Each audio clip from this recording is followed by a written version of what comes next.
There. This is not mine. Hold on, folks, just a minute. We'll get going here.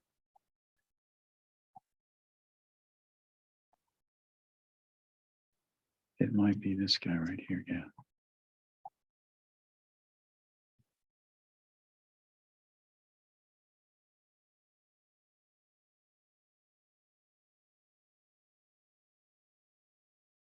Perfect. Thank you very much.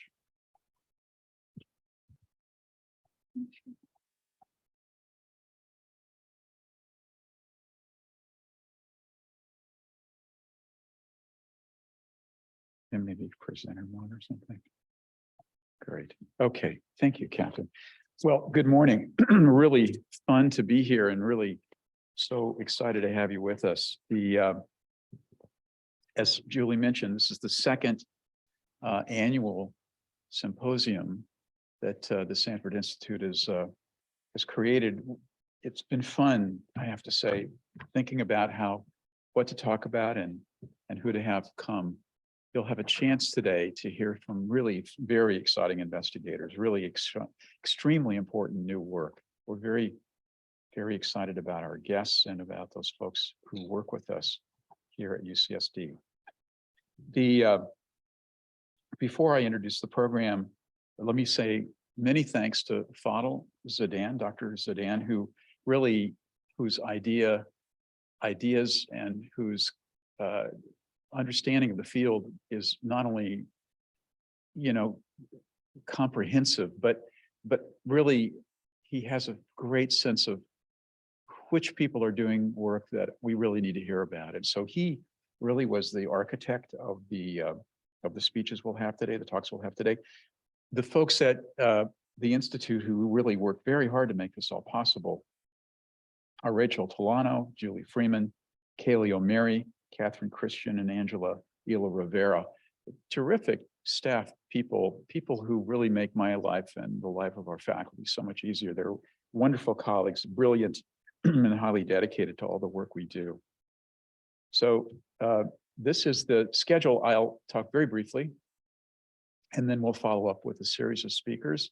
We'll have lunch, and then we'll have a couple of afternoon talks, followed by a panel discussion. And we want to encourage you during the discussion section after each speaker to really ask your questions. We'll run around with microphones to make sure that you can be heard. And again, at the panel discussion, when I have a wide-ranging discussion about the meaning of our symposium. The title is Neurobiological Mechanisms Underpinning Empathy, Social Interactions, and Pain, Playing the Scales from Rodents to Humans. And we really intend to try to do that today. Our speakers are here: Fadel Zeidan, Emily Wu, DJ Bamba Moku, Monique Smith, Vitaly Napadow, and Jennifer Mascaro. And we are, again, so pleased to have them part of our team today. The Sanford Institute was initiated in 2019 with a gift from Denny Sanford. Mr. Sanford was inspired by the work and teachings of the Dalai Lama and was eager to see if we could learn more about empathy and compassion at the basic level, but also at the very practical level of enhancing these aspects of brain in all of us, but with a very clear early focus on medical students and medical educators, because his view, and I think certainly my view and most of our view, is that's where empathy and compassion really hit the road, where you're engaging people who have real problems and where your ear needs to be attuned to what they're saying. You need to be able to feel with them, and where you need to be able to understand the burden that they're dealing with and reach out to them in kindness to alleviate that burden. This is the org chart, if you will, for the Institute. I'm serving as interim director and work and counseled by and really supported by the Vice Chancellor for Health Sciences, the new person in this job, John Carruthers, coming soon. Also Executive Vice Chancellor for Academic Affairs, Elizabeth Simmons. I have terrific support from my executive officer, Julie Freeman, from Cheryl Ross, from an executive council that is local, but also an external advisory board, from a nomination committee headed by Tom Nasco and Uma Carmarker, and a scientific review board headed by Doug Nitz. We have several centers. There's the Center for Empathy and Compassion Training and Medical Education, led by Lisa Eiler, the Center for Mentorship in Medicine Master Clinician Program by Chris Canavino, the Center for Compassionate Communication by Yvonne Kaplan-List, the Center for Empathy and Technology with Cinnamon Bloss, and a new center, a Center for Empathy and Social Justice in Healthcare, led by my colleague, Gentry Patrick. Today's presentation is really a product, if you will, of the Center for Research on Empathy and Compassion, in which Doug Nitz serves as interim director. So what do we aim to do? We want to explore the neuroscience of empathy and compassion. We want to discover how one can enhance empathy and compassion in daily lives by applying research advances to education and training, and also to ensure that whatever we learn in a practical sense informs the basic science. As mentioned, our initial focus on medical students and faculty, but we want to extend this to the entire UCSD community and well beyond. In essence, the Institute is a kind of product child, if you will, of social neuroscience. So social neurosciences focuses on understanding social interactions as manifest in brain function. It integrates cognitive science and social psychology. It's motivated by the social brain hypothesis, which states that the large primate brain is an evolutionary product of adapting to complex social situations and structures. It exists in the context of neuroscience as a whole, and empathy and compassion do serve as increasing interests to social neuroscientists, and I think neuroscience in general. So important to say that social neuroscience, just like all the rest of neuroscience, implicates levels of function that are enormous in terms of their scale, their timing, and their function. In essence, we have the job of linking top down with bottom up. So how do molecular and cellular functions inform circuit function, inform brain function generally, and cognition and behavior? We can play the social neuroscience scales now because we have new tools and concepts. We have increasingly adequate tools to interrogate brain function, fMRI, EEG, MEG, evoked potentials, optogenetics, transcriptomics, proteomics, et cetera. You'll hear some of this today, much of this today. And concepts and testable concepts, including that circuit responsivity can be assessed in defined tasks. There are dynamic circuit interactions, and there's guided activation of specific circuits that's possible. So linking top down with bottom up in social neuroscience. I don't want to diminish in any way the complexity and the challenge of playing the scales when it comes to size and complexity. So here we see the human brain. You can compare that in size to the rat brain, bigger by a factor of 600, and the mouse brain, bigger by a factor of 2,400. And it's not just size matters, but complexity, of course, is very much a part of the formula. And the challenge of understanding how empathy and compassion have evolved from much lower levels of organization, brain function, to our brain. Now, as mentioned, this symposium is really very much the product of the Center for Research on Empathy and Compassion, whose interim director is Doug Nitz. The mission of that center is to support work that advances and sustains research on compassion and empathy as it relates to behavior, cognition, physiology, and neuroscience. It supports initiatives to maximize compassion and empathy, particularly as it pertains to supporting healthcare professionals and historically disadvantaged groups. Pilot research awards have been awarded to 25 different projects have been awarded to UCSD investigators, both basic and applied research. We have awarded Sanford Scholar of Compassion fellowships, again, supporting medical students and graduate students and postdocs involved in empathy and compassion research.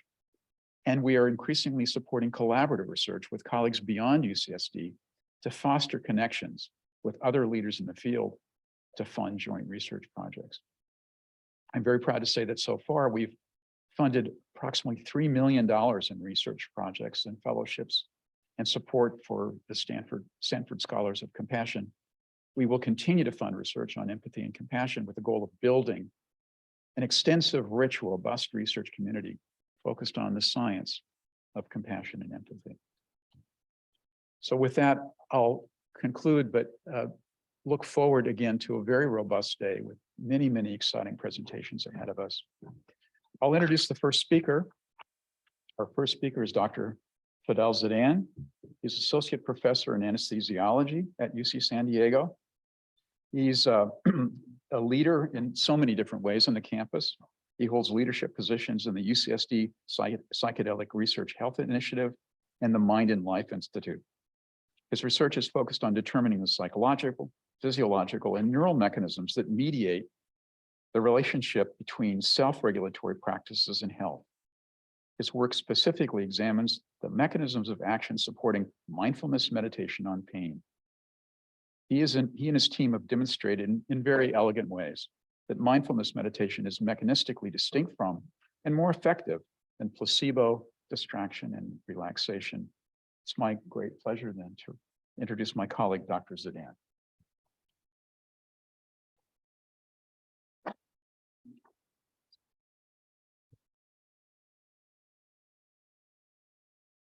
Good morning, everyone. Thank you, Bill. That was a really lovely introduction. I have to say that it's an honor to be here, to be a part of this symposium.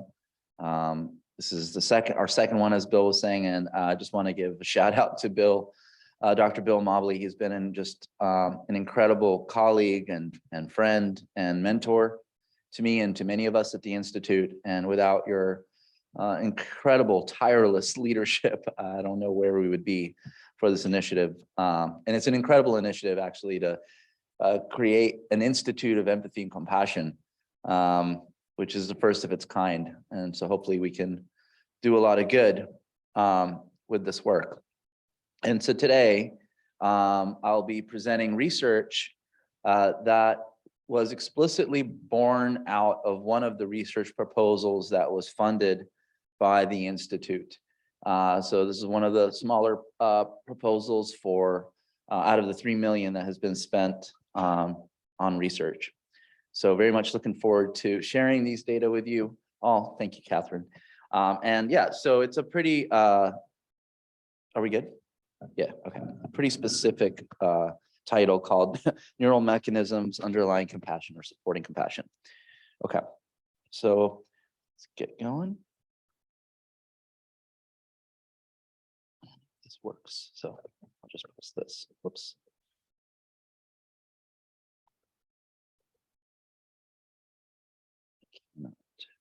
This one?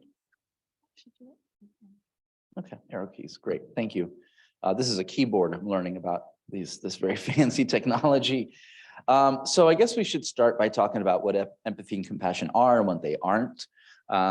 Empathy is characterized as the ability to share with one's experience, putting yourself in somebody else's shoes and how that resonates with you, the feelings of what that arise when you put yourself in someone else's perspective. Compassion is that as well. It's the sharing with one's feeling, but in addition, it's also the desire to alleviate suffering for that individual. So these are two distinct yet overlapping constructs that we continue to try to define from a psychological neural perspective.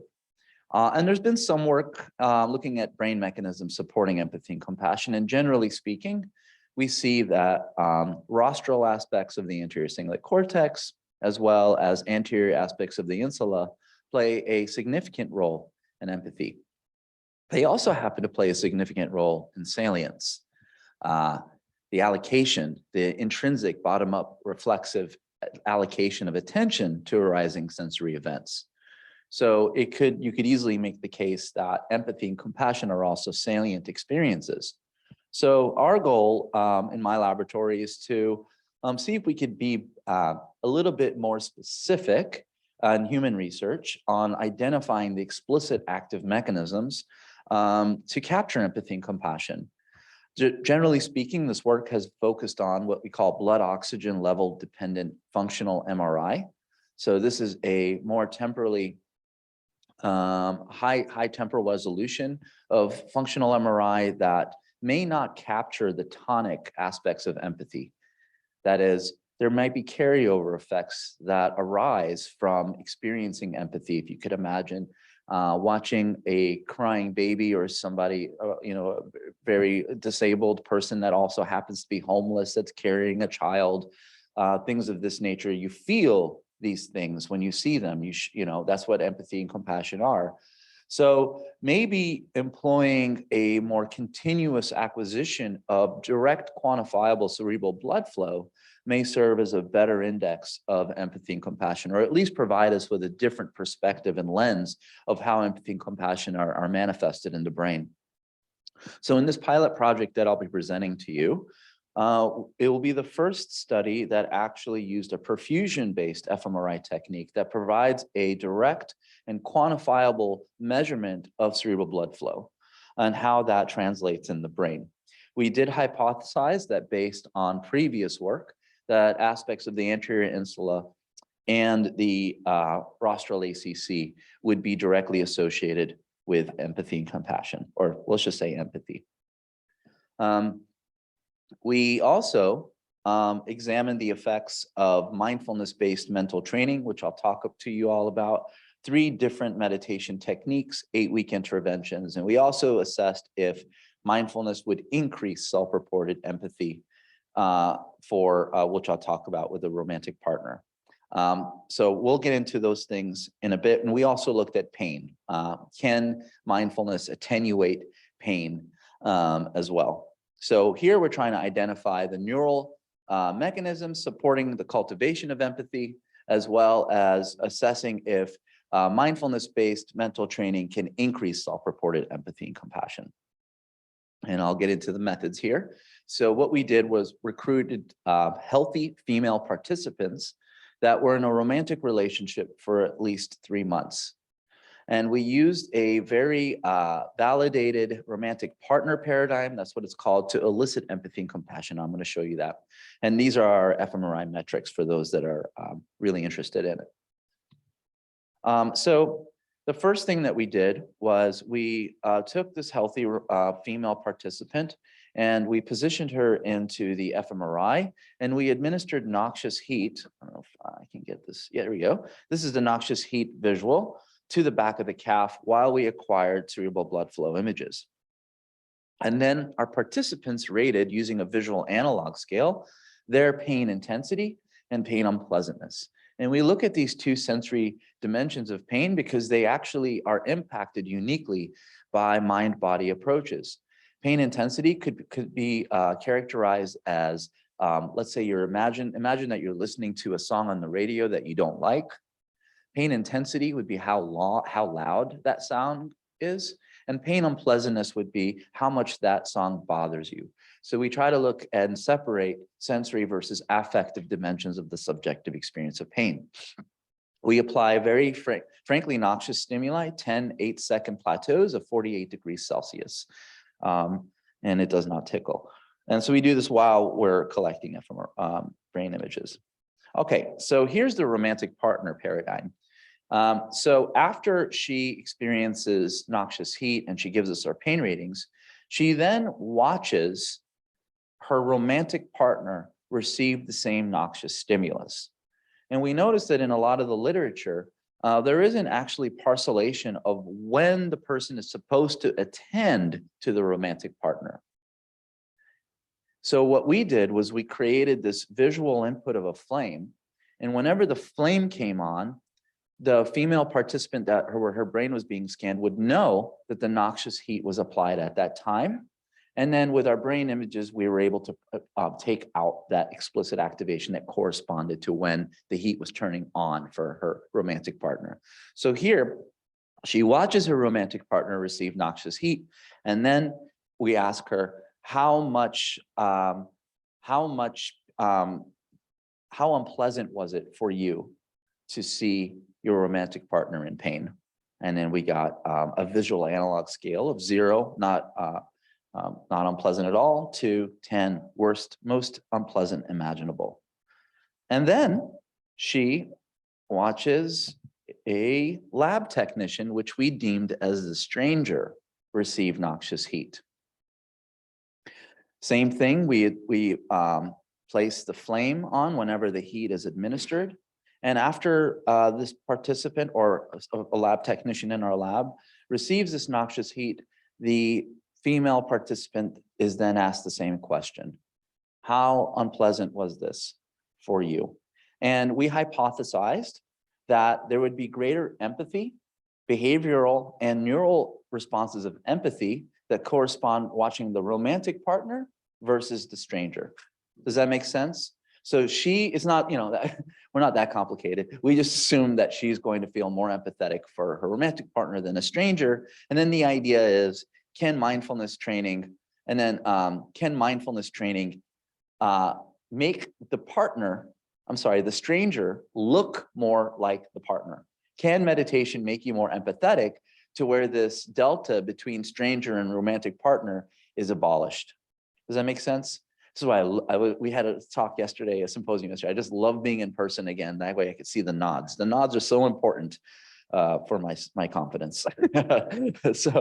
So after time 1, after we scanned the brains, if you will, then we randomized people to an 8-week mindfulness-based stress reduction program, an 8-week compassion cultivation training program, and an 8-week or 8-week mindful self-compassion program. And let me briefly go over these interventions.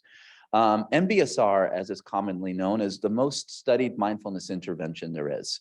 It was first created in 1979. It combines multiple different meditative techniques like focusing on the breath, focusing on the body, i.e. body scan. There is compassion training, they call it loving kindness or metta. There is walking meditation, 3-hour classes for 8 weeks, 45 minutes of homework every night, and 30 to 45 minutes of homework every night, and a weekend silent retreat. The rest of these two, CCT and MSC, also follow a similar paradigm. However, with CCT, while there is some anchoring in mindfulness, the majority of, and I could be wrong on this, the majority of the intervention is predicated on elucidating compassion for self and others and employing dyadic type of interactions between participants. So much more emphasis on almost lecturing you to be compassionate. And mindful self-compassion is, as it says, more focused on training individuals how to be more compassionate to themselves. And there is a component of mindfulness training and mindfulness for others, but not as much as self-compassion. My hypothesis here is that the efficacy of these different interventions may be driven by culturally relative factors. Mindful self-compassion may not be as efficacious in Eastern cultures as it is here in Western cultures. And we could talk about that later, about why these cultural relativism may be borne out. After the respective interventions, well, actually, 4 weeks after the 8-week intervention, we scanned their brains again and performed the romantic partner paradigm. And then we did it again after 8 weeks. Mind you, this is a pilot project, so we do not, I'll get into the results here and you'll see what I mean with how many subjects we collected. So for all those imaging geeks out there, this slide is for you. So this is our statistical analysis of brain signals. This is a lot of work. I've done a lot of work with perfusion. I find it to be a very appropriate technique to look at different meditative states because it allows us to control for respiratory related artifacts.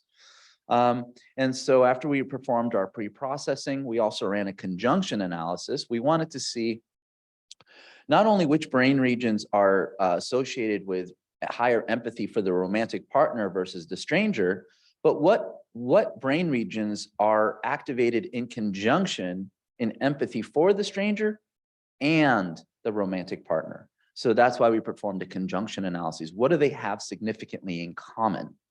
And then, yes, we did a whole brain contrast with very conservative statistical modeling.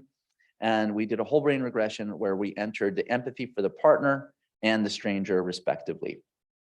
Very straightforward. Okay, so again, this was a pilot. So I have 29 completed participants for fMRI session 1 to be able to identify the neural correlates of empathy for the romantic partner versus stranger. And we completed data in 17 participants.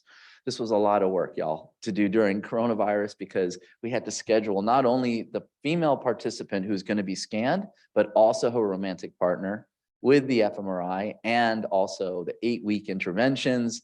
Generally, you want these to be done in group settings. And then we also had to engineer the fMRI paradigm because we haven't done this work before. But very happy that we did get 17 participants to complete all 3 fMRI sessions before, after 4 weeks and 8 weeks. But unfortunately, I don't have those brain imaging data for you today, but I will show you some brains, so don't worry. And a lot of behavioral data. How are we doing on time? 10 more minutes. Okay, so here are these results. How do I move this thing so we can look at the X scale better? That thing has a name, I'm sure. What do you call it? A dock? Thank you, Catherine. Also, when I cross the street later, can you hold my hand and show me how to get around? Okay, so on the y-axis, folks, are our visual analog scale empathy ratings. On the x-axis is the empathy for the romantic partner in romantic pink, as you could see. And then also VAS empathy ratings for the stranger. And here you could see that there is a significantly higher, our hypotheses were confirmed. There is higher empathy for the romantic partner versus the stranger. And this is the N of 29. So that's great that we were able, it's as a manipulation check, we were able to elicit higher empathy for the romantic partner and the stranger.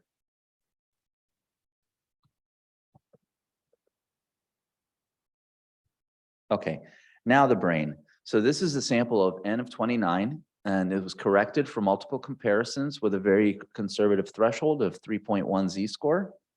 And here, y'all, using perfusion, these are the first images of the regression of higher empathy for the romantic partner as compared to empathy for the stranger. So this is the difference that's then regressed onto the whole brain. Here we show for the first time that higher empathy is associated with higher activation of the precuneus, one of the central nodes of the default mode network. Let me see if I talk about it. Not yet. So the precuneus is critically involved in self-referential processing. Explicitly, it's anatomically located to integrate information from multiple systems, from low-level subcortical inputs from the thalamus to motor and affective and attentional systems that are exhibited throughout the brain. It's really considered like an orchestrator of how these subjective experiences correspond to self, or it's also known as affective meaning. So here we show that if there's higher empathy for the romantic partner is driven by greater activation in the precuneus, which corresponds to self.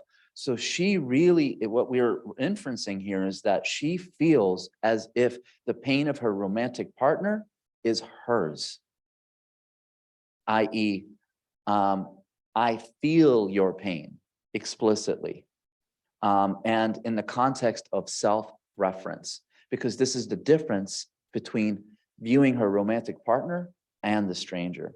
So this was a very surprising finding to us, because it wasn't the anterior insula or the ACC, but rather this area that is heavily involved in self. And then that conjunction analysis I told you about. So basically we ran in, what is she doing? How is empathy mapped onto the brain when you take out the comparison of partner versus stranger? And she's just, when we combine both of them and increase our statistical power, which brain mechanisms correspond to empathy across both humans? And here you could see that, of course, when there isn't a difference between romantic partner and empathy, you see greater visual cortex, which is a great manipulation check that she's actually paying attention. And then here We see greater activation of the medial prefrontal cortex, the anterior central node of the default mode network, and then this also PCC, posterior cingulate cortex, and precuneus. So we actually see both midline cortical structures that correspond to self, activate, and predict empathy. And then there's a kiss here of frontal parietal activation, which also shows a bit of a tension. So we have V1 that's explicitly showing that they're using their eyes to see, and frontal parietal activation, which demonstrate that there's an allocation of attention to said task. And then yes, the default mode network is also predicting higher empathy. And this is fascinating to me because generally speaking, when we're evoked in a task, the default mode network deactivates. But here, the more empathetic she is with these participants, the more that the self-reference is activating, indicating that the self, or identifying with others as self, is a mechanism, at least a neurobiological mechanism of empathy. And again, these are novel findings because it's not the anterior insula, it's not the ACC, and it could be that our imaging technique using perfusion fMRI is allowing us to capture this perspective. So I wish we can see the top of this too, Kat, because the title's there. But I think it says, does mindfulness meditation, okay, yeah, thank you. Well, okay, so does mindfulness meditation training promote compassion and empathy? So I'm sorry, I want to get rid of this, but I'm just going to let it go. I don't want to let it go. My OCD is coming in. Thank you. Hide. This? Hide.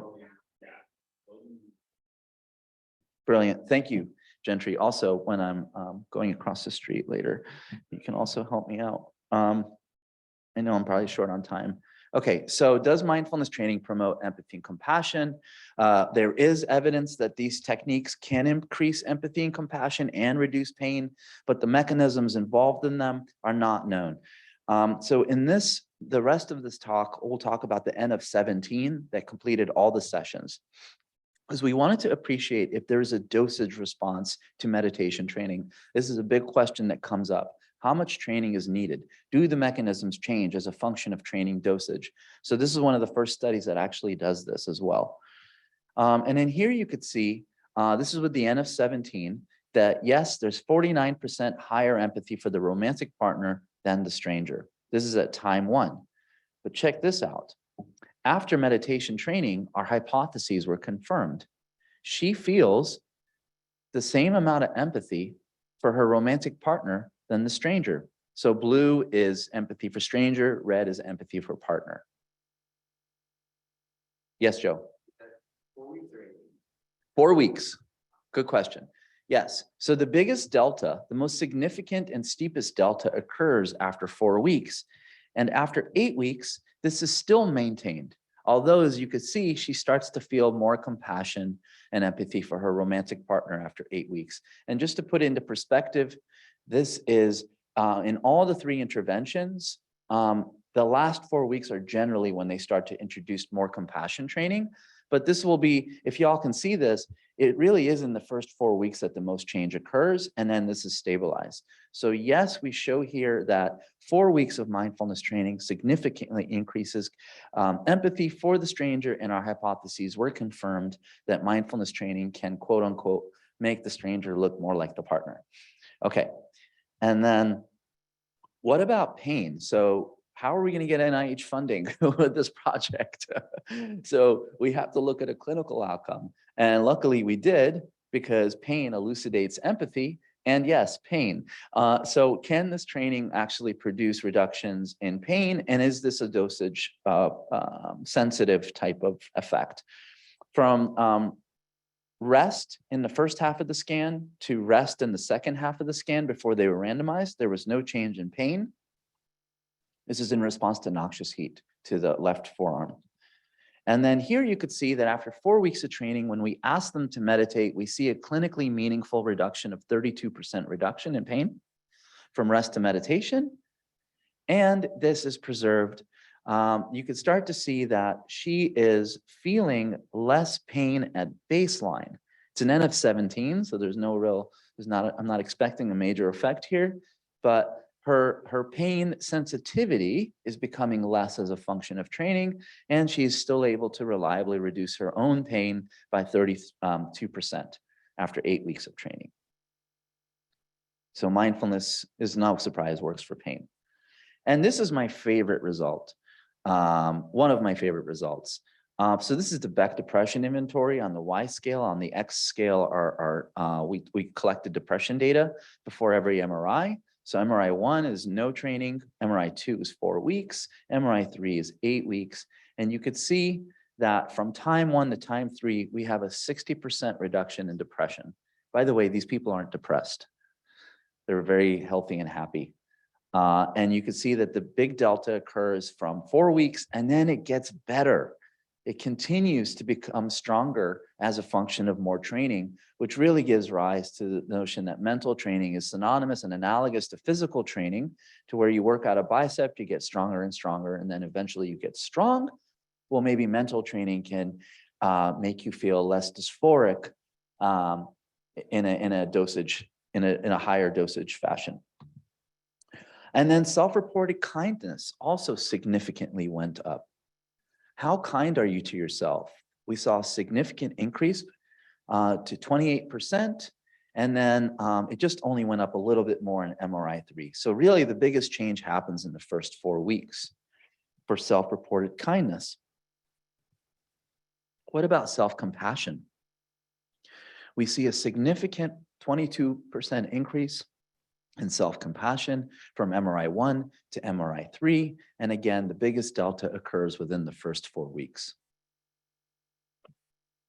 So they do become more compassionate and more mindful, which is not surprising, but it's always a great manipulation check, because if this training made you less mindful, then we have a problem. And so here from MRI 1 to MRI 3, we see a 20% increase in mindfulness. And I'm not sure if it's in here because we're still analyzing these data, but higher dispositional mindfulness is a major mediator of improvements in depression and compassion. So the conclusions, am I good? Okay, thanks. So in conclusion, this is the first study to determine the cerebral blood flow changes corresponding to empathy. Higher empathy was associated with higher self-referential processing, and mindfulness significantly improved psychological self-reports of kindness and improved depression and well-being. And of course, there are limitations here. We don't have a control group, and it is a small sample size to be comparing 3 MRIs, but we are incredibly encouraged by these results and are looking forward to examining different frequencies and dosages of meditation training, as well as tailoring meditation interventions to not only develop attentional stability, but to promote compassion in a more user-friendly, scalable fashion. In other words, maybe we can elucidate the same effects with briefer training so that maybe we could administer this to our physicians and our residents, because I don't think they have the time for 8-week interventions, but what if this works after just a few days? And so we'll be focusing on different subject populations in forthcoming studies. For instance, we could look at physicians and residents. We could look at implicit and explicit bias and racism. And really get at some of these hard-nosed questions about how empathy and compassion can enhance well-being and hopefully make our community a little bit more sound and kind. This work, oh, wait, I'm not done. I got more. How much time do I have? 7. Okay, total. Okay, sorry. So let me give you some brain data that I presented yesterday that kind of shows you what we think might be happening here. And this made the cover of Pain. It's 2023 cover. This is a Greg Dunn piece called Pranayama. So it'll be out in February 2023. I love this work. So here, after 4 days of mindfulness training, 20 minutes a day, we were able to significantly reduce pain. And the reason I'm showing you these data is because we just performed a functional connectivity type study that allows us to look at what's happening in real time for mindfulness to attenuate pain. And across two highly conservative analyses, we find that mindfulness-based analgesia is driven by greater deactivation of self-referential processing within the ventral medial prefrontal cortex, which is associated with self-reflection, affective meaning, self-ownership. We have a tendency to own our sensory experiences as if they're ours, especially chronic pain patients. Subjective value, personal significance, a very evolved brain region, the ventral medial PFC. And our PPI analyses, psychophysiological interaction analyses, is a whole brain functional connectivity during meditation versus rest. We might basically ask the question, who's the thalamus talking to? A lot of our working theories are predicated on the fact that mindfulness meditation attenuates contralateral thalamic input explicitly within the VPL, the ventral posterior lateral aspects of those thalamic nuclei. Here we found that greater mindfulness analgesia was driven by greater decoupling between the contralateral thalamus and, yes, again, the precuneus, another central node of self. So what's particularly cool is that the thalamus and the precuneus together work together to facilitate self-consciousness. They are the first two nodes to go offline when we lose consciousness. They're the first two nodes to come back on after we recover from the loss of consciousness. And they're critically involved in what I would consider lower level self-awareness, low level consciousness. So across two separate analyses, we find that mindfulness-based analgesia is associated with deactivation or decoupling of the default mode network from lower level sensory inputs. And this is very much consistent with the primary principle of these contemplative practices called the anatta, which predicates that your subjective experience is not you. So we propose that mindfulness meditation reduces pain by facilitating a self-referential nociceptive gating mechanism. This is the first study also to show that the default mode network plays an analgesic role. We haven't seen that before. And so when I want to wrap up, what I want to say is, how are these two findings where we see that higher empathy is associated with higher default mode network, but how is mindfulness-based analgesia driven by greater DMN deactivation?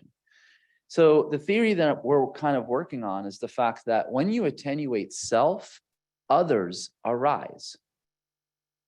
So while you're operating in your normal moment-to-moment awareness, you're interacting and intersecting and integrating all your sensory experiences with a self-referential Cartesian theater, i.e., these experiences are myself. And what mindfulness can do is it can attenuate that relationship between the subject and object, where the experience isn't me, but rather just is. I'm not attaching an affective value or an attentional component.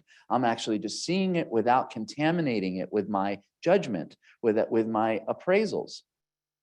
So if that's the case, and these data show that it is, then the same should hold true for why the DMN after meditation is associated with empathy, or not after meditation, but how the default mode network is associated with empathy.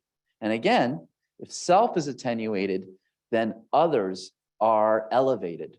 And then that subject to object dichotomy, you feel when you're less and other people come up more or elevated, then you feel more connected.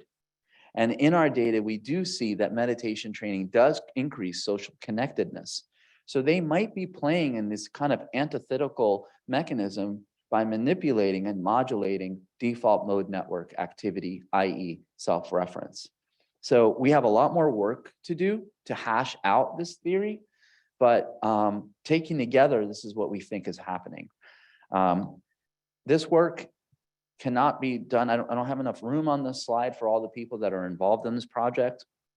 It took really a small village to make this a romantic partner study work out. So all the credit goes to this incredible team. And of course, the Sanford Institute for Empathy and Compassion. This work could not have been done without their generous funding. Thank you so much for your time.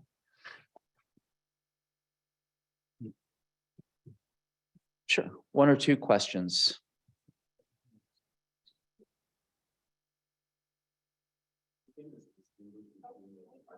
I could repeat the question. Okay. I can repeat the question if you want. Okay. Yeah.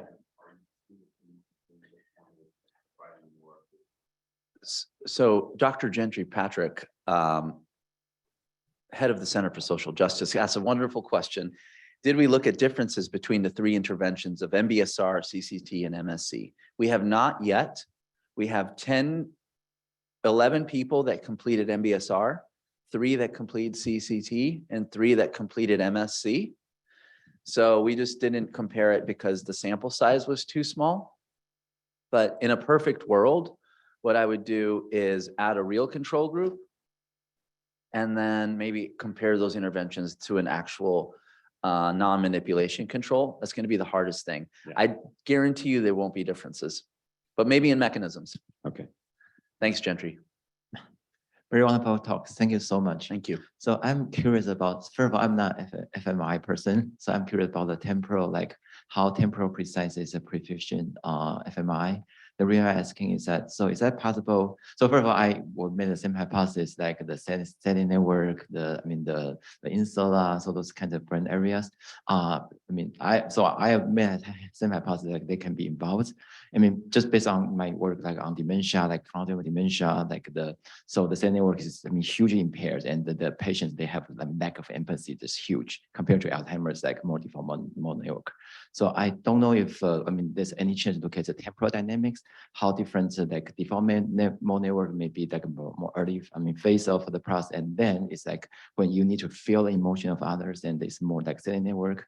And so that's something I'm curious if there's any temporal. So the question is, what are the temporal dynamics of resolution of the perfusion fMRI as it relates to the subjective experience of empathy? So, Or like how different network they play together. what are the two things that we're comparing? So if we can like differentiate like the early phase, it could be, I'm just making our story. Say early phase, it could be more default, more network. I see. And then later, we can look at more the settings network. And Sure. Yeah. Okay, so if I think the question is, is your first reaction to this empathetic model change as a function of time, and what's the resolution of the perfusion fMRI to capture that? Very slow, very low. Perfusion fMRI does not allow us to disentangle the different components of when she was looking at her partner or the stranger, but rather provides us with an average cerebral blood flow of the entire experience. Carryover effects are a serious concern, and a lot of the work has actually looked at different times of the empathetic model. But for us, we wanted to appreciate when compared to rest or when compared to the stranger, what's the whole experience feel like?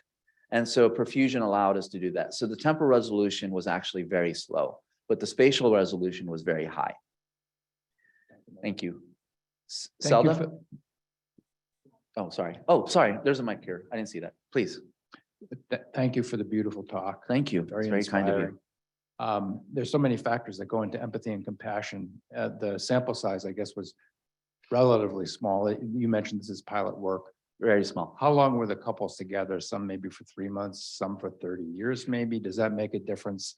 Another thing is, what's the baseline of empathy and compassion in the folks when they entered the study, which might affect the magnitude of the changes in the brain, when you start with a different baseline? Yeah. Is there some sort of empathy or compassion quotient score that you could use as a sort of moderating variable to account for? Okay, so I might need you to repeat the second question. The first question is, we did measure how long they were together, but we did not run that model yet to see if, and I just wrote it down on my hand. I'm just wondering if it's perfect. If old That's a people were great together question for a long time. I'm going to do Love that each the other, second I hate leave each here. other. Yes, because I bet you that is a predictor. That would be really cool to see. And the other Great thing is, question. if you pull people off the street or in romantic relationships, they may have varying ranges of compassion and empathy that mediate and moderate their impressions of each other and their attitudes toward each other. And I guess where you start maybe affects the results of the study. If you're a high empathy person to begin with, so did you scale Yes. or could you scale the results for how empathetic or compassionate a person was in the first place? And since I don't know, I'm wondering if there are scores or scales of empathy and compassion. There Just like are. There are many scales of empathy and compassion. I would say about none of them are good. So we can look at inter-individual variability of empathy and compassion to see if that is a driver. That's a really great question. Are they at a floor effect? Is there a ceiling effect? What's the delta when you're at this stage? What's the propensity for change when you're at level X? And that's something that we could test out. It's a great question. Yes, we used many compassion and empathy scales. And personally, nothing's better than subjective report, just asking them. The question was any biomarkers like oxytocin that we could look at? Yes, there are tons of biomarkers that we could look at: oxytocin, vasopressin, endogenous opiates. And what I think the primary biomarker will be is the endocannabinoid system. One more question. I can repeat it, Bill, if you want. Okay. So the first part of the talk, you show a couple of results, and that was primarily from the MBSR, correct? That you didn't have enough sample size to look at the CCT and MSC. Well, they're all combined. So all 17 were combined where Okay. we had the 11 MBSR, 3 CCT, 3 MSC. And that was really because of scheduling. It was really difficult to get everybody in the same room for So 8 weeks. The question that I had regarding the MBSR, what do you think so MBSR doesn't have that really active compassion training compared to CCT or MSC. So what do you think the mechanism behind MBSR for increasing empathy and compassion? So Is it the awareness or, yes, or the loving kindness component? I don't, and I might get butchered for this. I don't think loving kindness increases compassion. I think mindfulness practice increases compassion. I think by stabilizing the mind and regulating emotions and by attenuating the influence of your ego, that, not your ego, Saldo, you're very humble, but that when you attenuate the influence of self, that the connectivity of all beings around you arises and you feel less of us and them, but rather just us, not them, but rather just an us. And I think that comes from stabilizing the mind, from discipline training. There is an intention with loving kindness and metta practices where you could train yourself to have the intention of compassion for all beings. But without the stability of mind, I don't think you can do that. So, and the data kind of show that because the first 4 weeks are really focused training. And then later on, the compassion comes online, like you said, more explicitly, but that's not really changing things that much. So I think it's really more about the practice of being present-centered. Okay, awesome. Can I ask one more? Okay. This may be related to some other talks later in the day, but We got a great lineup. okay. When I think about a caregiver study, The what study? for instance, a caregiver, in the context of caregiving, Caregiver, sorry. Thank you. are there any tools that caregivers could have more empathy and compassion without the social transfer of pain of their partner who has the disease, and maybe in the context of Alzheimer's disease? Yes. Well, meditation, I think can help somebody that is a caregiver at that capacity to not let the emotions and the lack of, I guess, recognition contaminate the subjective experience where people can just see it for whatever it is without letting the stress response kind of snowball. So that's one tool is meditation. We also are starting to accrue some pilot data from more natural products that can actually elucidate compassion as well. We could talk about that if you want offline. Yeah, we'll have to Thank move you, on. everyone. Thank you very much again, Fadel. Appreciate that.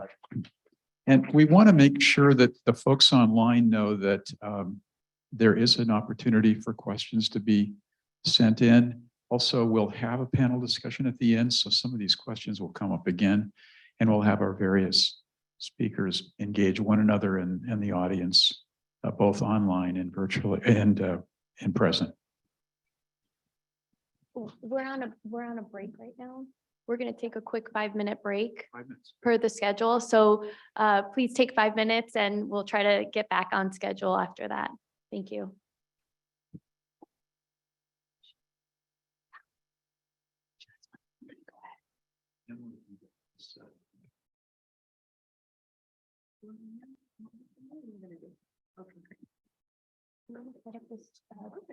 Right, the break slide maybe.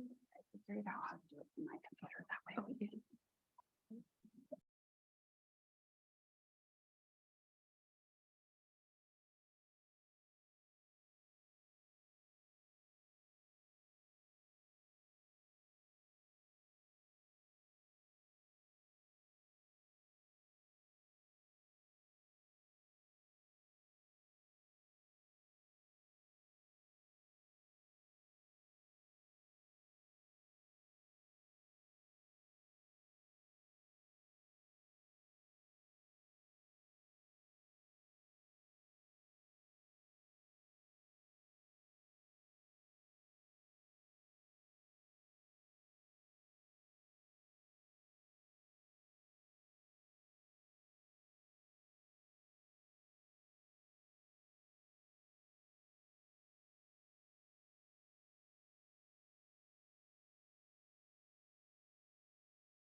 Well, great.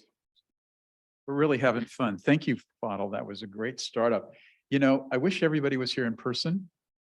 I wish everybody was here in person because I think just the energy in the room around ideas and concepts and I spoke with somebody in the hallway. I mean, how many places do you go and have a symposium like this? I mean, where else do you go for this? We need this. This is basically about our mind and our wellness. And so let's continue on. Emily Wu is adjunct assistant professor at UCLA, received her bachelor's degree in biology from Peking University, then did graduate research at Stanford, working on molecular and cellular mechanisms, regulating synapse formation. So a real neuroscientist working at the synapse. Subsequently did postdoc work at UCLA, investigating neural mechanisms underlying autism spectrum disorders, using functional genomic approaches, and applied and developed single-cell RNA sequencing methods to dissect the molecular and functional cell type diversity in circuits. She's now focusing on neural circuit mechanisms. And so this again plays the scale from cells and molecules all the way up to behavior. So Emily, glad to have you with us. Welcome.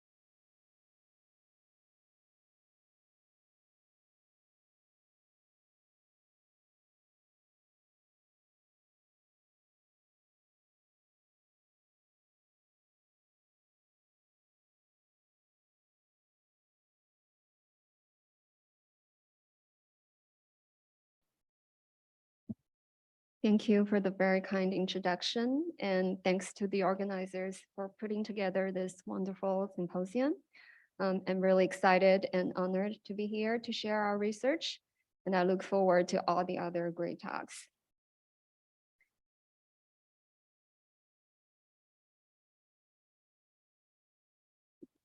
Okay. So some of you may have heard of the story of the subway Samaritan Wesley Autry, who saved the life of a young man who had fallen onto the subway tracks from the incoming train by throwing himself over the young man's body and holding him down in a drainage trench between the tracks.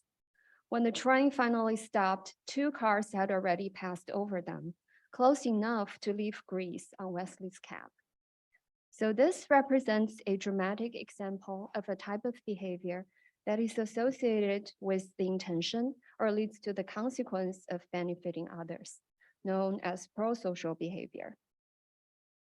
Besides this type of extreme cases of heroic actions, humans also display a wide variety of other benefiting behaviors, ranging from small acts of kindness, such as helping someone open a door, to charitable donations, to providing emotional support to others.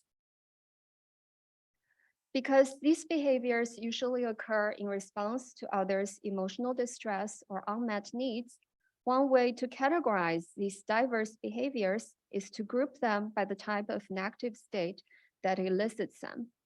Comforting to relieve others' emotional distress, targeted helping to enable others to achieve goals or evade harm, and resource sharing to meet others' material needs. While the prevalence and complexity of human pro-social behavior are unparalleled in the animal kingdom, we're nonetheless not the only species that can behave on others' behalf. Several other social species, from non-human primates to rodents, have been observed to display behaviors that resemble comforting, helping, and resource sharing, both in the wild and in experimental settings.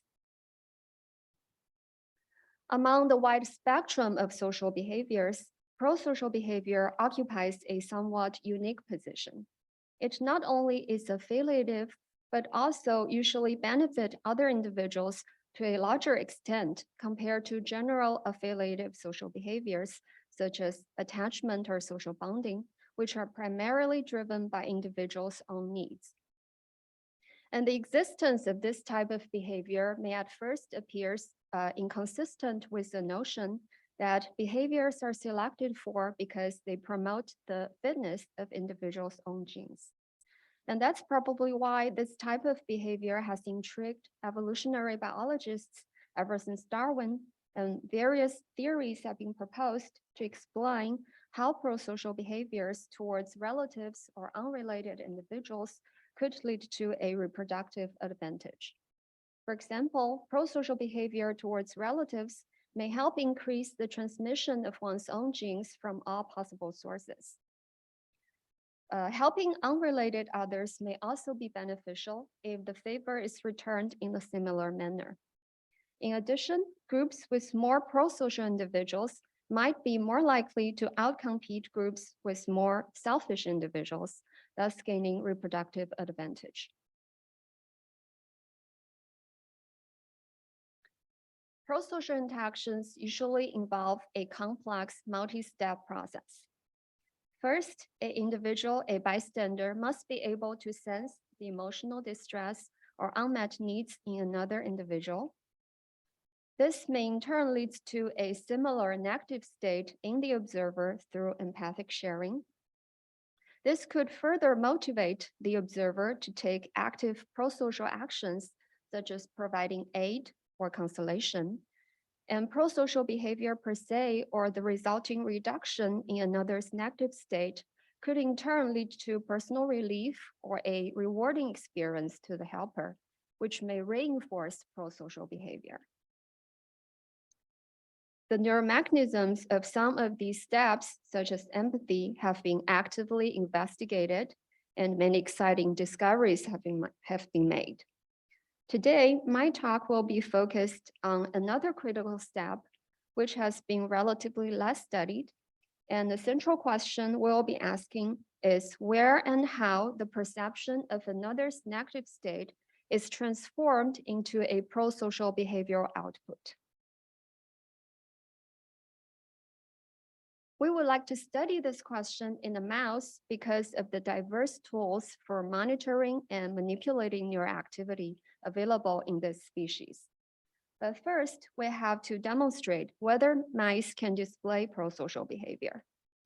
Because previous studies on rodent pro-social behaviors have been mostly focused on rats and more recently on monogamous voles. Whether mice can also display pro-social behavior has not been well established. So very much inspired by the beautiful work by Larry Young's lab in prairie voles, we examined how mice would respond to social partners that had been distressed. So in this assay, a pair of co-housed same-sex mice are separated. One mouse designated as a partner is exposed to a stressor, such as food shocks, whereas the other mouse, the subject, remains in the home cage and does not directly observe the stress experience. The two animals are then reunited in their home cage, and their behaviors during this post-stress social interaction are examined. In the control group, the two animals remain isolated for the same amount of time, but with no stressor to the partner. Interestingly, we found that compared to the control group, there was a significant increase in allogrooming or grooming behavior directed at another individual by the subject animals when their partners experienced food shocks, as you can see in these raster plots and quantification. On the other hand, there was no change in self-directed grooming behavior or self-grooming. Here is a video showing this behavior. You can see that as this stressed animal receives allogrooming from its cage mate, it appears quite relaxed, suggesting this is an affiliative rather than agonistic behavior. Now, unlike the unstressed subject animals, the partner mice showed no increase in allogrooming, indicating this is a unidirectional behavioral response. To determine whether this phenomenon also occurs in response to other types of acute stressors, we then subjected the partner mice to forced swim or acute restraint stress. And in both cases, we found that the subject mice, but not the stressed partners, exhibited increased allogrooming towards the cage mate. So allogrooming usually involves gentle touch or licking of the fur or skin of another animal. And it is one of the most common forms of affiliative social contacts in animals. In humans, affiliative social contact also often takes the form of gentle social touch, such as petting, hugging, and caressing. These gentle social touches can provide a pleasant and calming experience to the recipient and are an important part of our social life.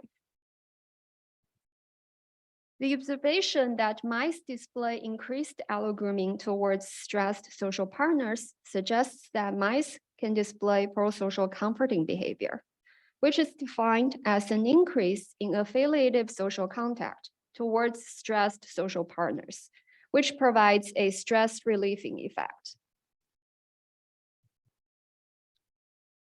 Consistent with this notion, we found that mice that were reunited with their cage mates after experiencing food shocks displayed a significantly lower level of anxiety-related behavior in an open field test compared to mice that remained isolated after food shocks. So these reunited mice spent much less time in the corners and more time exploring other parts in the open arena, which is usually considered as a sign of reduced anxiety level in mice. This suggests that social interaction with a naive partner can produce a stress reducing effect. In addition, this effect relies on close physical contacts between the animals. If a perforated barrier was placed between the animals during the reunion, then this effect was abolished. To more directly assess whether there is an instantaneous stress-reducing effect as allogrooming occurs in real time, we used a technique called vibrophotometry to record neuroactivity from CRH neurons in the paraventricular nucleus of the hypothalamus as stressed animals received allogrooming from their conspecifics. So these neurons are known to be activated by different stressors and play a central role in initiating the HPA axis of stress response. So their activity can be used as a real-time readout of the animal's internal stress state. Interestingly, we found that when stressed animals received allogrooming, there was a significant reduction in the activity of CRH neurons, as you can see from these traces and quantification. This provides further evidence that allogrooming is associated with a calming effect. In other animal species, prosocial behavior is often characterized by a familiarity bias. Individuals are often more likely to help those who are familiar or related to them. Similarly, here we found that mice displayed significantly more allogrooming towards stressed familiar partners compared to stressed strangers. This is consistent with the affiliative nature of this behavior and also suggests this behavior is not driven by social novelty.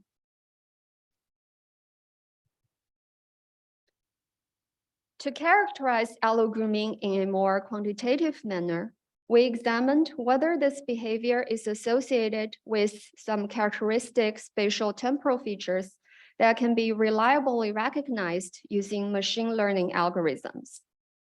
So here we developed a deep learning based approach in which we first used a convolutional neural network to extract more than 2,000 spatial features in an unbiased manner from each frame in a sequence of behavior frames. This sequence of spatial features is then passed on to a recurrent neural network to extract temporal behavioral features, based on which the behavior present in this sequence of frames is predicted.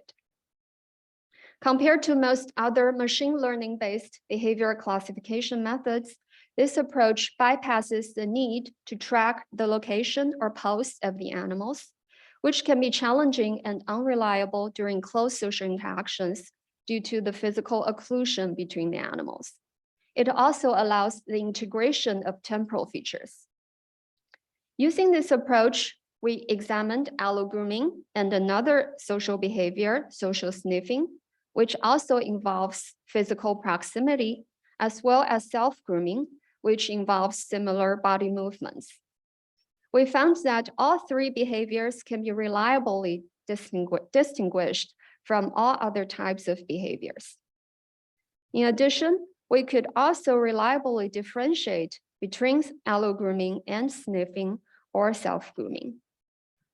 These results show that allogrooming is associated with characteristic spatial temporal features based on which it can be separated from other types of social or non-social behaviors using machine vision. Together, these results support that mice can display prosocial comforting behavior towards stressed partners in the form of allogrooming. To start to explore the neuromechanisms underlying this process, we asked two main questions. How does the bystander perceive the stress state in another animal? And how does his perception elicit the expression of allogrooming behavior? So previous studies have shown that olfactory cues play a major role in communicating emotional states in rodents. To determine whether olfactory cues are also sufficient for eliciting allogrooming behavior towards stressed animals, we transferred odor from either stressed donors or from unstressed donors as a control to partner mice that did not experience food shocks. Strikingly, we found that odors from stressed donors robustly elicited allogrooming behavior by the subject animals towards the partner mice. And the level of allogrooming was significantly higher compared to that towards partner mice that received odor from unstressed donors. This indicates that olfactory cues play a potent role in eliciting allogrooming behavior towards stressed animals.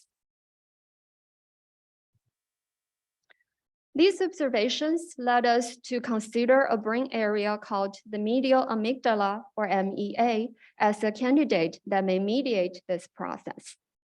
The MEA receives inputs from the olfactory systems and play a key role in the processing of social information and regulation of social behavior. This raises the possibility that the MEA might serve as a nexus that links social information about other stress to prosocial behavioral responses. To examine whether and how MEA activity may encode the stress state of other individuals, we used a technique called miniscope imaging, which allows us to record neural activity with single-cell resolution as the animals freely interact with stressed or unstressed conspecifics.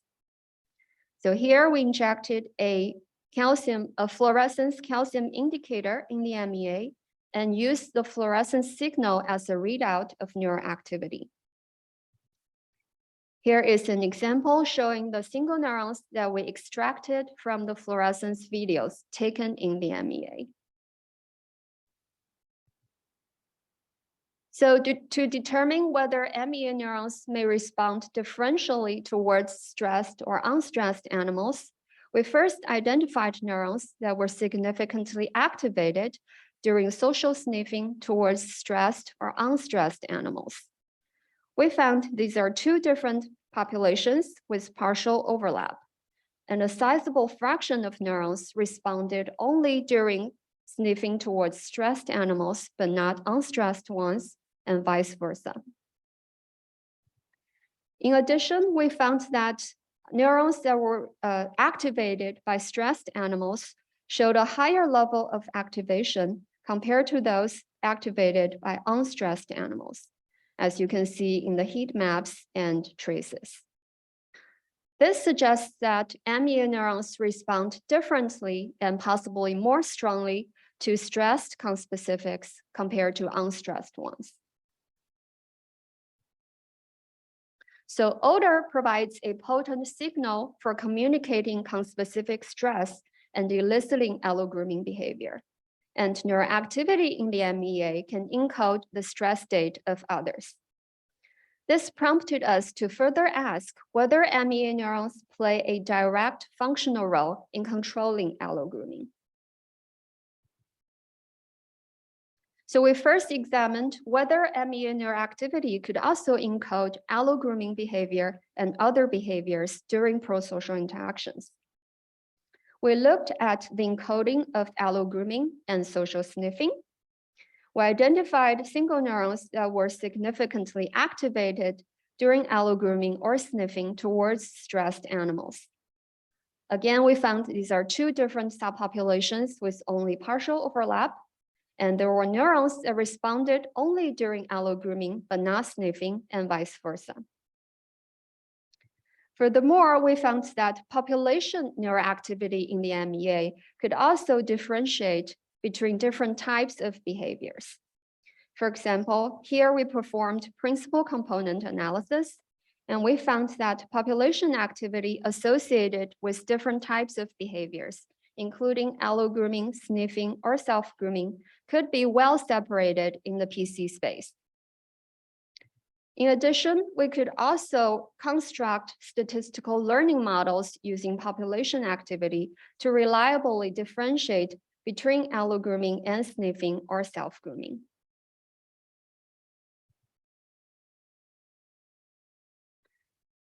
So the MEA contains both GABAergic inhibitory neurons labeled by the gene VGAT and glutamatergic excitatory neurons labeled by the gene VGlu.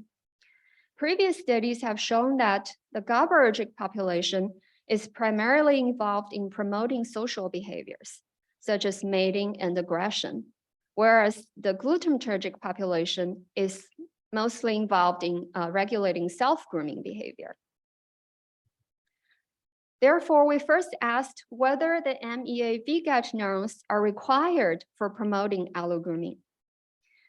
We injected a Cre-dependent inhibitory opsin GTACR in the MEA in VGAT Cre animals and delivered light to inhibit these neurons as the subject animals displayed natural allogrooming towards their stressed partners. We found optogenetic inhibition of these neurons led to a disruption of allogrooming behavior. Compared to control animals, which were only injected with a virus that that only express a fluorescent protein, and sham trials in the GTACR animals, during which light was not delivered, photoinhibition in the GTACR animals led to a significant reduction in the duration of allogrooming during light delivery. Previous studies, including our recent single-cell RNA sequencing analyses, have revealed that the GABAergic neurons in the MEA consist of molecularly heterogeneous cell populations. So is allogrooming controlled by the whole VGAT population, or are there select cell populations that might specifically mediate this function? Based on our single-cell analysis results, we chose to first focus on 3 major cell populations labeled by 3 neuropeptide genes, TAC1, SST, and CCK. Using in situ hybridization, we confirmed that these 3 cell populations are largely separable with only limited overlap between each other. We acted each cell population by expressing a Cre-dependent channel rhodopsin in the corresponding Cre lines. Interestingly, we found that activation of the TAC1 population, but not the other 2 cell populations, robustly elicited allogrooming behavior. In addition, optogenetic inhibition of the TAC1 population also suppressed allogrooming behavior. We were quite excited about these results because this is the first time that a genetically defined neuronal cell population has been shown to be both necessary and sufficient for promoting allogrooming behavior. However, activation of the TAC1 population also elicited self-directed grooming behavior. So in some trials, we observed that the animals displayed both allogrooming and self-grooming. We reasoned that this might be because TAC1 is also expressed in a subset of glutamatergic neurons, as these neurons are known to promote self-grooming. So to dissect the differential roles of the GABAergic versus glutamatergic TAC1 neurons, we used an intersectional approach by injecting a virus whose expression is dependent on both Cre and flippase into VGAT Cre and TAC1, into VGAT flippase TAC1 Cre animals. We confirmed that the virus is only expressed in the double positive animals. And most cells that express the virus are also positive for TAC1 and VGAT. So using this approach, we specifically activated the TAC1 VGAT neurons as the subject animals interacted with stressed partners. And consistent with our prediction, we found this manipulation robustly promoted allogrooming behavior without eliciting self-grooming. Here is a video showing an example trial. And you can see that shortly after laser is turned on, the subject animal started allogrooming its stressed cage mate.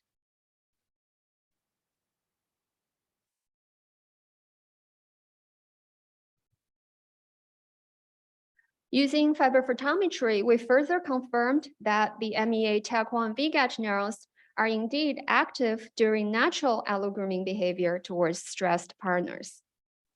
In contrast, the SST neurons, whose optogenetic activation did not promote allogrooming, also showed little response during natural allogrooming behavior.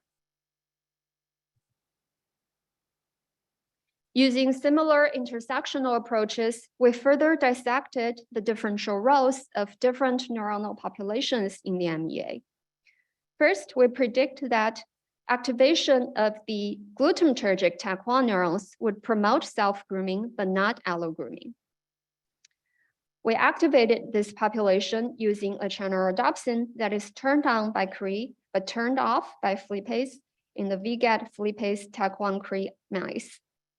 And indeed, we found activation of this population promoted self-grooming, but had a minimal effect on allogrooming. Furthermore, previous studies have found that activation of the whole MEA VGAT population actually primarily promote aggressive behavior. Since the VGAT TAC1 neurons promote allogrooming, it's possible that the TAC1 negative VGAT neurons are more involved in promoting aggressive behavior. Again, we targeted this intersectional population using another virus that is turned off by Cre and turned on by flippase. And indeed, we found activation of these neurons promoted aggression, but did not elicit allogrooming. So these results reveal an interesting functional separation between different MEA neuronal subpopulations in regulating affiliative versus agonistic social behaviors. What brain regions might function downstream of the MEA in regulating allogrooming? To start to address this question, we examined the axonal projection patterns of MEA TAC1 VGAT neurons. And we found the medial preoptic area, or MPOA, is a major projection target.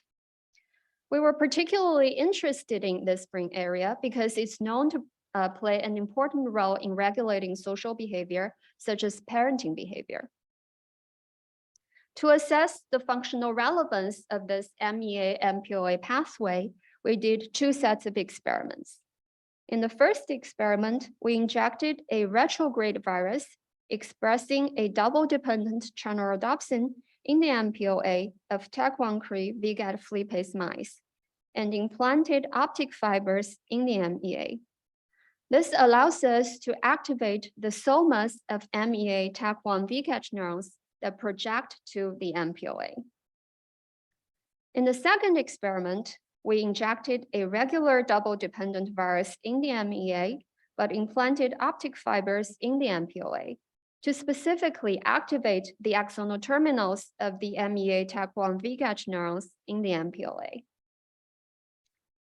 In both sets of experiments, we found that optogenetic activation promoted allogrooming behavior in a time-locked manner.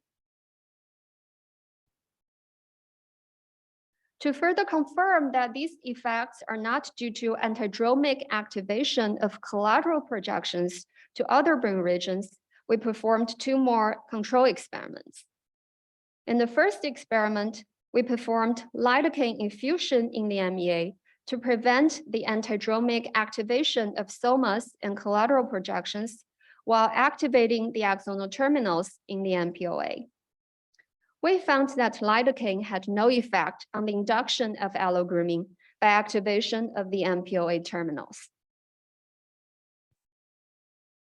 In addition, we activated the axonal terminals of the MEA TAC1 VGAT neurons to a different brain area called the PMV, and we found that unlike the MPOA projection activation, this manipulation had a very small effect on allogrooming.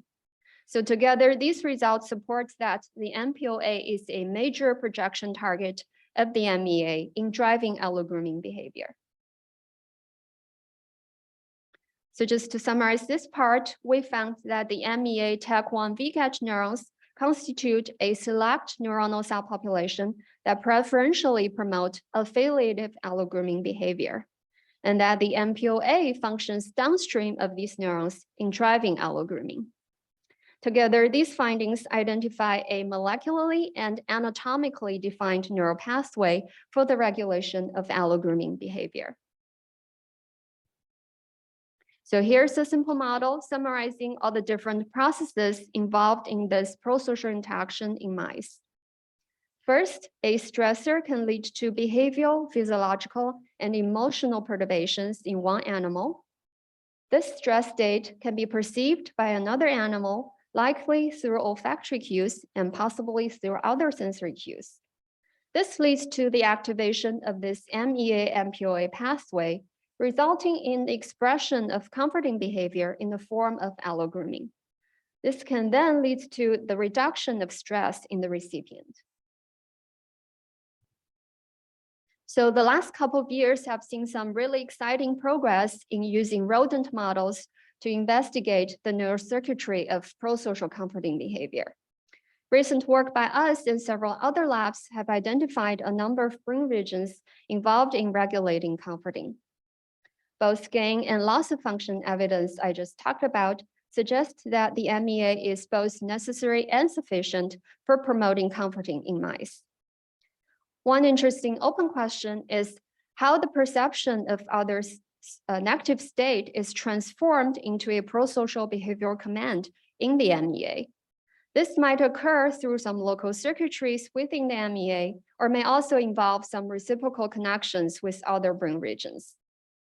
Another open question is how the MPOA in turn regulates allogrooming through its own downstream circuits, and whether there are specific neuronal populations in the MPOA that mediate this function. In addition, other studies have also found that disruption of neural activity in the anterior cingulate cortex, the dorsal-raphe nucleus, or the periventricular nucleus of the thalamus leads to a reduction of comforting behavior. Whether activation of these brain regions would be sufficient to promote comforting remains to be determined. I think it will be really interesting to examine whether these brain areas also play an instructive role in driving comforting like the MEA, or play a more modulatory or permissive role. In addition, how are social information and behavioral decisions differentially encoded in these different brain areas, and whether and how they functionally interact with each other in regulating comforting are all exciting open questions for future research. So the work I just talked about was done in Dr. Weizhou Hong's lab at UCLA, and I would like to thank him for his tremendous support. Several other people in the Hong lab also made important contributions to the study. I also want to thank 2 other labs at UCLA who have developed and generously shared the miniscope technique. And thank you for your attention. I'm happy to take questions.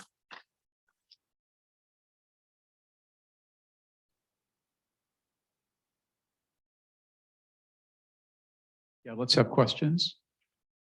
It's exciting to see the field burgeoning. It's the field of rodent studies looking at empathy, looking at this aspect of it. It's exciting to see the proliferation of terrific science in this domain.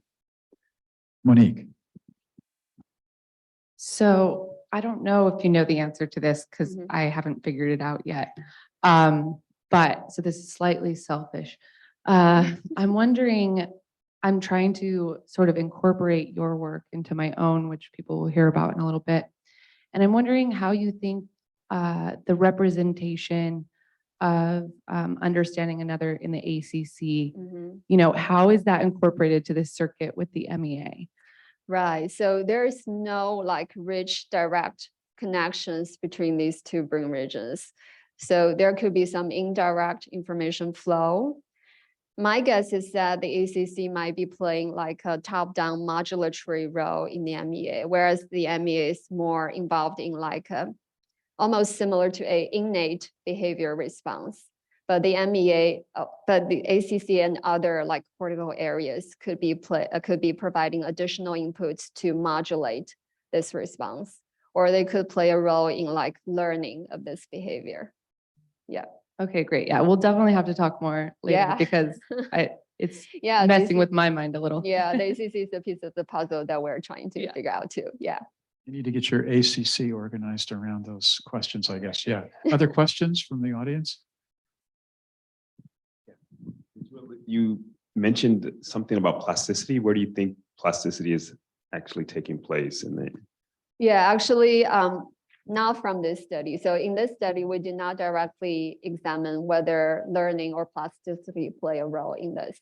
But it's well known that in other experimental paradigms, prior experience can have an effect on the display of prosocial behavior. So I think it's possible that experience and plasticity could modify this behavior. Okay. Yeah. That was a very inspiring talk. Thank you. I'm wondering if you had a chance to look at the micro behaviors that led one animal to begin grooming another. Did you do any sort of Markov analysis? Did the tormented animal, you know, sort of present itself in a certain way with a certain posture that got the ball rolling? I see. Yeah, that's very interesting. We haven't done a Markov analysis, but we do notice that the allogrooming tend to occur in specific spot in their home cage. And it usually occurs when the stressed animal is more calm. So it will stay there to enable the other animal to allogroom it. Did the grooming animal actually witness the pain of the animal next to it? I mean, did it know what was going on, or were the cues primarily like you posited olfactory or? Mhm. Yeah, visual? it did not directly observe the stress experience, but I guess the olfactory cues and maybe there are some, small behavioral manifestation of that pain. Are there Yeah. lessons for approach to PTSD patients who endure multiple insults and torments, like, sex workers, for example? I see. Do you think is a clinical model that your mouse actually can help inform of PTSD? That's a very interesting question. I think, yeah, the MEA, like the amygdala, is well known to be involved in emotional response to others' stress. So, and the medial amygdala in humans are known to be involved in social behavior. So I think there is a possibility that the human MEA also plays a role in motivating us to provide emotional comfort to others.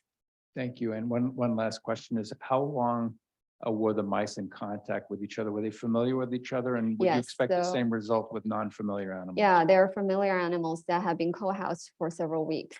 And I showed a slide. So if they're unfamiliar to each other, the behavior is much less pronounced. Yes. There'll be time for more questions later. I wonder, Catherine, do we have one? Do we have one from our virtual audience? Okay, go ahead, Scott. Emily, that was a great talk. Could you Thank you. say a little bit more about the nature of the behavior that's elicited when you activate these neurons? For instance, can you elicit grooming towards an unstressed partner? Or can you elicit grooming towards a sort of stuffed toy that's roughly the same size as a mouse, et cetera? I mean, how much of this sort of overall context of your original behavioral paradigm needs to be maintained in order to observe these types of allogrooming Yeah. effects? Yeah, that's a great question. Yeah, we did examine the effect of the optogenetic activation on allogrooming towards an unstressed animal. And it can indeed induce allogrooming towards those animals, but the duration is much shorter compared to that towards stressed animals. So this suggests that we can partially overcome the necessity of conspecific stress for allogrooming, but the presence of conspecific stress probably provides a context that further enhances this effect. What about a model that can't, let's say, run away once it starts getting groomed, for instance, a stuffed toy or something like A that? toy. Right, because, one reason that it could cut short is the Yeah. other animal actually has a choice in Mhm. whether it's groomed, right? Yeah, we tried some object and we did not see allogrooming towards those. So it probably requires some social cues from a real mouse for this behavior to display. Yeah. We have one question from one of our panelists later this afternoon, Jennifer Mascaro. So she says, I wonder if there's a way to connect your work with the body of research that has suggested the role of vagal tone for down-regulating agonistic behavior. What is known about autonomic nervous system inputs into MEA? I mean, it's known that allogrooming can provide a calming effect that can reduce different kinds of stress responses, I guess, possibly including the vagus system. In terms of inputs to the MEA, I don't think that has been well studied as far as I know, but that's definitely something interesting that I'll look into right after this. Sorry. And our last question is what brain regions do MEA get the input known to the other animal is stressed? Is it only activated when the other animal is stressed, or does it react to other emotional states as well? It's definitely also activated by unstressed animals, like social cues from unstressed animals, but it looks like the level of activation is higher when the other animal is stressed. Yeah, so it does generally respond to different social cues. Yeah. Emily, thanks so much again. Very, very Thank exciting. you. Thank you. So we will be taking a quick break, Bill, 5 minutes. We'll try to speed it up and then we'll have another speaker, 2 speakers before lunch.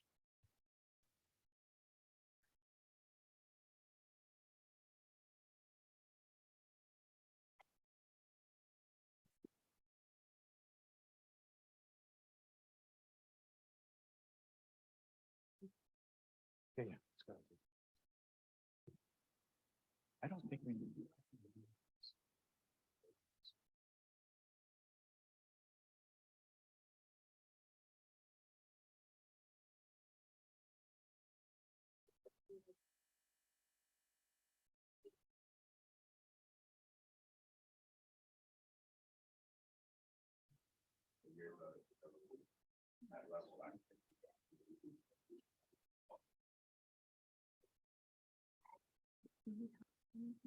I'll just share my screen, I Yeah, think, we're good. with on Zoom. Yeah, So Catherine's that'll be gonna help you with that. perfect. Perfect. Thank you. And what can I use this charging port just so that I don't? Yeah, of course. Mhm, please do.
Oh, is this yours? Sorry, I did it wrong.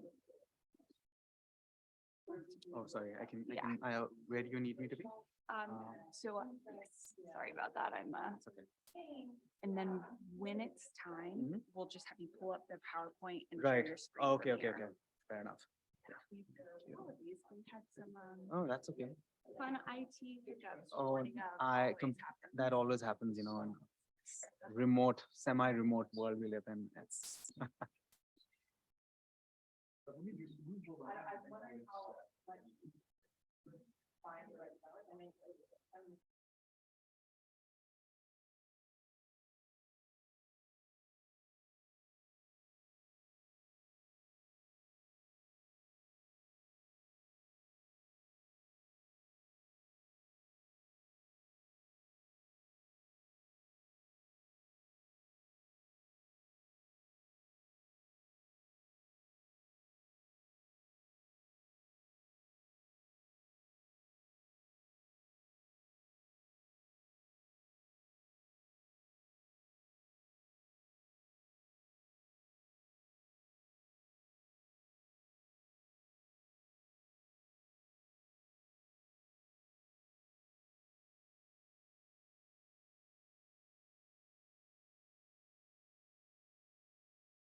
Thank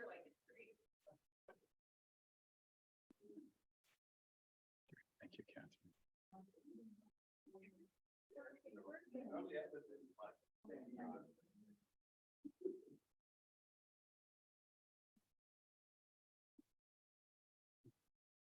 You might need to escape first and then. We'll just, the moment you're ready. Yeah, we're ready now. I can start sharing whenever.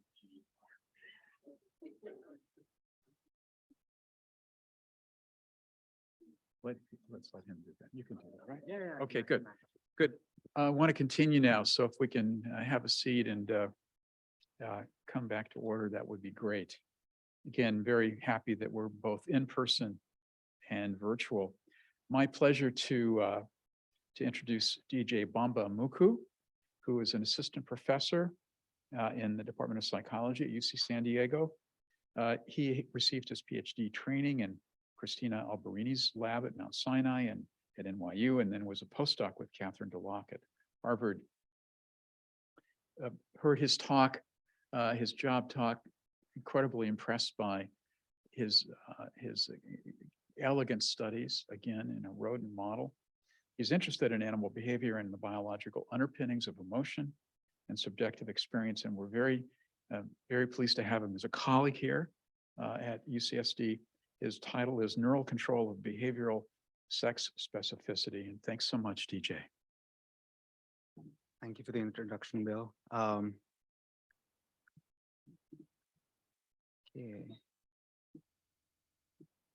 Okay, yeah, thank you for the introduction. It's been a great pleasure for me to be at UCSD over the past year. I started my lab about a year ago. And so today I'm really and I'm actually very grateful for an association with the Sanford Institute. And I think I'm looking forward to more interactions with the excellent diverse faculty that come under this great institute over the next many years.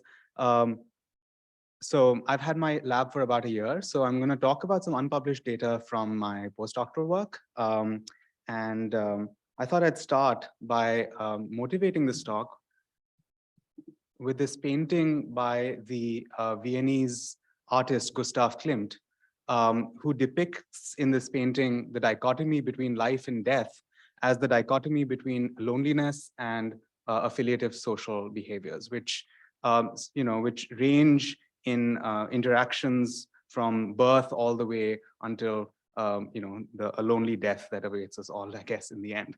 But this painting is not just interesting in the context of depicting this, depicting life as essentially a series of social interactions, but it's also interesting because it was made at a time in history when there was the dawn of psychoanalysis at the turn of the 20th century in Vienna. And this dichotomy between life and death was really conceptualized by psychoanalysts such as Sabina Spielrein and Sigmund Freud as a competition between two drives in humans. And those drives were conceptualized as the drives representing Eros and Thanatos, representing the Greek figures that were embodiments of love and death. But many psychoanalysts also, in a naturalistic sense, thought of this life drive and death drive as a competition between pro-social behavior and aggression. And that's what I'm going to talk about today, and how these two drives of pro-sociality and aggression might be instantiated or mediated by neural circuits in the brain. Now, we are interested in trying to understand this dichotomy or this competition at a mechanistic level. And so we want to essentially choose behaviors that are evolutionarily conserved and are shown by animals across the animal kingdom, so that we can perhaps use model organisms to really gain genetic access to the circuits that underlie these behaviors. And so luckily for us, pro-social and aggressive instincts are quite evolutionarily conserved. One can see these behaviors in animals ranging from flies all the way to rodents and mammals. And many of these behaviors, or almost all of our behaviors, are really instantiated by a neural circuit that looks something like this, where central neural circuits perform sensory motor transformations that lead to the instantiation of these behaviors. And what's more interesting is that the activity in these circuits is likely also necessary for the development of internal states, such as emotional states or physiological states, that are very strongly associated with these behaviors in many species. However, we still don't fully understand how neural circuits make these sensory motor transformations, and we know even less about how activity in these circuits leads to emotional states. In part because we haven't really had an understanding of the cells that make up these circuits that are required for specific behaviors.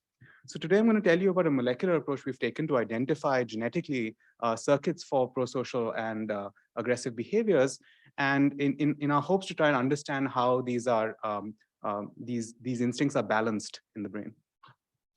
So now in mice, what we know is that these behaviors are sexually dimorphic. Males and females will respond very differently to males and females respond differently to the same sensory cues. Aggressive behavior in laboratory mice, at least, is really strongly expressed by males and not so much by females.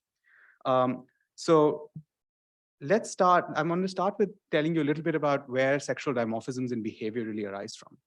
So you can start with the differential complement of sex chromosomes in males and females that sets up morphological and hormonal differences in the brain and body that form this hypothalamic pituitary gonadal loop that is thought to be necessary for the development of sex differences in the brain and behavior. And for many years, what was thought was that because sex hormones and genes are sufficient to orchestrate massive morphological differences in secondary sex organs, that perhaps similar mechanisms are occurring in the brain where circuits for male-specific behaviors and female-specific behaviors are really mediated by architecturally distinct circuits. So the idea emerged about 60 years ago that perhaps what hormones are doing, sex hormones are doing, is to develop a male brain that has male typical circuits that are very distinct from a female brain that has female typical circuits for female specific behaviors. However, this view was challenged from the beginning, especially from ethologists who observed that males and females in the wild were perfectly capable of behaviors of the opposite sex. And several years later, it was discovered that sensory systems have a very important role in mediating which behaviors are chosen by males and females when they interact with animals of the opposite sex. In mice, these decisions seem to be heavily influenced by pheromone sensing through an olfactory system known as the vomeronasal system that is responsible for the detection of non-volatile pheromones. Advances were made in the understanding of these behaviors through studies of knockout mouse, which lacked a specific ion channel called TRPC2, which is expressed exclusively in vomeronasal sensory neurons. And so TRPC2 knockout mice are essentially pheromone blind. And what was observed in Catherine Dulac's lab about 20 years ago was that in TRPC2 knockouts, there's an interesting flip of social behaviors where males start to show behaviors of the opposite sex, and so do females. And so the way this really looks is that males, TRPC2 knockout males or pheromone blind males will show a complete loss of aggressive behavior towards other males, and instead show an increase in mating behavior towards both males and females. Females, on the other hand, will show an increase in male typical sexual behavior towards both males and females. So the loss of pheromone sensing seems to unmask a male typical behavior circuit in the female brain and leads to the suppression of a male typical behavior that is aggression. And so to just give you an idea of what this looks like, here's a wild type male who normally will attack very ferociously an intruder male into its home territory. When you look at a TRPC2 knockout male, the male instead tries to mate with an intruder male, which it would do at a very low frequency in the wild. And even more interestingly, TRPC2 knockout females start to show, the TRPC2 knockout female is in brown here, light brown. She will try and show all aspects of male sexual behavior towards both intruder males and females. And so we think that it's likely that architecturally similar neural circuits in the male and female brain are modulated differently by sensory stimuli, especially from the pheromone detection system.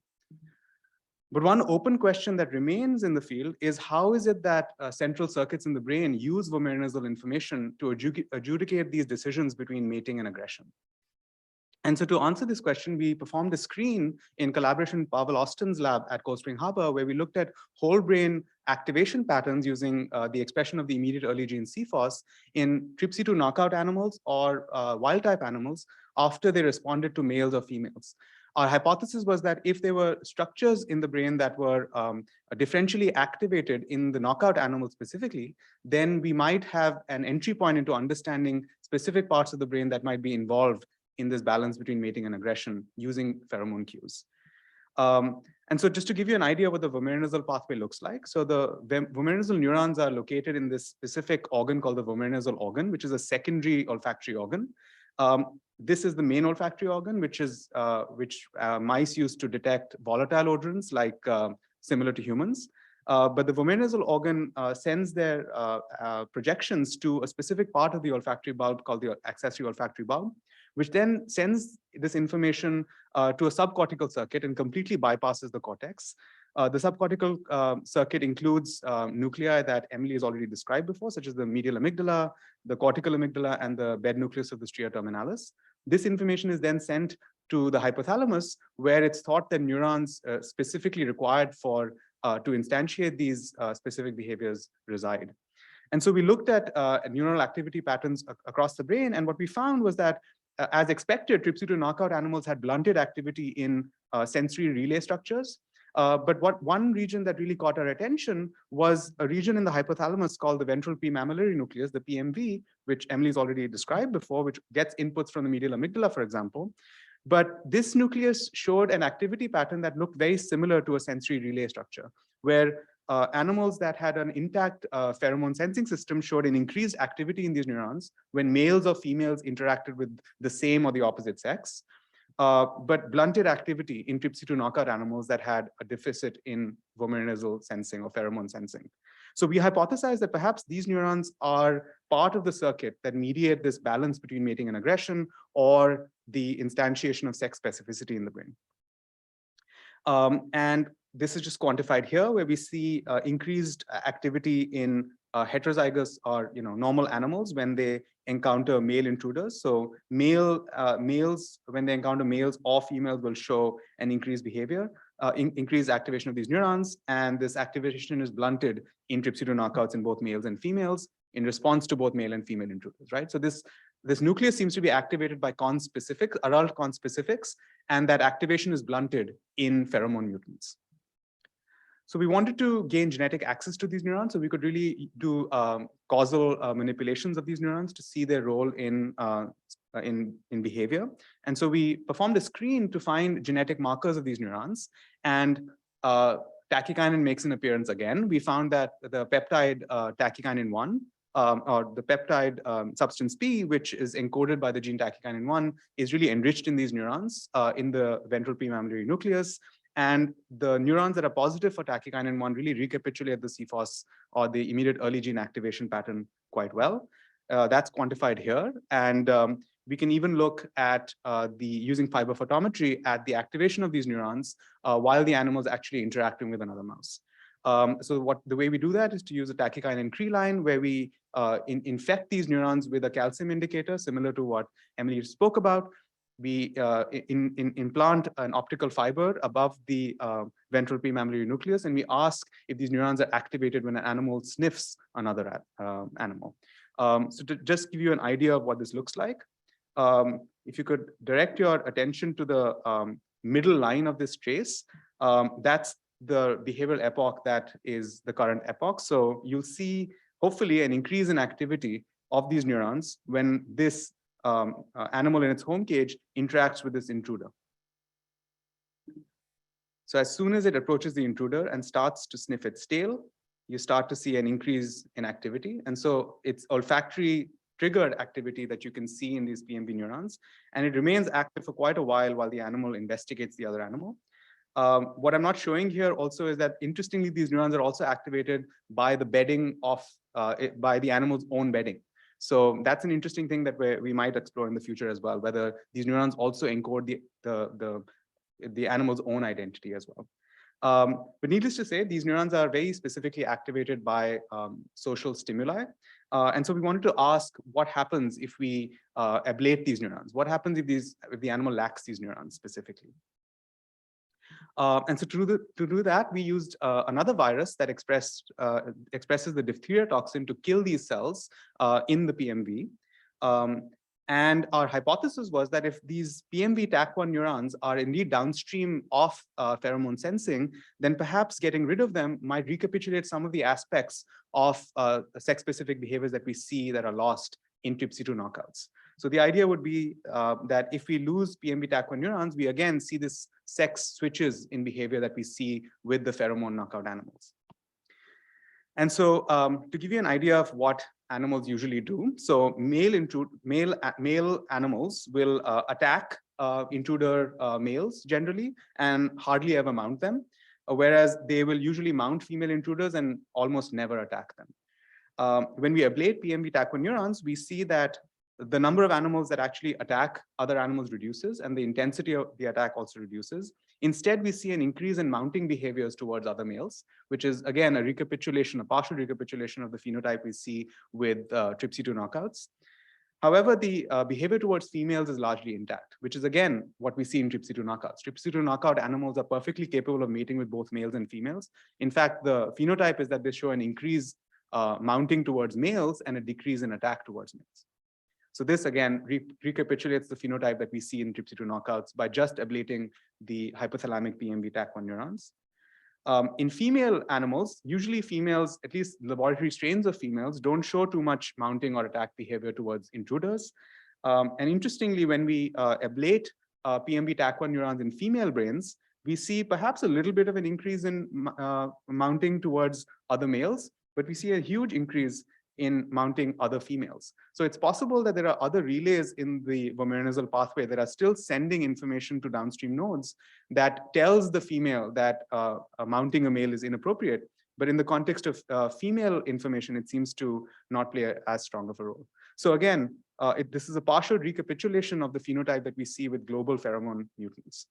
So we hypothesize that if this nucleus is indeed playing this role in mediating this balance between mating and aggression, then perhaps activating these cells in an animal that doesn't have a intact pheromone system might rescue the behavioral deficits we see in TRPC2 knockouts.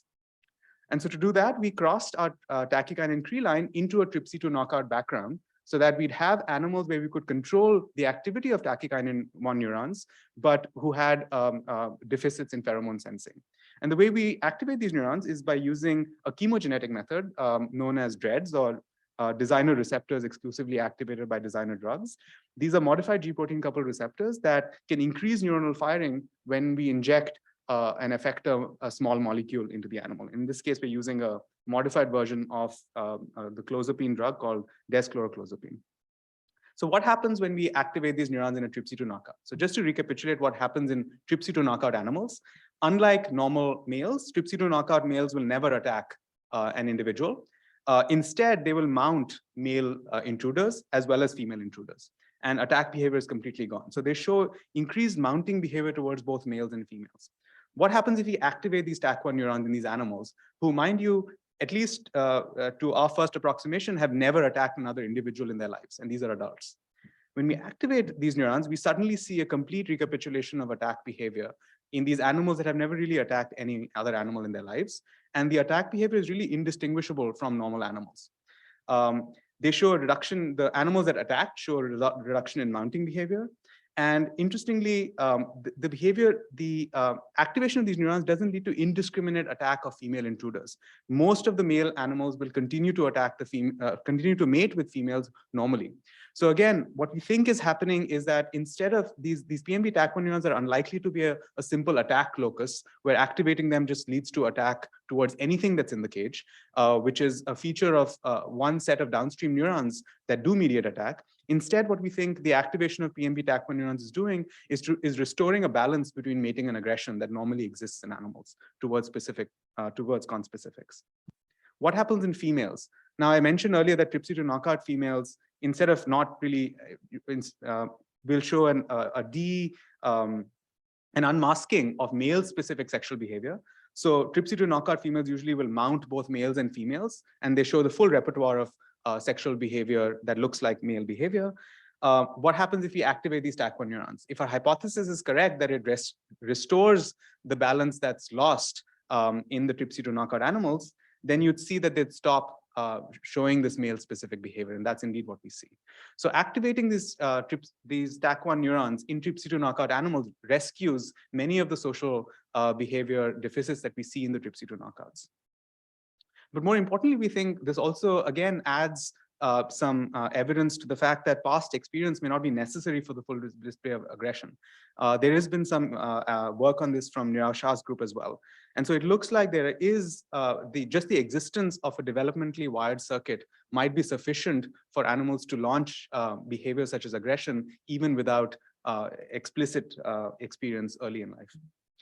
And the second thing I want to highlight is that the PMB doesn't seem to be a simple attack locus. Activating these cells will not lead to attack towards anything that's in the cage. It'll only resume attack towards animals that they would normally attack if they were normal. Right. So we wanted to ask how these neurons are actually implementing this balance between mating and aggression. So we looked at the whole brain monosynaptic inputs onto these neurons. What are the neurons that are sending information to these TAC1 neurons in the PMB? And where are these neurons sending the information to? So we use two techniques to look at these inputs and outputs: rabies tracing to look at inputs, and synaptophysin GFP tracing to look at outputs. And we found a large subcortical circuit that these neurons interact with. So we see several parts of the brain that send inputs to these neurons and also receive outputs. So these are the nuclei that are labeled in pink. So you can see that there are possible feedback loops with many parts of the subcortical, many subcortical regions. We do see some regions that receive exclusively outputs and some regions that only send inputs to these neurons. To simplify the circuit a little bit, I'm going to show you what the circuit looks like in the context of vomeronasal sensing. So we think that vomeronasal pheromone information gets split to go to the BNST and the medial amygdala. PMB TAC1 neurons receive information from both these pathways. And in the absence of PMB TAC1 neurons, we think that other sensory cues are sufficient to activate male-specific mating patterns and essentially either inhibit male aggression or not activate them at all. PMB TAC1 neurons, we think, lie between the medial amygdala and the neurons that instantiate aggression, which, for example, is done by a region of the brain called the VMH, ventromedial hypothalamus. And we think somehow the PMB TAC1 neurons are projecting to the region that Emily spoke about, the medial preoptic area, which we know to be required for male sexual behavior, and the ventromedial hypothalamus that we know to be involved in aggression. So in the presence of the PMB TAC1 neurons, we see an increase in aggressive behavior and suppression perhaps of inappropriate mating towards the wrong conspecific. The interesting thing we also saw about this circuit was that it was not sexually dimorphic between males and females. Again, giving credence to our hypothesis that perhaps the circuit that mediates this balance between mating and aggression or sex-specific behaviors is architecturally similar in males and females. But we still wanted to explore if the circuit was modulated differently through neuromodulators in the brain.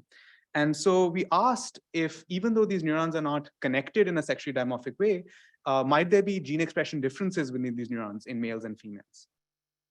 And so to look at this, we luckily had access to a single cell sequencing data set, a high quality data set that included samples from both males and females. And so we reanalyzed that data set to pick up molecular differences in these PMB TAC1 neurons specifically.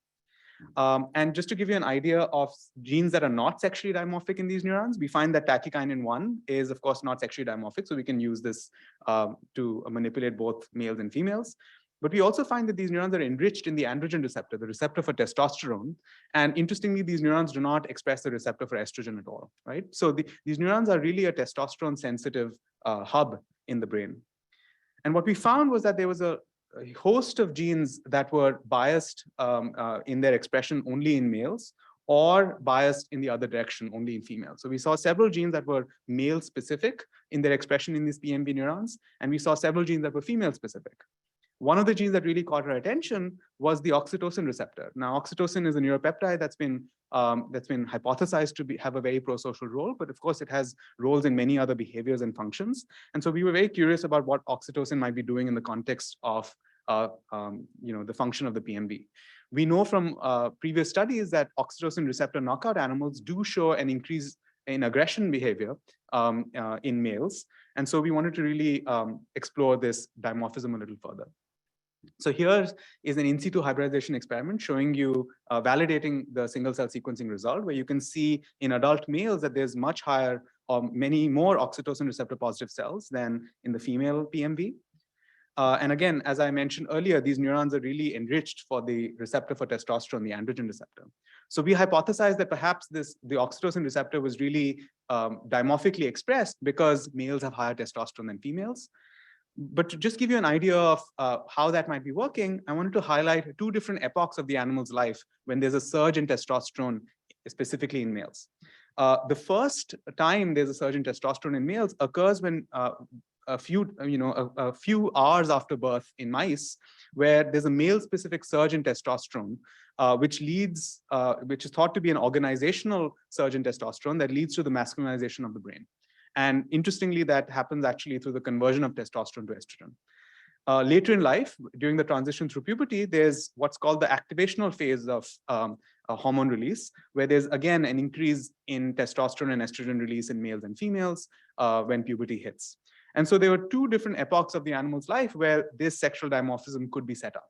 So to identify which it might be, we did a developmental time course to look at when this sexual dimorphism is first seen over development. And surprisingly to us, we saw that well before puberty, which hits about postnatal day 25 to 32 in most mouse strains, we see that well before puberty, there is a sexual dimorphism that's already set up. So as early as postnatal day 22, we see that there's more oxytocin receptor in male PMB TAC1 neurons than females. It goes even earlier. So as early as 11 days after birth, this sexual dimorphism exists, but the sexual dimorphism cannot be seen at birth.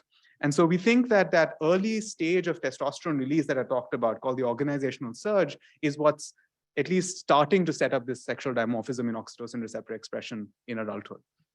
And that's just quantified here. So you can see as early as postnatal day 6 that there's this huge dimorphism in the expression of oxytocin receptor in males versus females, and that sexual dimorphism is maintained into adult even when oxytocin receptor levels start to drop off towards when animals hit puberty. And so we wanted to see what if we injected female pups with testosterone as if they were males. Would that transient increase in testosterone at a few days after birth be sufficient to masculinize the expression of oxytocin receptor in adults? And conversely, what we did was to castrate male mice before puberty hit to see how much of a role pubertal testosterone is also playing in the final adult expression of oxytocin receptor. And so here's just the quantification of oxytocin receptor that we see in males versus females. So in adults, we see higher oxytocin receptor in males than females. Now, what happens if we inject females with testosterone just for 3 days, just for 3 days after birth, after which they never see testosterone again? First, we see that castration before puberty leads to a reduction in oxytocin receptor positive cells, right? So this means that whatever's happening during puberty, ongoing testosterone also plays a role in maintaining levels of oxytocin receptor that are male specific. But when we inject females just for the first 3 days after birth, you see oxytocin receptor levels that are higher than normal females in adulthood, and they basically go up to the levels that you see in castrated males. So this essentially means we think that there's an additive role of both early life testosterone release, which occurs in the first few days after birth, and the pubertal and ongoing testosterone that is released in adulthood as well. And this switch in the sexual dimorphism of gene expression in the PMV is not just limited to the oxytocin receptor. The same thing happens with CRH binding protein, which is another protein that's expressed more in males than females. This reduces with castrated males, and if you inject females with testosterone, it goes up to the level of castrated males. And this also works in genes that are biased in the opposite direction, where this receptor for the I think there's been a loss of connection, maybe. Not sure. The screen's gone off.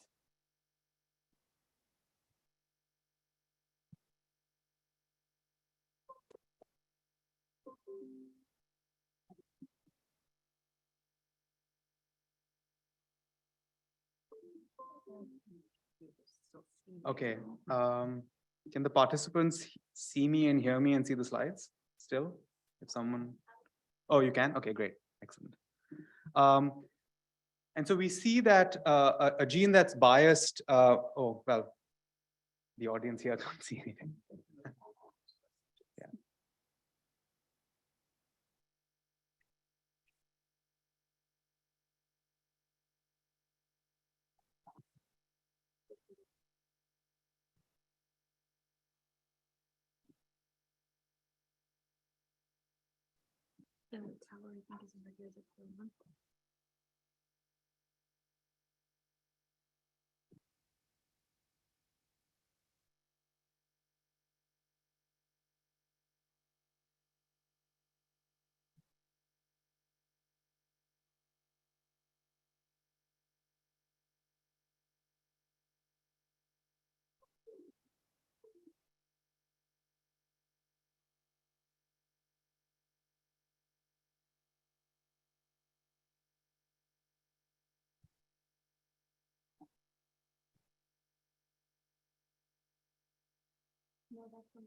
Okay.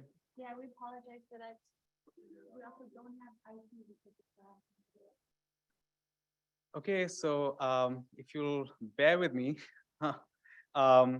we see this sexual dimorphism in the other direction as well, where genes that are enriched in female PMB neurons are also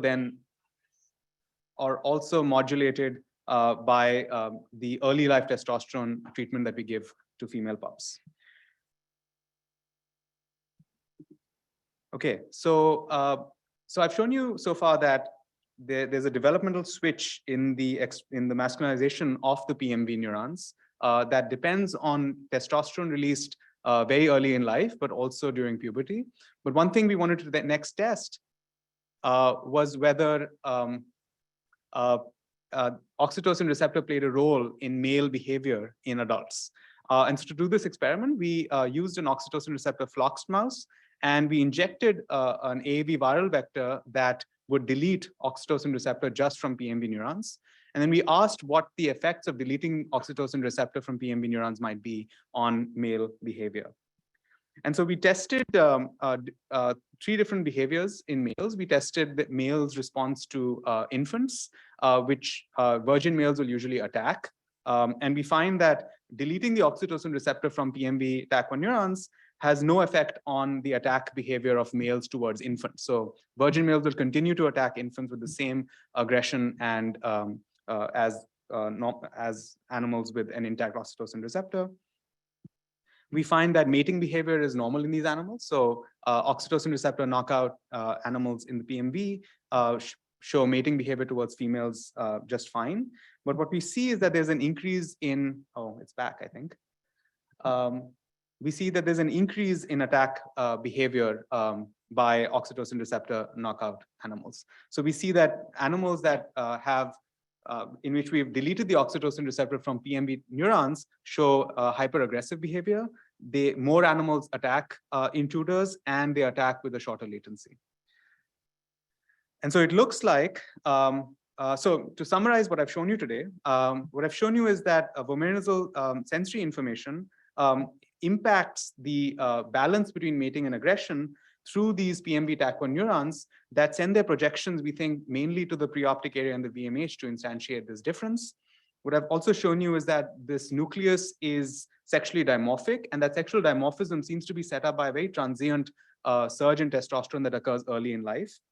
And what I've also shown you is that this sexual dimorphism can be modulated, or sexually dimorphic behaviors can be modulated in adulthood by other neuromodulatory systems, such as the oxytocin system. And what's really interesting to us in this whole, ultimately what we think this also shows is that architecturally similar circuits can be modulated differently in males and females. And that we really start to understand sex differences in behavior, we need both connectivity information and gene expression information, because it appears that the connectivity patterns of neurons that seem to instantiate these behaviors are similar in males and females. finally, I just wanted to highlight an interesting evolutionary conservation of this kind of mechanism. Several years ago, David Anderson's group at Caltech showed that there was a group of neurons called P1 neurons in Drosophila that also mediate in Drosophila a balance between courtship and aggression through changes in the activity of these neurons. And now, interestingly, these neurons seem to have similar effects as the PMB-TAC1 neurons that we've discovered. But an even more interesting fact is that these neurons are controlled by a tachykinin positive circuit in Drosophila as well that detects pheromones, gustatory pheromones mostly.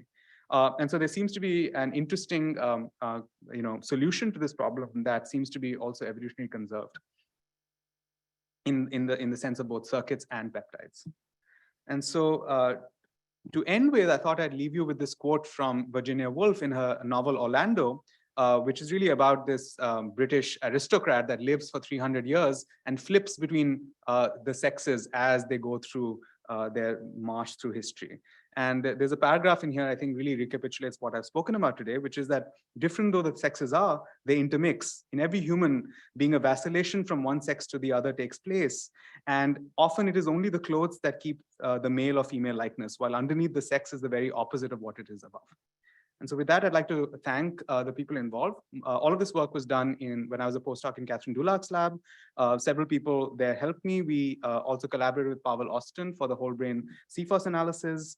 And I started my lab at UCSD a year ago. You can read more about our work on my lab website. And I'm happy to take any questions. Thank you very much.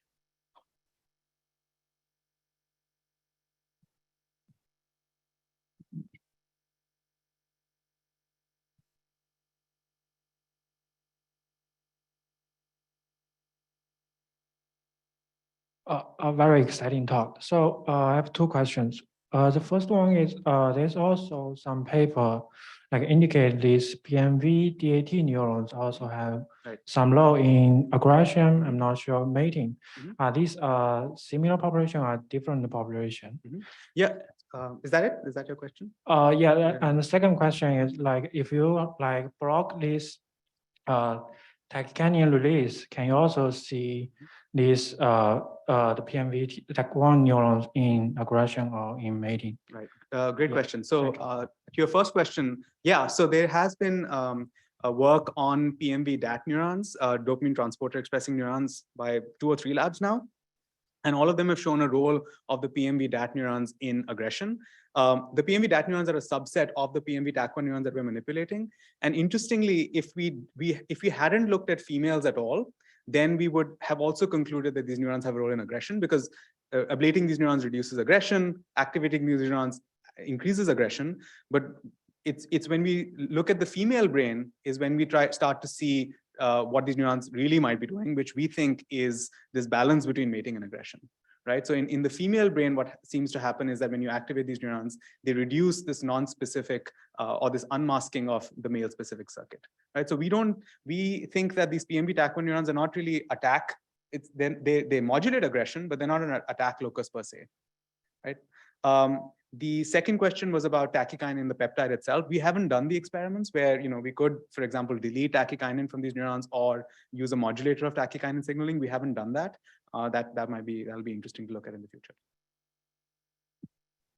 Other questions from the audience? How about Catherine? Do we have any questions coming in?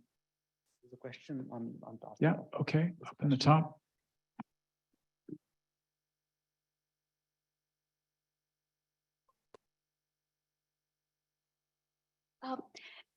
There are behaviors like social hierarchy establishment or just like altruistic behaviors that go beyond just aggression and mating that also show sexual dimorphism. Right. And they're probably controlled by like regions that go beyond just like pheromone sensing. So do you think this kind of a oxytocin receptor expression dimorphism, is that more global that you probably that's seen across most regions?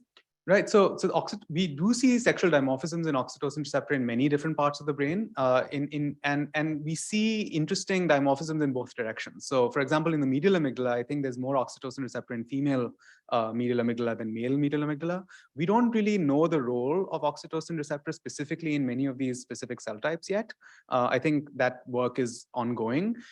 Broadly, for example, in the medial amygdala, also oxytocin receptor seems to modulate it seems to modulate social motivation to interact with males versus females. So that's been shown also, I think, by the Dulac lab. In terms of higher order behaviors like social hierarchy, etc., and how those might be mediated in a sexually dimorphic way, we don't really fully understand that. We think that many of those functions might be, again, products of top-down modulation of these basic circuits within the hypothalamus. So the decision on when to mount or when to attack can be modulated by the experience of the animal. So it's likely that circuits such as the learning circuits in the brain might be important in essentially modulating these mechanisms. How that happens, we don't fully understand yet. Does that answer your question? Did you want me to answer in a different way? We can have a chat afterwards as well. DJ, I'm thinking about the VNO and the different kinds of information that are being sensed by the VNO. It sounds like what is being sensed in the context of a stressed friend, a stressed familiar mouse may be very different than what is sensed by the VNO when it comes to a male intruder or a female intruder. Thoughts about that? Yes, so that's a great question. So there's been a lot of great work, including Emily's work, that starts to try and unpack what happens when you have two conflicting scents that are coming from the same animal. It seems like the hypothesis that there is a hierarchy of adjudication of which circuits sort of maybe there might be mutually inhibitory circuits that both get activated when an animal senses a female and also senses perhaps that the female is stressed. And that could modulate downstream circuits. That's one possibility. There is work from Gloria Choi's lab which showed that if a female is sick, males will suppress mounting those females. And the way that works is again through a pheromone that's released in sick females that's detected by the medial amygdala. And then the medial amygdala then inhibits the preoptic area sexual behavior circuits. So in that animal, for example, the animal is sensing both female pheromones and this sickness dependent pheromone, but the female pheromone responses are suppressed by the activation of a circuit that also recognizes the sickness. And this processing likely to, in prioritization likely to occur at the AOB or already in the VNO? Right, so it seems like this prioritization is occurring at the medial amygdala, right? So it's occurring 2 steps downstream. So Lisa Stowers has shown that you can have modulation at the level of VNO sensory neurons as well. And for example, females will show different receptivity to males, depending on whether they're in estrus or in diestrus. And that receptivity seems to be mediated by hormonal silencing of the VNO neurons themselves. So essentially, females don't allow males to mount them when they're in diestrus because they're essentially pheromone blind through a hormone mechanism. So you can have regulation at each stage of this process. Why certain things are regulated at one stage versus the other, we don't know. It's possible that there are several mechanisms happening in parallel, but we don't know. I would imagine that there is some establishment of a hierarchical scheme at some point in the circuit. I wonder how empathy comes into this. I'm wondering if,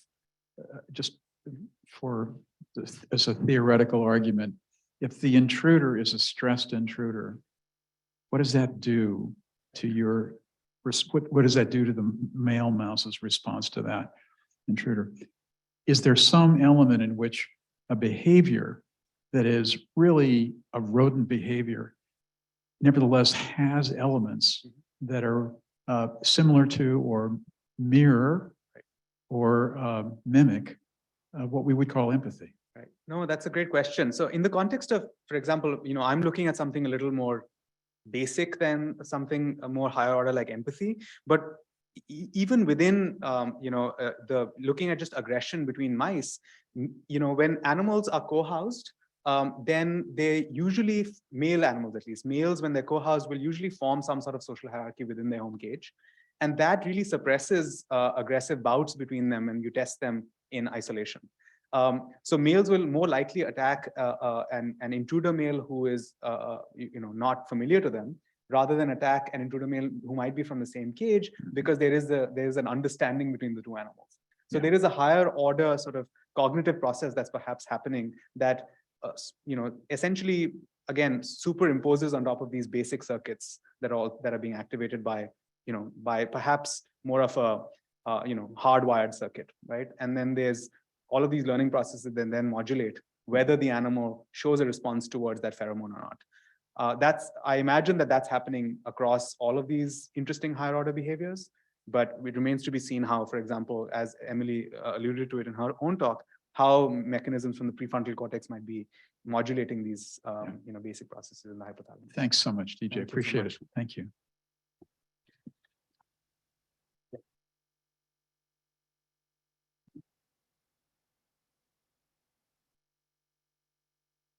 I think we're going to continue now so that we catch up on a little bit of time. And so when we get our slides up here, we'll be all set. Sounds good. Great pleasure to introduce Monique Smith, who's happily for all of us now, or soon will be, an assistant professor in neurobiology and neurosciences at UC San Diego. She's coming to us from the University of San Diego. She received her BA and MA in psychology from California State University, San Marcos, so locally nearby, and her PhD in behavioral neuroscience from Oregon Health Sciences. She did her postdoc training with a good friend of mine at Stanford University named Rob Malenka. And I see so much of Rob's thinking and his mentorship. And when I hear Monique Smith, Monique, welcome. Sure, her talk will be the anterior cingulate inputs to nucleus accumbens, control social transfer of pain and analgesia. Monique. Thank you for that lovely introduction. And thank you to the previous speakers for setting up a lot of the methods and techniques I'll be using. I won't have to go into much detail, but that's nice. Additionally, I really enjoy that I can be in front of a group of people who really want to hear about empathy. I feel as though I'm usually talking to crowds that are, pain researchers or addiction researchers, and I have to sort of convince them that we may be able to look at empathy in the rodent. And I may still have to convince you a bit of that, but I think Emily did a really nice job setting some of that up. So empathy is an evolutionarily conserved process that can be beneficial for social behaviors, for survival, et cetera. As I mentioned, Emily had a really nice description of this. And the ways in which we have previously thought about empathy, prior to the last decade or so, have been that this is a higher order, primate specific or human specific behavior. But I really truly believe that we can break down the process of empathy and think about it in terms of from a social neuroscience perspective and look for endophenotypes of empathy in rodents to better understand the neurobiology. So one of my favorite definitions of empathy that I think gives a more cross-species understanding is that empathy can be defined as the adoption of a sensory or affective state that's more appropriate to another than to oneself, right? And so if we're acting or feeling in a way that isn't really indicative of our own circumstance, but perhaps the circumstance of someone that we're observing. And so there's a model of empathy and thinking about how it's evolutionarily conserved called the Russian doll model, which suggests that different types or different orders of empathy are nested within each other, and sort of the highest level of empathy, which would be perspective taking or targeted helping behavior, depends upon these quote unquote lower levels of empathy. So from perspective taking sort of on the outside, then you have empathic concern and consolation sort of in the center. And then below that, you have things that are more automatic, such as emotional contagion and mimicry. And so I don't think I have to convince you, based on things that we've already seen today, that rodents actually have been shown to display all of these types of empathy. So starting from mimicry and emotional contagion up to consolation and even helping behavior. And it turns out when I look back into the literature, it's actually not a super novel idea that animals display or that rodents display these behaviors. It's just that nobody really wanted to call it empathy. So even dating back to the 1950s, we've seen that rats will actually forego pressing a lever to receive a reward to prevent shocking a cage mate. And I would say that involves some sort of perspective taking or understanding that the other rat is in distress to forego a reward. And so, like I said, that was all the way back to the 1950s. People weren't really thinking about that in terms of how that might relate to empathy or perspective taking or helping behavior. But since then, there have been a lot of studies that I think are related to our understanding of empathy, including behavioral matching, social analgesia, even the social transfer of sickness behavior, helping behavior, and consolation.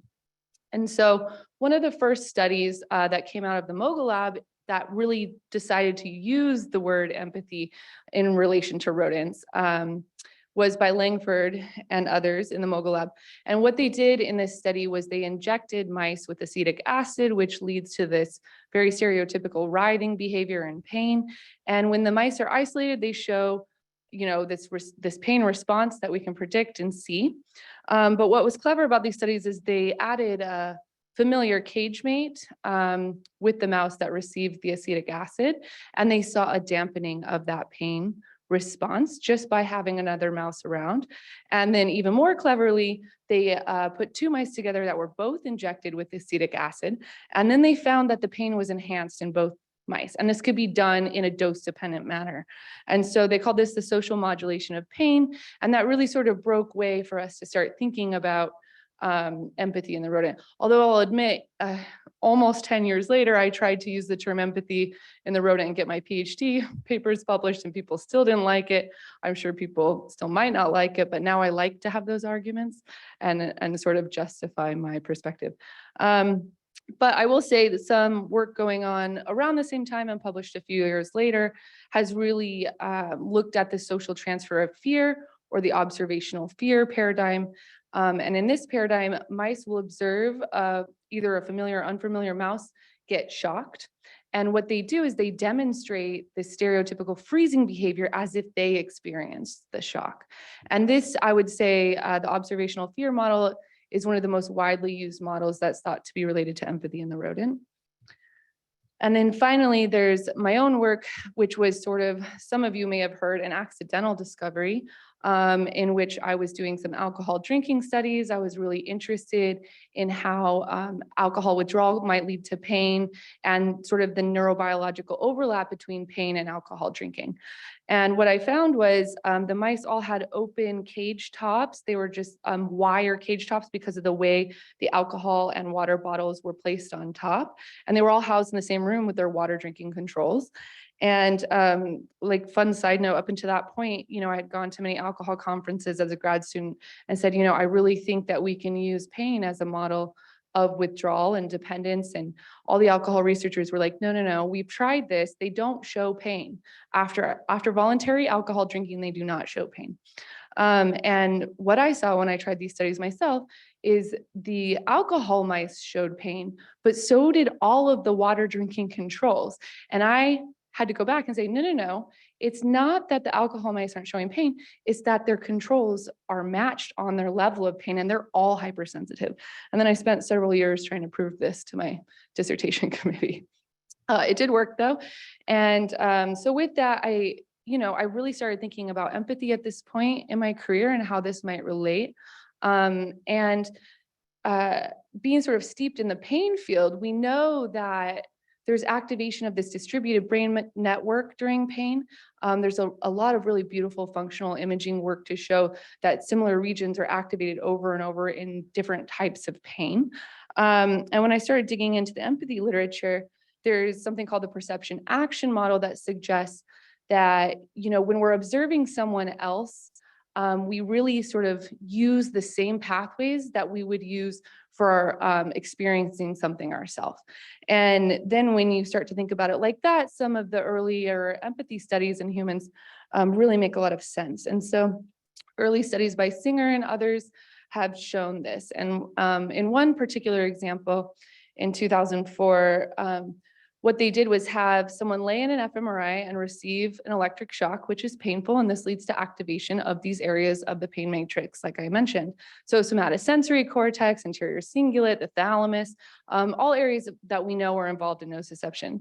But what was really clever in these early studies is, and Fadel talked about this morning, so again, I don't really have to introduce it all that much, but if they watched a loved one or a romantic partner receive an electric shock, some of the same brain regions are activated as when experiencing pain themselves. And now, fast forward almost 20 years later, I suppose, and one of the brain regions that comes up, or two that come up over and over and over in these studies of observing somebody else in pain or practicing empathy, is the anterior cingulate and the anterior insula. All right, so with that, I'm going to talk to you guys a little bit about my model of bidirectional sort of empathy pain behavior that we've titled the social transfer of pain and analgesia. Then I'm going to tell you a little bit about some investigation of the neurobiological mechanisms, and most of that work is published, but I will also tell you about some pharmacological manipulation to sort of probe what's going on with these neural circuits that we're interested in towards the end of the talk. Okay, so the experimental model, let's see, do I have the mouse here? Yeah, well, I'll probably I don't need to point. Okay, so the experimental model that I use called the social transfer of pain is relatively simple, and we did it this way on purpose to try and really probe the neurobiological mechanisms in a very concise way. And so what I do is I take mice that are all familiar with each other and split them into different groups. So on the top, you can see there's 2 mice that are control mice. They already know each other. They hang out in a home cage for 1 hour. And have a social interaction, and that's it. Those are the control mice. Then in the bottom cage, you can see we have a pain mouse, the CFA mouse. So CFA is complete Freund's adjuvant, and this is an inflammatory stimulus that we would give into the hind paw. It leads to long-lasting localized inflammation similar to arthritis. And they're housed with the mouse that we call the bystander. And the bystander really just has a social interaction with a mouse in pain instead of a normal mouse. And after that, we've done lots of different types of pain sensitivity assays, as well as assays of affective or emotional processing. And so I'll start with mechanical sensitivity testing as one of the primary tests that we use for this. And this is where we just apply different levels of mechanical force to the bottom of the paw. And if the mouse moves their paw to a lesser force, that means they're hypersensitive. So they can withstand less mechanical stimulation. So any decrease on the y-axis of this graph is indicative of enhanced pain. And so I hope you can see here. Oh, you kind of can't see the x-axis, but we take baseline measurements before anything happens at all. And then our time point 0 is immediately after that social interaction. And we've done time course studies to see, how long does the pain persist? Does it recover? So we do 4, 24, 48 hours later. The dotted line in the middle is representative of the average baseline of all the groups at the beginning. So you can see with control mice, nothing really seems to change. Their mechanical thresholds or lead to hypersensitivity in terms of the handling that we do or what they experience. They kind of stay right around that baseline for all of the testing. But when you inject a mouse with CFA, they show really robust, intense mechanical hypersensitivity that lasts for essentially as long as we can measure it. And I've measured it for up to 5 weeks. And this is the fascinating part, which, we've now duplicated, I don't know, dozens and dozens of times in different species in prairie voles and rats and mice, that the bystander mouse after just a single hour shows this marked and almost to the level of the CFA mechanical sensitivity from just the social interaction. And it occurs in only an hour.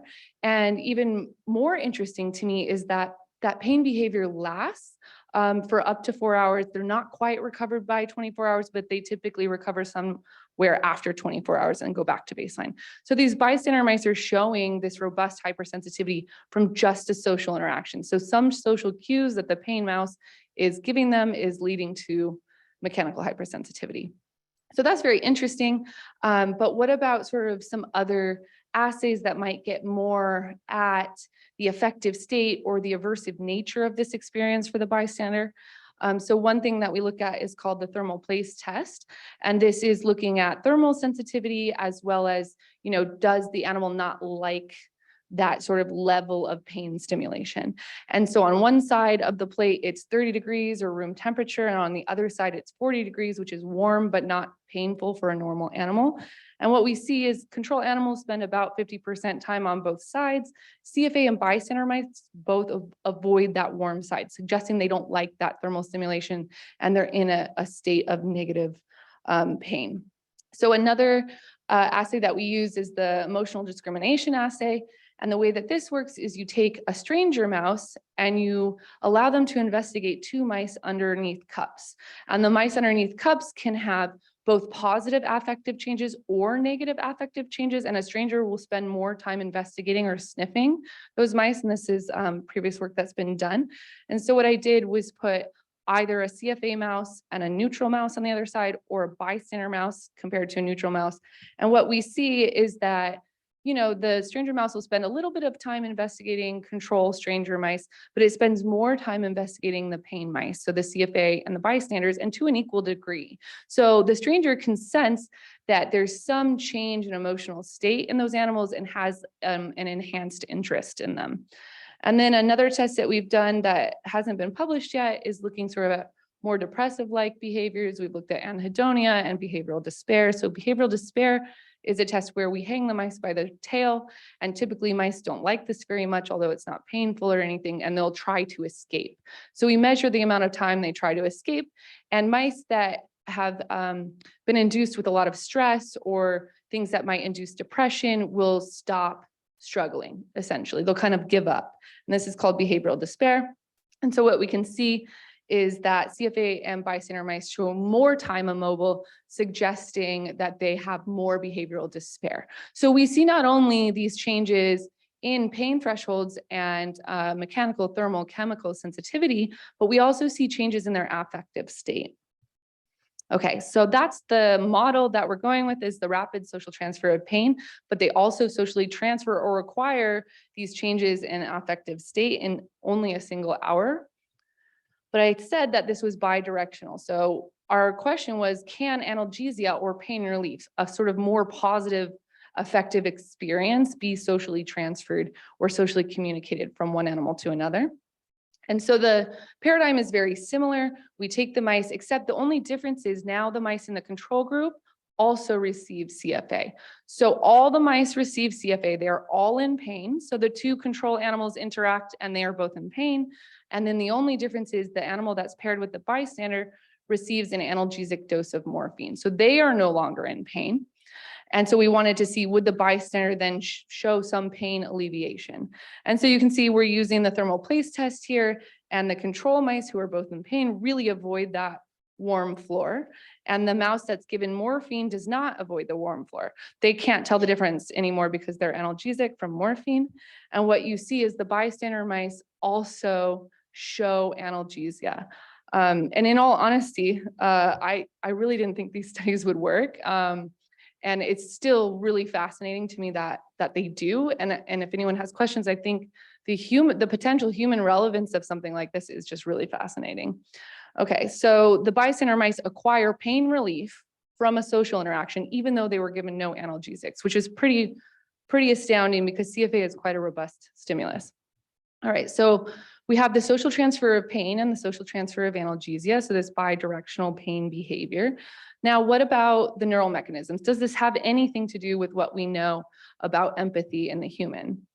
So that was really our question. Or was this some, weird rodent-specific thing that is still very interesting that we could study for the purposes of social communication of pain or non-nociceptive pain?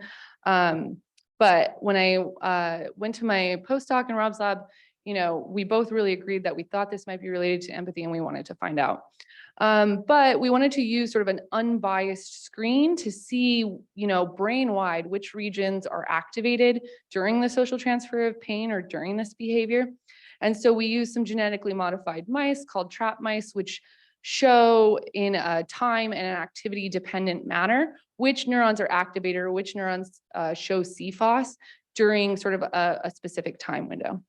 Okay, and so you kind of don't need to pay attention to all of this, except the fact is that we really looked across the brain at a lot of regions that we know to be involved in pain, that we know to be involved in human empathy, and counted all the CFOS and saw what I found was most interesting was that the anterior cingulate cortex, one of the most activated regions in studies of empathy, was highly activated in the bystanders. Well, the anterior cingulate cortex is also important for the effective motivational aspects of pain, but it was not significantly different compared to controls, and the ACC or the bystanders it was. And then additionally, the nucleus accumbens, which, you know, up until this point, there had been a few studies and a lot of human imaging studies that have talked about the nucleus accumbens in pain, but not a big focus in the animal literature. But the nucleus accumbens, as you all know, is a dopaminergic region. It's very important for social behavior, pro-social behavior, and reward. And so we thought it might be interesting to look at the anterior cingulate cortex and the nucleus accumbens in the social transfer of pain. But first, we wanted to really ensure that in our model and in these mice that these regions were connected. So we did a couple different types of tracing. So thank you for DJ for introducing these, so I don't have to talk too much about the methods. But we did anterograde tracing. We saw the anterior cingulate cortex projects down to the nucleus accumbens core specifically. And then we did some monosynaptic rabies tracing, but this time we did it in the trap mice. So we trapped neurons, we gained genetic access to neurons that were activated during the social transfer of pain, and we did the monosynaptic rabies in a Cree-dependent fashion in those neurons only. And basically the end of the story is what we found is the anterior cingulate cortex does project onto nucleus accumbens cells that are activated by the social transfer of pain. So this was sort of a way for us to see, is this a functional circuit that might be related to our behavior? And so we were pretty convinced by this and decided to do some optogenetic manipulations to inhibit and activate the anterior cingulate cortex and the anterior cingulate cortex projections to the nucleus accumbens during the social transfer of pain and analgesia. I'll show you sort of a subset of that data here so that I'll have a little bit more time at the end to show you some new stuff. But essentially the idea is we inject these viruses into the anterior cingulate cortex. So the data I'll show you will be the inhibitory opsin, halorhodopsin. So if we shine a light on the neurons that are infected by this, we can inhibit the neurons from firing. And we inhibited these neurons during the entire social interaction and intermittently during the tests as well. And so what you can see in our YFP group, so those are our controls, the CFA and the bystanders both show pain behavior, which is what we would expect right after that social interaction, right? And they look relatively similar. The inhibition of the anterior cingulate cortex did not affect the CFA mice, which was a question. We thought it might relieve the pain or block the pain because it's known to be involved in sort of the pleasantness or unpleasantness of pain, but it did not change their mechanical thresholds. And when we inhibit the ACC in the bystanders, you see they do not acquire the social transfer of pain. And then we wanted to know, okay, this is really great. The anterior cingulate cortex seems to be important to the acquisition of this social information for these animals to develop pain. And is that true for the social transfer of analgesia? So again, this one's a little bit more complex because everybody received CFA. So you have three groups. You got your CFA control, your CFA morphine, which shows a reversal of pain, or they show analgesia, and the CFA bystanders. So I hope you can see the CFA bystanders in the GFB group look more similar to the morphine animals than they do to the controls, right? So they acquired some social transfer of analgesia.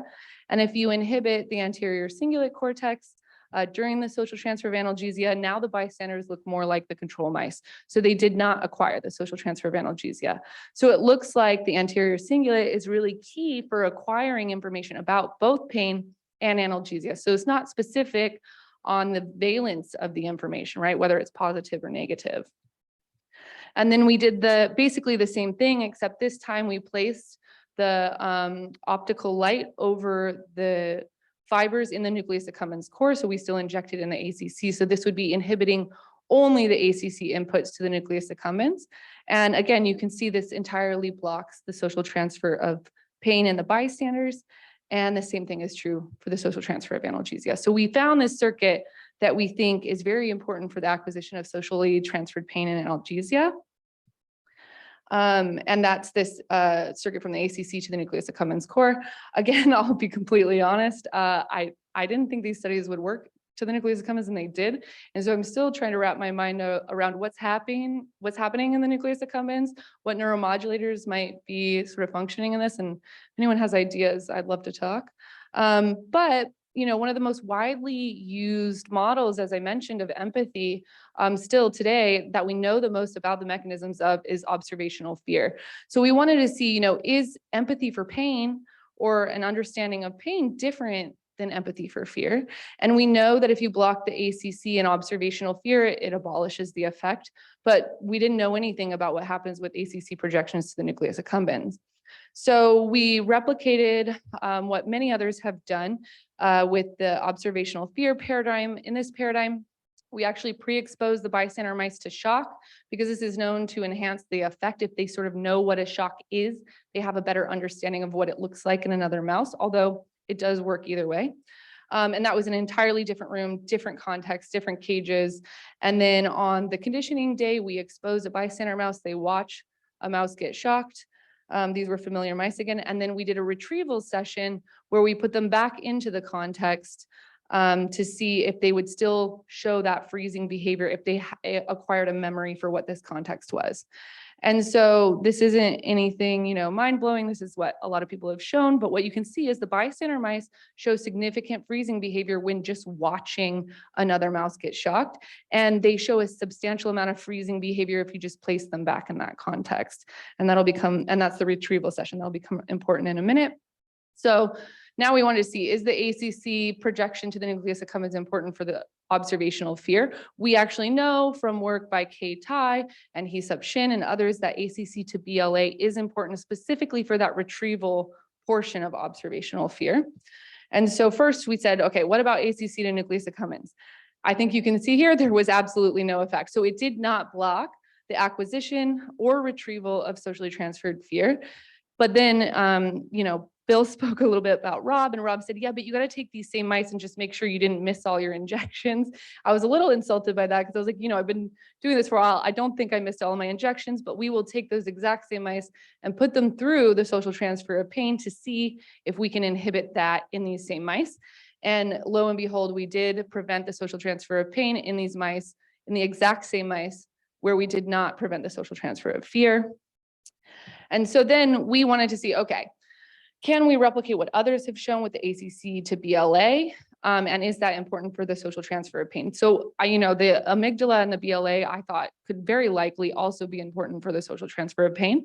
And so what you can see is it doesn't affect the conditioning. They acquire the conditioning. This is something that we know, but it does affect the retrieval. So if you inhibit the ACC projections to the BLA, they have an inability to retrieve sort of this memory or this information about the observational fear. And then we took those mice and we put them through the social transfer of pain, and there was absolutely no effect. So inhibition of ACC to BLA is more important for the social transfer of fear and has no influence on the social transfer of pain. So with this, we think that, the ACC, there's some convergence of information, and then depending on the type of information, it has different outputs. Again, I'm actively trying to figure out exactly how this works. But yeah, so we have the social transfer of pain and analgesia, which depend on ACC to nucleus accumbens. And then we have the social transfer of fear, which does not depend on the nucleus accumbens, but ACC projections to the basolateral amygdala. And so, I'd like to pause for just a second to say, up until this point, our neurobiological understanding that, wasn't done with imaging studies in humans had really been based on the observational fear paradigm. What we knew about empathy in the rodent was based on observational fear. And this was the first evidence that perhaps empathy for pain and empathy for fear might use, converging but also divergent networks. All right, and so now I'll tell you a little bit about some pharmacological manipulation studies that I've been working on to look at the social transfer of hypersensitivity, but also that social transfer of the negative affective changes. And so we had a clever idea that I think many people have had now, and we wanted to see if there was an effect of MDMA. And this was a specific choice because we know MDMA or ecstasy enhances empathy and prosocial behavior in humans. And there's also some evidence that it enhances prosocial behavior in prairie voles. And so we were like wondering if we give MDMA, will this enhance the social transfer of pain? Again, I kind of was like, there's no way that's going to work. That's just like would be too cool, right?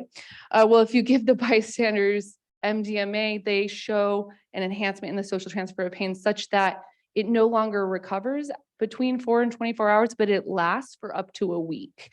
And so I'll test them, 48, 72 hours later, and they're still showing hypersensitivity. But that's sort of like a prolongation of the social transfer of pain. Is it really enhanced?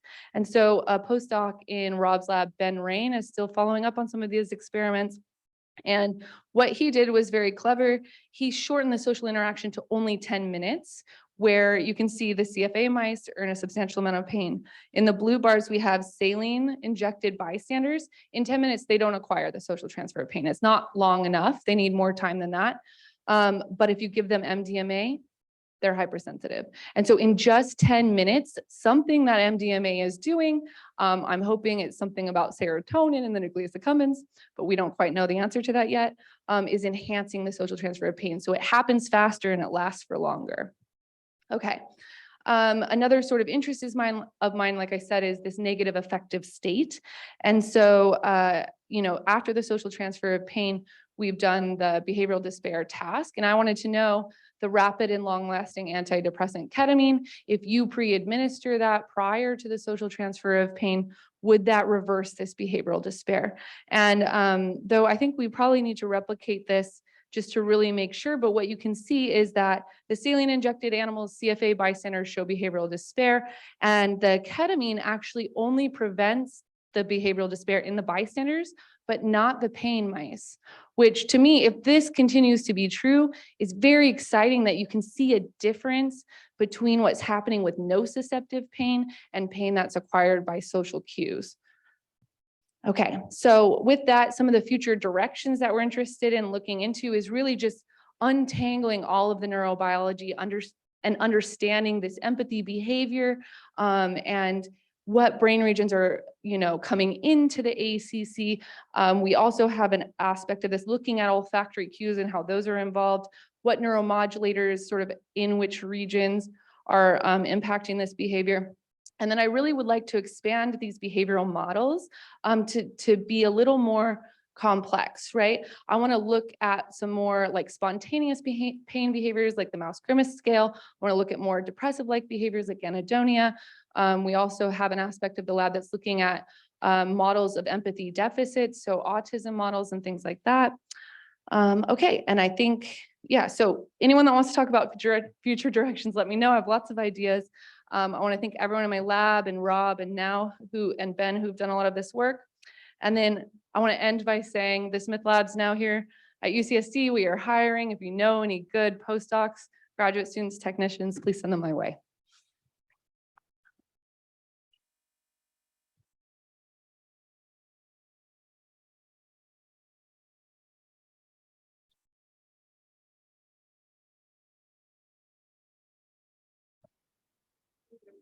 Thank you. I was just wondering if you have examined the behaviors during that social interaction period and whether the manipulations have any effect on that, just to get an idea like whether the manipulations are affecting the pain transfer by modulating the social interaction. Yeah, no, it's a fantastic question. And so I did early on I just behaviorally scored the videos myself and did not see anything that I could pull out in terms of following, sniffing, grooming. I could not find any differences. And then when we did the manipulations, we didn't see anything super obvious. It's not like they were sleeping or, doing something weird. But that's what I would love to talk to you sort of more about. How can we automate looking at these social interactions that might catch something that I just wasn't catching, with my stopwatch looking at the frame. So as far as we know, we can't see a difference in the behavior, but I don't believe that there isn't something there. In your FOSS trap experiments, have you done any further characterization of the subtypes of cells within the accumbens core that are activated there, and whether that would give any insight into potential mechanisms or neuropeptides or other things to chase down? Yeah. So we did do some fluorescent in situ, and I don't have those data analyzed, but we did D1, D2 receptors and mu kappa opioid receptors. And then I think we're also working on serotonin right now. And so we want to see, if we can pull out some specific identity about those cells. And I have hypotheses about what serotonin receptors they might express, but we don't have the data analyzed yet. Yeah.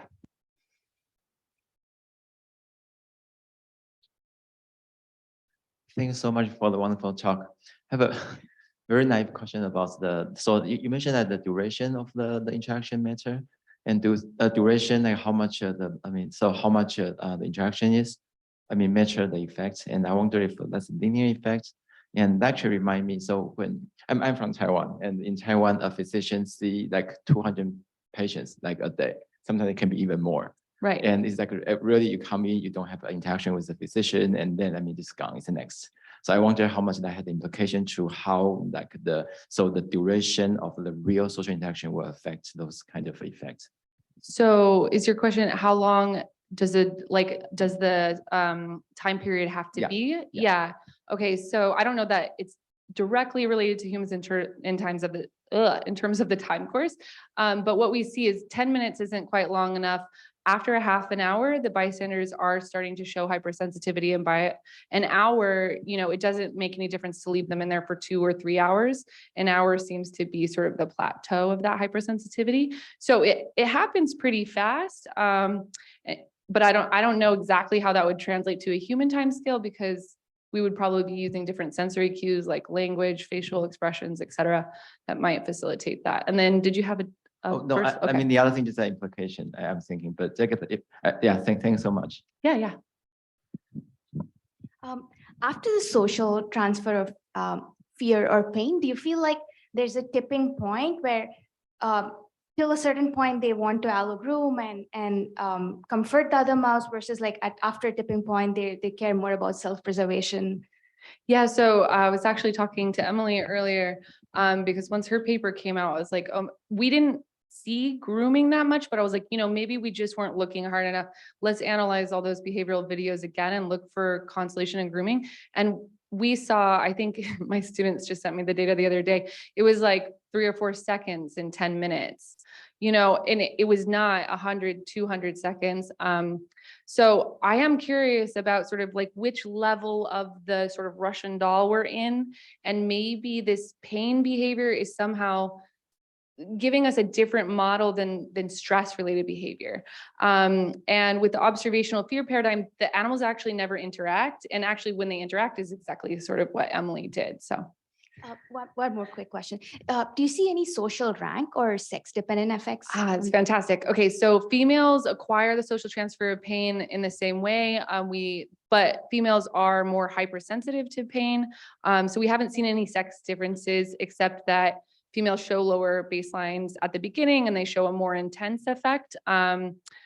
And then, rank, that is on the list of things to do, because there is actually, if anyone knows, a high level of variability in the bystanders. Some of them acquire really intense pain, and some of them, don't look like they're that hypersensitive. And I think that could be something due to like dominance, and it's something we're interested in exploring.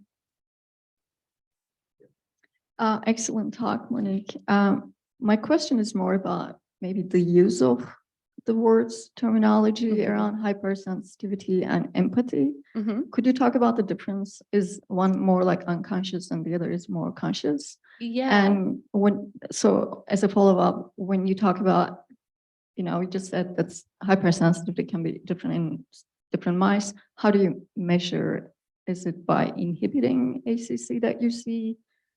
You mentioned that it didn't impact CFA, but it did impact bystanders. Yeah. Does Okay, it make so, sense? yeah, I'm sort of like trying to articulate the question in my mind as I talk. Okay, first, let me do the first one first. So the first one was sort of sorry, it was what level of The empathy use or of, like use of the word empathy? hypersensitivity and empathy, conscious versus Okay. unconscious act. So, these are some of my favorite conversations to have. I could probably talk for like an hour about it. So there are some in the field of rodent empathy that believe, we really shouldn't be using the full umbrella term of empathy to describe these sort of endophenotypes in rodents, that we should be more specific and say something like that this would be closer to emotional contagion, sort of that inner level, that more basic level of empathy. So I don't like to use it, as an example of all the types of empathy we would see in the human, but I do believe like on the neurobiological and behavioral level, it's related to human empathy. And, where we draw that line, I think we have more work to do, because even, several years ago, people now believe you can see constellation in a prairie vole, but people were like, we don't see that in mice. Emily's work has changed that, right? So we do see these. I think we need a different theory of empathy if we're going to say that rodents don't display it, because now we show that they do constellation, they do pro-social helping behavior. So maybe it's the perspective taking, but we can't ask them the question. And then I think we probably have to wrap it up. Oh, we have questions on the thing. Okay, so the Mogul Lab has found that visual cues are critical for the social transfer of pain. Is this a sensory modality you're considering testing? By Rahul Patel. Fantastic question. I didn't show this data today. Maybe I should have. We've really focused on olfactory cues. We've done some experiments using soiled bedding from pain mice, and we see that's sufficient to induce the hypersensitivity in bystanders, but not the behavioral despair. So we think that sort of the full transfer of information requires more than just one sensory modality. And we will be testing visual cues, but we did not finish those experiments yet. And then did you test if there's any difference if the bystander is familiar with the CFA mice or if the bystander is a stranger? Great question. We have tried to keep the direct social interactions all between familiar mice, mostly because we didn't want the male mice to fight. But we do see that even with stranger pain bedding, that still induces hypersensitivity. They don't have to be familiar. So those are some things we still need to work out in more detail, but I do think that this still happens with strangers, and whether or not it's more intense or in familiar mice would be really interesting. Monique, just a quick question. What about what about mixing males and females?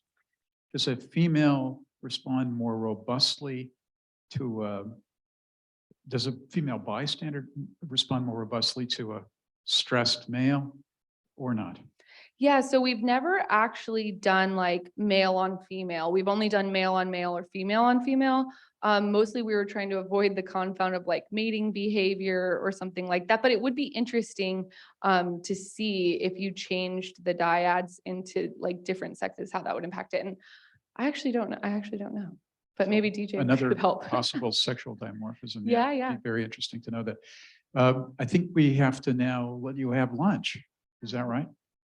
So we're going to break for lunch, and in an effort to make up for some time, we plan to return at 2:10. We've set up lunch boxes right outside of this store, so please help yourselves, enjoy the lunch, and we will be back at 2:10 for the next set of speakers. Thank you.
He's not.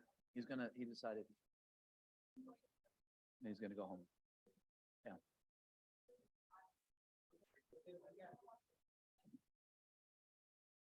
Oh, but Tor Wager is gonna join us, who's a neuroscientist at Dartmouth. He does social neuroscience. Tor Wager is gonna join us today.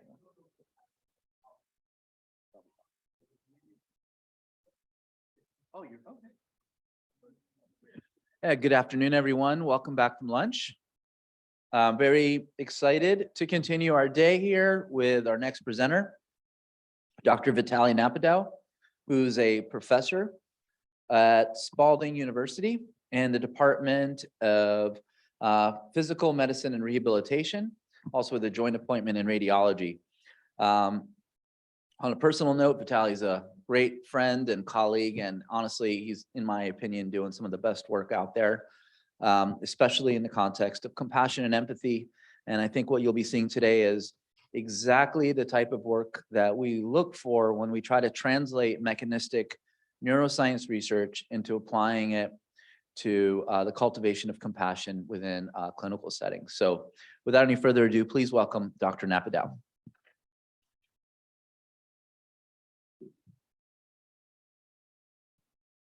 Great, thank you very much, Dr. Zeidan. It's a pleasure to be here. Let me just make sure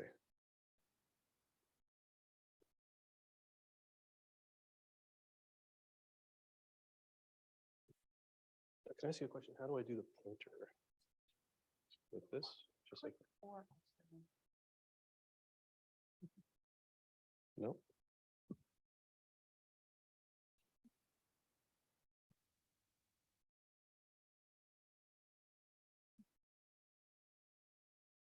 Okay. Sorry, some technical difficulties. Right. So it's a pleasure to be here. I think I was here for some of the earlier talks, and there was some really fantastic detailed mechanistic studies in rodent models and other models about trying to understand social neuroscience and empathy and perhaps even compassion. And I'm going to switch gears a little bit and talk about neuroimaging in humans to try to understand some of these relationships. And specifically, we've been interested in the relationship between a patient and their clinician and the importance of this, which we know that factors such as therapeutic alliance or the alliance between a patient and a clinician and building these positive social interactions are very important for developing the patient-clinician relationship. And these span different types of therapies from psychotherapy to acupuncture, and I'll be talking about some of this during the talk.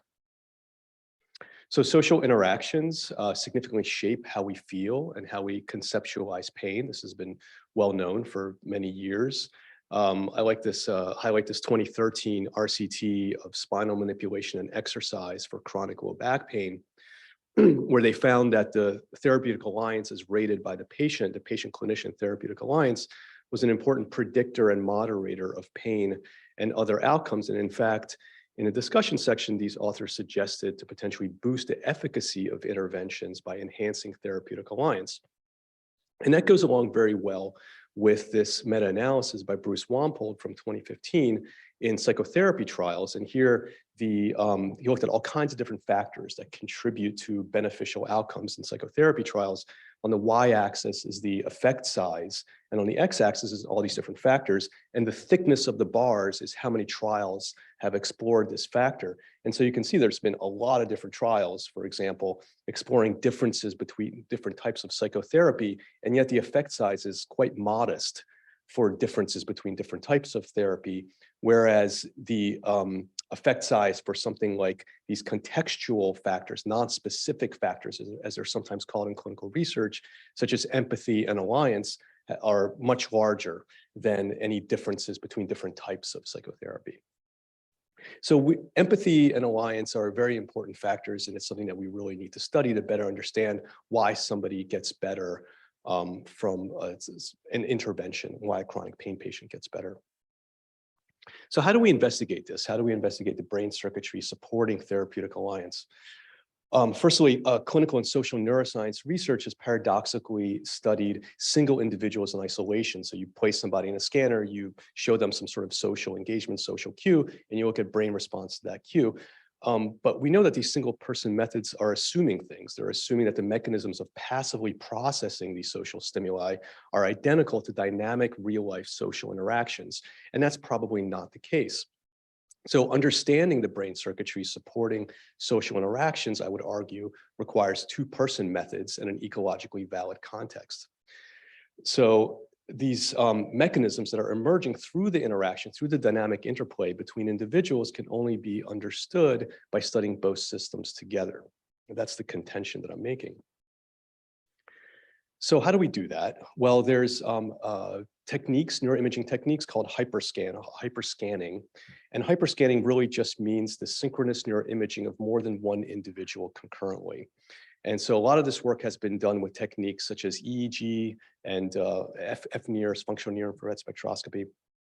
And so some of the earlier work looked at different power spectra, what's happening in different power spectrum, and kind of connectivity between the power spectrum of one individual and another individual.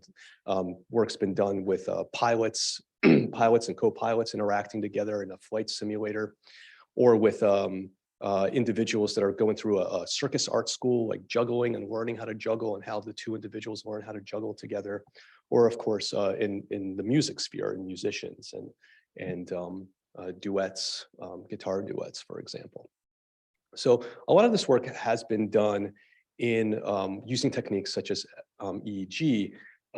We've been interested in using a technique called fMRI, functional MRI, to look at brain-to-brain communications. And some of the advantages of fMRI is, first of all, you can look at both cortical and subcortical influences. And also it has better spatial localization compared to EEG. So there's definitely advantages of EEG and there's advantages of fMRI. And there has been some work looking at fMRI hyperscanning. So how do we do this? There have been coils and head coils that have been devised that can accommodate more than one individual. However, since we're looking at patient-clinician brain concordance, we really didn't consider this method. It's a little bit too close for comfort for studying patients and their clinicians. So in our study, we have two synchronized functional MRI scanners. And the hypothesis that we had is that concordance in social mirroring circuitry, which includes ventrolateral prefrontal cortex, anterior insula, and TPJ, or temporal parietal junction, is linked to therapeutic alliance and analgesia. So in our study, in our original study, we enrolled fibromyalgia patients. This is a chronic pain disorder, something was called a nociplastic chronic pain disorder. And we have fibromyalgia patients coming in, and they're randomized to either have an intake with their clinician and then continue on to a hyperscan fMRI session, or they don't have, the control is that they don't have that intake, they don't build that relationship a priori, and then just go to the hyperscan fMRI without really getting to know their clinician. And then there's a crossover with a different partner. So ideally each patient sees two clinicians and each clinician sees two patients. The clinician in this case is an acupuncturist, and the acupuncturist is told to conduct an intake in a similar manner as you do in your own practice. And so we have a natural variability in the therapeutic alliance that's built between the patient and their clinician. And so we can look at this as a form of a dynamic range in the data. So what's interesting here is that both the clinician and the patient are research subjects in our study. So they both complete consent forms. And so there was a whole long process that we had to do with our IRB in order to allow for this kind of research to happen. So our hyperscan fMRI setup includes video and audio links where we have MRI compatible video cameras, MRI compatible audio microphones. We have two scanners. A clinician is lying in one scanner, and they see an image of the patient, who is lying in the other scanner. And so the patient can see the clinician and the clinician can see the patient. And we've devised a way that we can get full brain coverage but allow the face to be completely observable and unimpedable. Because that's one difficulty with fMRI also, is that the head coil typically covers the face. And so the other thing I didn't mention is that we also have a way that we can trigger the start of the scanner and the start of the brain imaging through a laptop. So there's a master and slave laptop in the two different MRI bays. And so we can synchronize the scanners in a very fast and robust way between the two, over the network between the two scanners. And so we track the delay from one laptop to the other in order to not have a lag in the video feed. As we all know, when we do Skype or we do Zoom, if there's like a lag in the video feed, it really disrupts the communication between the two individuals. And so we wanted to avoid that. And so we track over the network what the delays are. So we collect a series of different kinds of data. We have, first of all, the patient who is lying in their MRI room has a cuff around their calf, which can be inflated and produces a pain stimulus to the patient. There's needles inserted, acupuncture needles inserted above the knee, which then through a wire lead to an electroacupuncture device. The patient uses a button box in order to rate pain and other constructs while they're in the scanner. And the clinician also has a button box. Their button box can be used both for rating, but also to activate an electroacupuncture device, which then passes current to the needles in the patient. And so one of the reasons we used an acupuncture setup here is not so much to study anything about acupuncture. It's just that an acupuncturist can realistically perform something within their clinical scope of practice by just lying in another scanner in another room and pressing a button. And there's not a lot of clinicians that can do something like this. So it was kind of a convenient way for us to study the patient-clinician relationship. So we collect a series of data here. We have cardiac data, respiration data, skin conductance data that we're collecting. So this autonomic data, in addition to brain imaging data with bullet fMRI. And the clinical outcome, one of the important clinical outcomes we're using here is ratings of therapeutic alliance. And this is operationalized with a questionnaire called the CARE, which stands for the Consultation and Relational Empathy Questionnaire. And so this is asking a series of questions such as, making you feel at ease, letting you tell your story, really listening, et cetera, being positive. And so both the patient and the clinician can fill out the CARE questionnaire to rate kind of the quality of the interaction that they had. And so here's some data from the intake. So this questionnaire was filled out at the intake, at social interaction dyads, and with no interaction dyads. And what we see here is, first of all, the clinicians were a lot harder on themselves than the patients were. The patients thought the max score you can get here is a 50, or actually it's a 45. And the patients, for the most part, were maxing out. They loved their clinicians. They thought they were the cat's meow. There was not a big difference between the intake phase and the social interaction dyads. And you can see this really nice drop off for the no interaction dyads. So obviously, if they don't have a previous interaction, you have much lower therapeutic alliances rated by the patients. That was also the case with the clinicians, but the clinicians, I think, were more put off by the MRI setup, the hyperscan MRI setup, because these two bars here and these two bars here are really measuring the difference between a face-to-face interaction and an MRI interaction. And in the case of the patients, I think what's important is that you don't see a big difference between the therapeutic alliance scores as rated during the intake and the social interaction MRI session. So first of all, we collected a bunch of different data while the patients and clinicians were in the scanner. In one case, the clinicians were not doing anything. They weren't pressing a button to treat the patient. They were just watching the patient experience a pain stimulus. And so here we compared a solo condition versus a dyadic condition. And for the solo condition, it was just an image of the clinician's face. That was a still image from a screen capture. And so the clinician wasn't actually watching the patient. And in the dyadic condition, the clinician was there, and there was kind of like a dynamic response between the clinician and the patient while we were scanning both of their brains.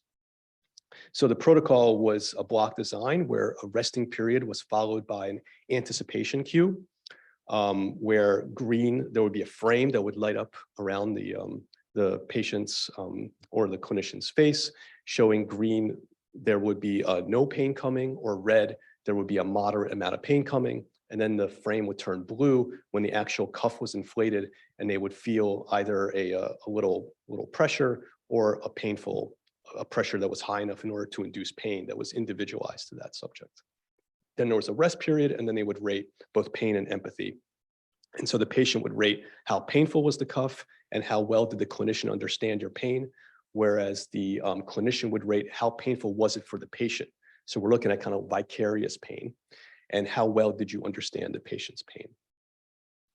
And one interesting thing that we found is that during the dyadic condition, when the clinician was actually there, the patient did rate lower pain intensity for the same exact pressure of cuff delivered to the patient. So that's interesting. So there's a behavioral consequence of having this dyadic interaction, just having the clinician there, not doing anything. Also, there was greater ratings for the clinician's ability to understand the patient's pain that were there during the clinical interaction versus the no interaction condition. And we found a correlation between the therapeutic alliance, the care score that was rated, and this one item, the clinician's ability to understand the patient's pain, which was kind of a nice internal validation that we had. When we looked at the brain response in the patient, we found a striking difference when comparing the dyadic versus a solo condition for whether they had an interaction, a previous clinical interaction versus no interaction dyads. If they did not have this previous interaction, if they did not form this relationship, we actually found no difference in brain response to the pain during the dyadic versus the solo condition. However, if they did have this previous interaction and they did form a relationship, that's when we saw significantly greater activation in prefrontal cortical areas and in some insula processing areas for the dyadic versus the solo condition. And so now we ask the question of what about when the clinician is actually pressing a button in order to deliver a therapy, when they're pressing a button to deliver electroacupuncture to the patient. And so here, again, the patients were rating how painful was the cuff and how did you feel about getting or not getting electroacupuncture, whereas the clinician was rating how painful was it for the patient. And one thing that we found is that when the patients were being treated, they reported less pain intensity from the cuff compared to when they are not being treated. So when the frame around them would light up as green for being treated versus red for not treated, they would rate lower pain after the actual pain stimulation. And again, there was no difference in the pressure that was delivered during this case, and yet they're rating reduced pain. The acupuncturist also rated a reduced vicarious pain when treated versus non-treated. In fact, it was even a stronger response that the acupuncturist thought. And so this is very interesting. So the patients think that their pain is reduced, and the acupuncturists think that they're doing something effective. And what was even more interesting is that there was a correlation between the two. So we looked at across all of the dyads, when the patient was reporting reduced pain, somehow the clinician was able to recognize this, and the vicarious pain that they were rating, the perceived efficacy, was also larger for those dyads. And so the question is, how might acupuncturists accurately perceive this efficacy? Was it perhaps through the video transfer of facial expressions between the patient and the clinician? Because ultimately, that's how they can communicate. They're seeing each other's faces. And so we recorded these videos, and we used an artificial intelligence software in order to assess emotions in the patients and in the clinicians. And so we used, in this case, we used a software called Effectiva in order to do this. And these types of AI approaches are, of course, becoming more and more popular, including in social neuroscience. And so there's these lower level, by digitizing these discrete locations on the face, there's like these lower level expressions that can be estimated, such as lip suck and smile and brow furrow. And then these different lower level, what are called AUs or action units, can be combined in order to assess any given emotion, such as joy or anger or disgust or surprise or fear, et cetera. And so that's basically what this is showing here as you move from these lower level action units in the muscle action units to discrete emotions. And so what we found is that there was a difference in the facial expression of the patient for the treated versus the non-treated condition. And that delta was matched by the patients. So there was a mirroring that was going on in facial expressions between the patients and the clinicians. And so, you know, if you look across all of the different emotions that were being estimated, there's a really nice correlation between the treated minus non-treated difference for clinicians and for patients. And what was really interesting is that the degree of this mirroring would vary across the different dyads. And the amount of mirroring that was estimated in an individual dyad was correlated to both the therapeutic alliance, the care scores that were reported by the patients, and to the analgesia, the amount of difference in pain response for the treated versus the no treated conditions in the patients. So the next question we asked is, well, how is this mirroring happening? And we, you know, is the transfer from patient to clinician? Is the transfer from clinician to the patient? Are the clinicians mirroring the patients, or are the patients mirroring the clinicians, or both? And so we applied these network-based Granger causality methods to the time series of the facial expressions that were estimated by the patients and the clinicians across these dyads. And what we found was that the transfer was really primarily and principally from the patient to the clinician.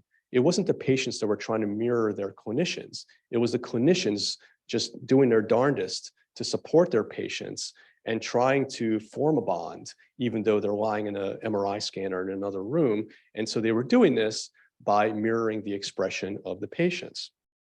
And so that's a really interesting finding that we had. And the question is, you know, why do clinicians mirror their patients? Well, mirroring is universal. From a very early age, babies learn to imitate the facial expressions of their caregivers in order to build an alliance and an empathy with their caregiver. This is very important. Babies are helpless. They will die unless they're cared for by a caregiver. And so they do what they need to do from an evolutionary standpoint in order to build this alliance, to build this bond with their caregiver.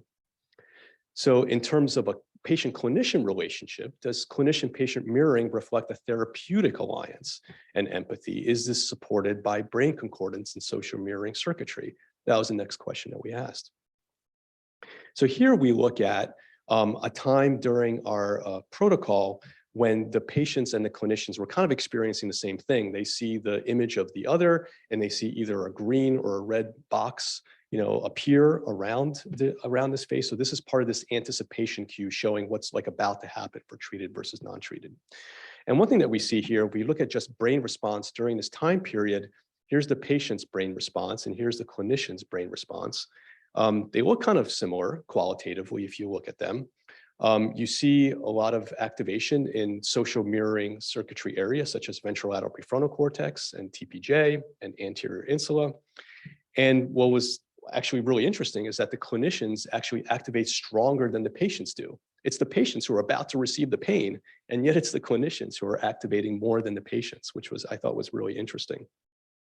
If we do a conjunction map, if we see where in the brain are both the patients and the clinicians activating, we see that it really nicely maps out. This is a whole brain analysis, but the conjunction map really nicely maps out the social mirroring circuitry, the TPJ, ventrolateral prefrontal cortex, et cetera.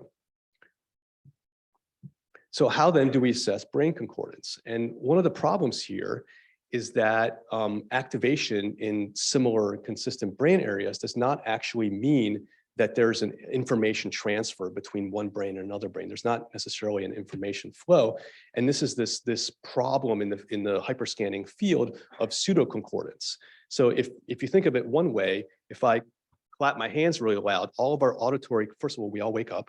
Second of all of our auditory cortices are now activated. It doesn't mean that there's been any sort of interaction between me and you, between one person and another. It just means that in time, there was a synchronous stimulus that all of us heard. And so our auditory cortices activated. So here, the idea is that consistent phase difference between two signals does not necessarily imply covariance. This is this really nice review by Burgess from 2013, which has been echoed in the field a few times. And so shared fMRI activation is not necessarily brain concordance.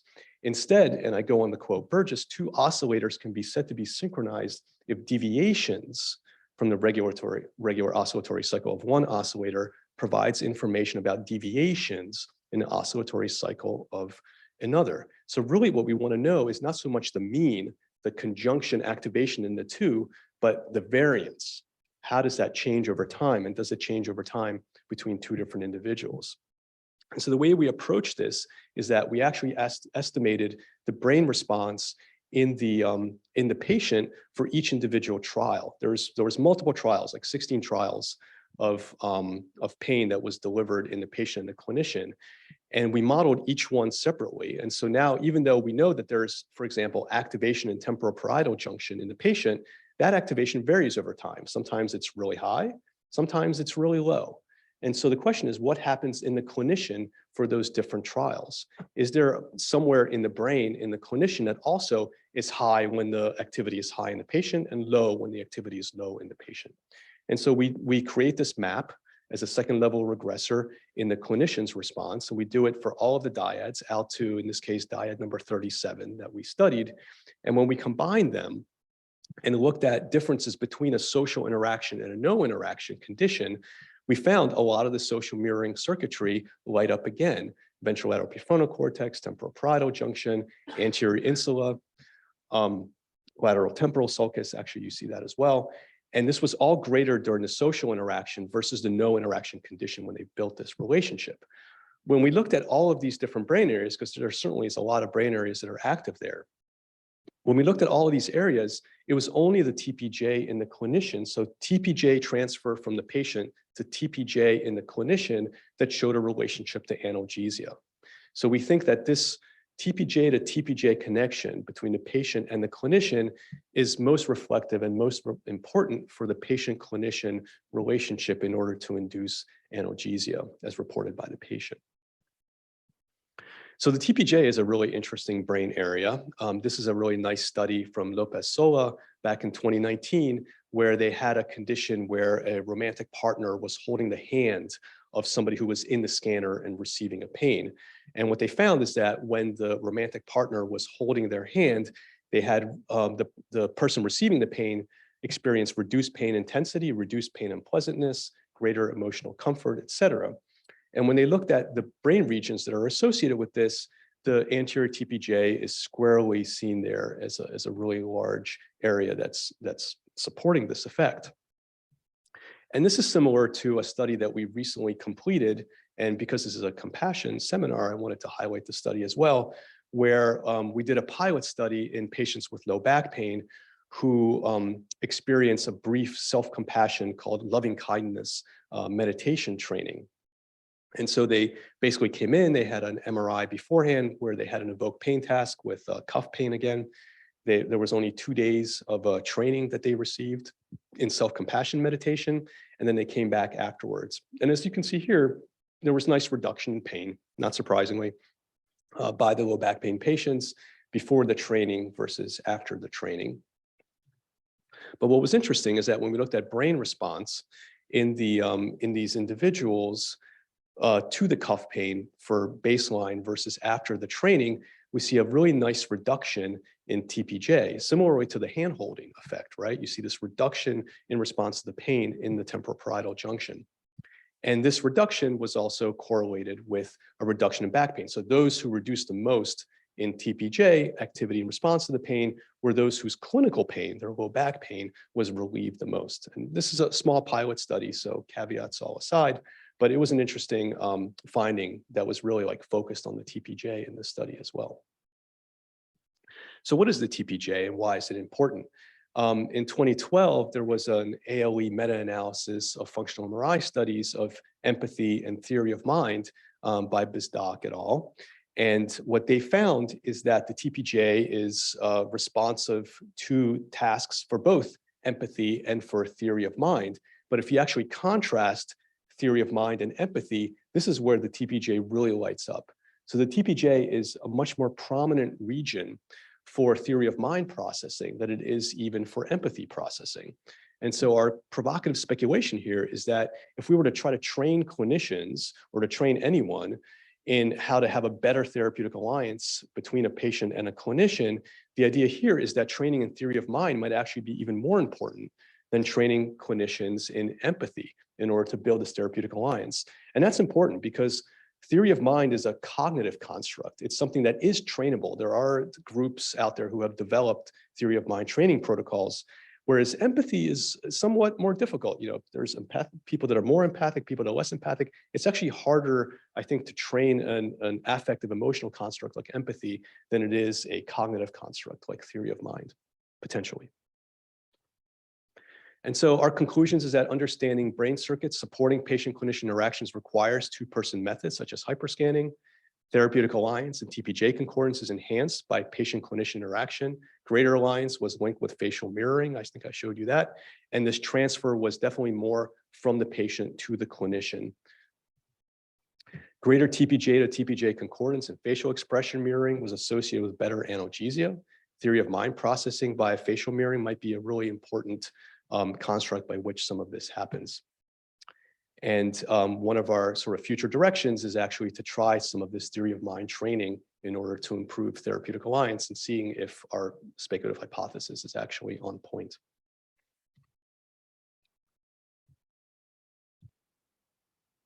Some of this work was highlighted in a recent issue of National Geographic on pain. And so I show this because this is a nice way you can see the actual scanner environment that we have, where we have a patient lying in the scanner.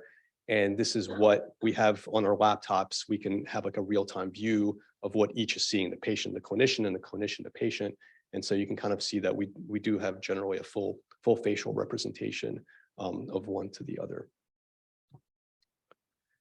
And another future direction we have is to move this into EEG and EEG hyperscanning. And there, of course, there's certain advantages of EEG, such as being able to allow for face-to-face interaction with the two individuals in the same room, which after we started the study became a real problem when the COVID pandemic hit and you really couldn't have two individuals in the same room together. And we thought we were sunk there for a while. But luckily, our hospital had sourced some clear masks. These are these clear masks, mainly for pediatrics, to allow for clinicians to communicate with their pediatric patients and be able to see. And which is actually really interesting, because where you see theory of mind deficits is actually in the elderly and in pediatric populations. So it's not surprising that they really even thought about the importance of being able to see the entire face and have these clear masks for pediatric patients.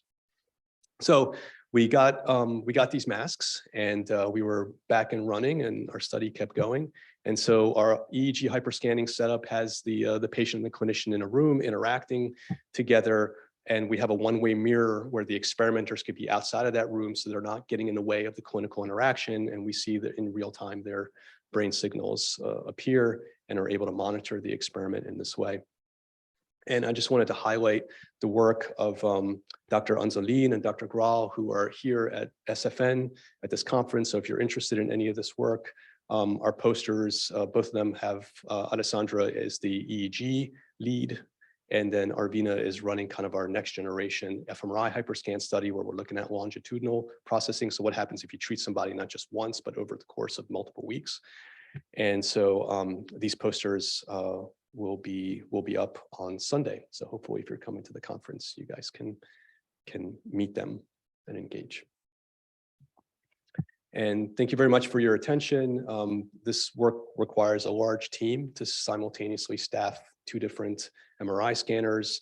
And it wouldn't be possible without the hard work of Dan Michael Ellingson, who is now a faculty in Norway, in Oslo, and Alessandra and Arvina, who are now postdocs in the lab. My co-PI, Ted Kapchuk, and Chungjin Jung, who is, we worked with to develop the our software. He coded software in order to allow this fMRI hyperscanning setup to occur. And of course, our funders from the NIH and other funders around the world. Thank you.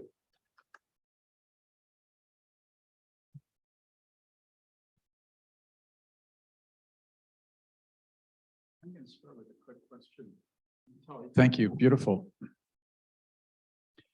I'm very aware in terms of interacting with clinicians that when we ask them to do things that are not very much like what they've done before, when we talk about empathy and compassion, a couple of responses. One kind of response is, of course, I'm empathic and compassionate. I'm a very empathic human being, always have been, always will be. That assumption, that statement is not always correct, but it's very common. If we say, but there are ways we can interact with you to even further increase your empathy and compassion, they're critical, they're skeptical of that. Well, probably you can't train empathy and compassion. I think that's incorrect, but nevertheless, that perception. And then if we say to them, oh, by the way, we want to do things that enhance your ability, and we'd like to engage in meditative practices, then you've really met a brick wall. Having said that, I suspect there are ways to do that training, and it can, I think, be efficacious. But the idea that we make it a much more cognitively heavy, in quotes, respectable way of training, maybe that's the sweet spot with clinicians. What do you think about that? Yeah, you can be the John Kabat-Zinn of the empathy world. So the back door to Buddhist meditation was MBSR. Yeah. So maybe a theory of mind training is kind of like the back door to empathy training. If We're just trying to give empathy a good name, but we may have to use theory of mind to get there. So, are there practices? Are there programs that do that? So there are a few. There's not a lot. There's very little. We've run the literature, and there's Tanya Singer did some work when she, in her case, it was trying to parcel out the components of mindfulness meditation. And so one of her components she looked at was perspective taking dyads.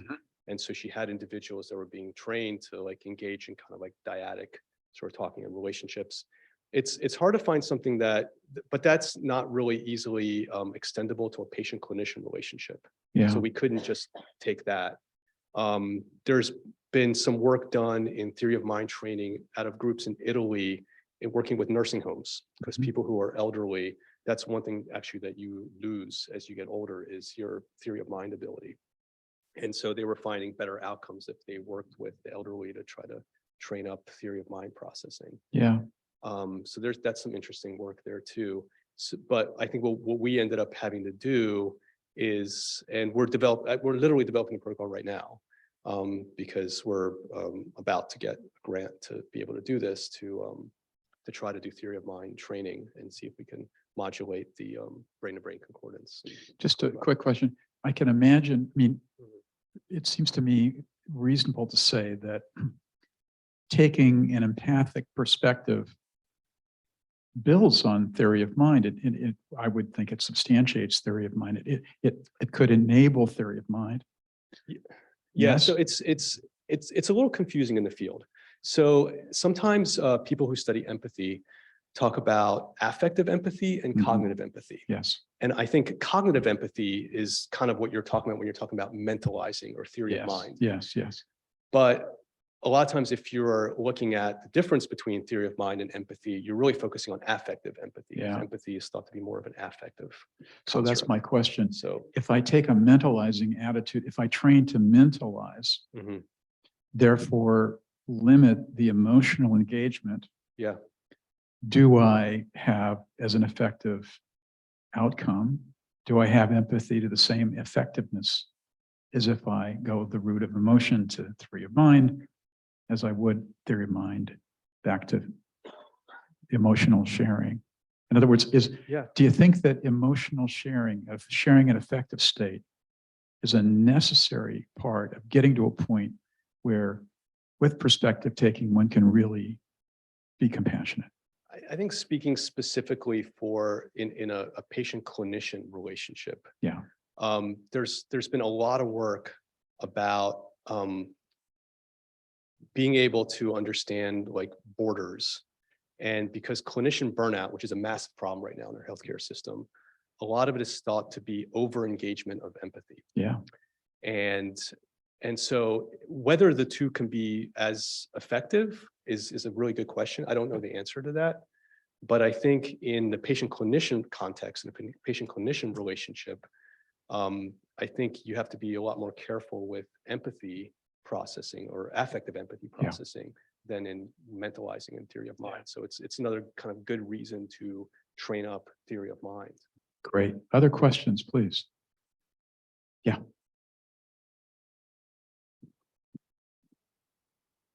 Wonderful talk. Thank you very much.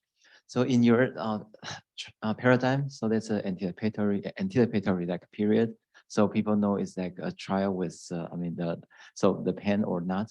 So I'm curious if you consider or you try to not have that because so that kind of so would you think like some the therapists, they know so it's going to be the pen trial and then they kind of have like the more the voluntary like the facial changes because they know it's going to be like some.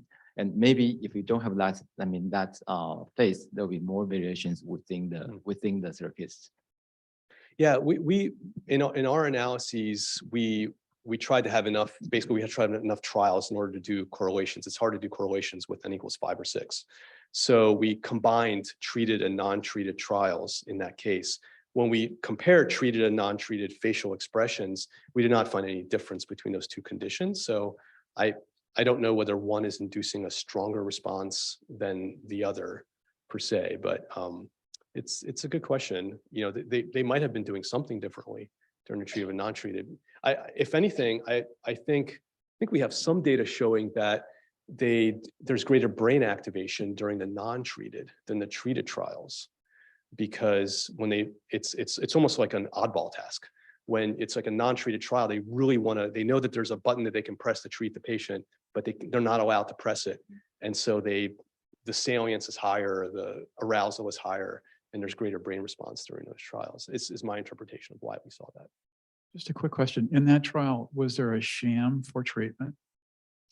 So I didn't get into this, but in that specific study, we did not have it. And we specifically wanted to tune the electroacupuncture to be as close to a placebo as possible because we didn't want an acupuncture effect. And so the amount of current that's actually being passed is sub-threshold, some sensory threshold. It's like what's called a microcurrent condition. And we wanted to avoid having an acupuncture effect because we wanted the relationship to really have the strongest effect in the study to study it.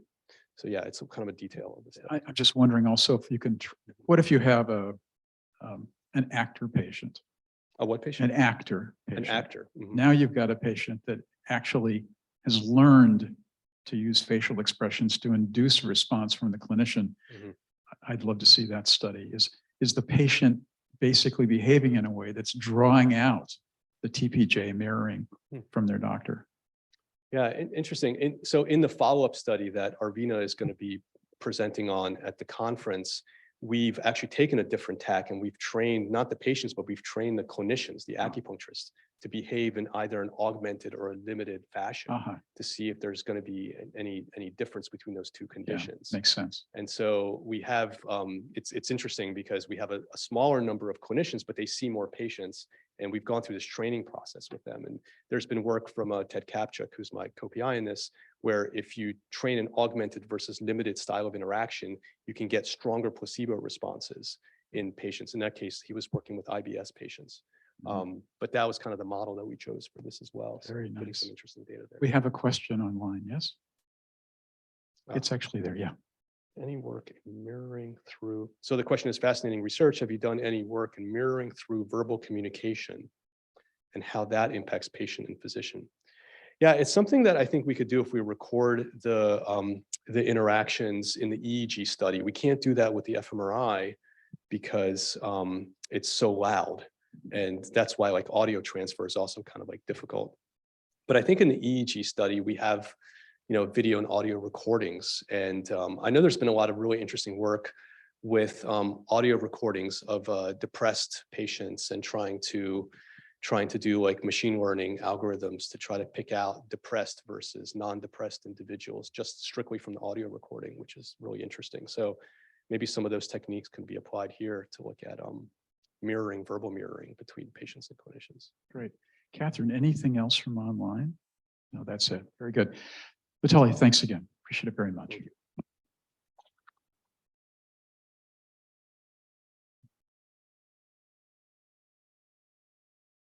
Let's do a quick break and we'll have our next speaker, our last speaker.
Testing, testing. Can you hear me okay? Yes, we can hear you. Could you say one more sentence? Sure. Does this sound okay, or should I get closer to the mic? I think we can hear you great. Awesome. Okay, fantastic. Thank you so much. And we'll let you know when we're ready. Okay.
Welcome back, everybody. We're going to get started with the, our last speaker and then panel discussion following right after that.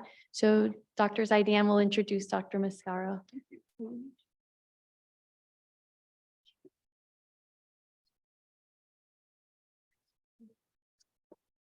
That's good to know. Good afternoon. All right, so last but not least, for our last presentation of today, will be Dr. Jennifer Mascaro, who is an associate professor in the Department of Family and Preventative Medicine at Emory University School of Medicine. And she also happens to be the chair of our external advisory board here at the Sanford Institute for Empathy and Compassion. Today, she'll be discussing neural systems supporting compassionate behavior, another incredible researcher with a lot to offer in her space.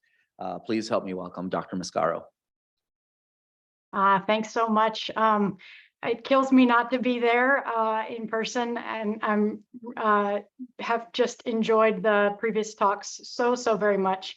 I'm a biological anthropologist by training, and early in my training, I was so interested in and pursuing, these sort of evolutionary understandings of empathy and compassion.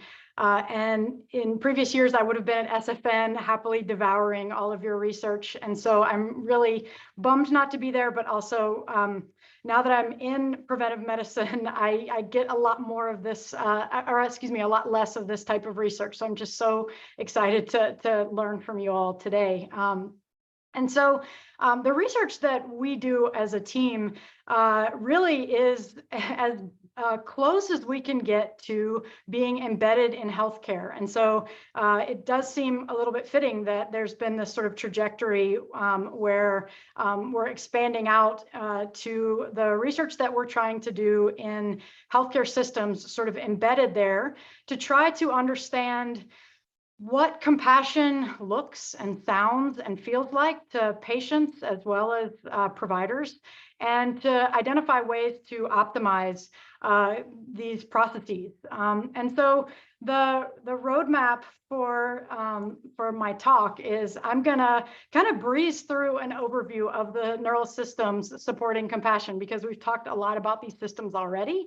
So I can go quick on those.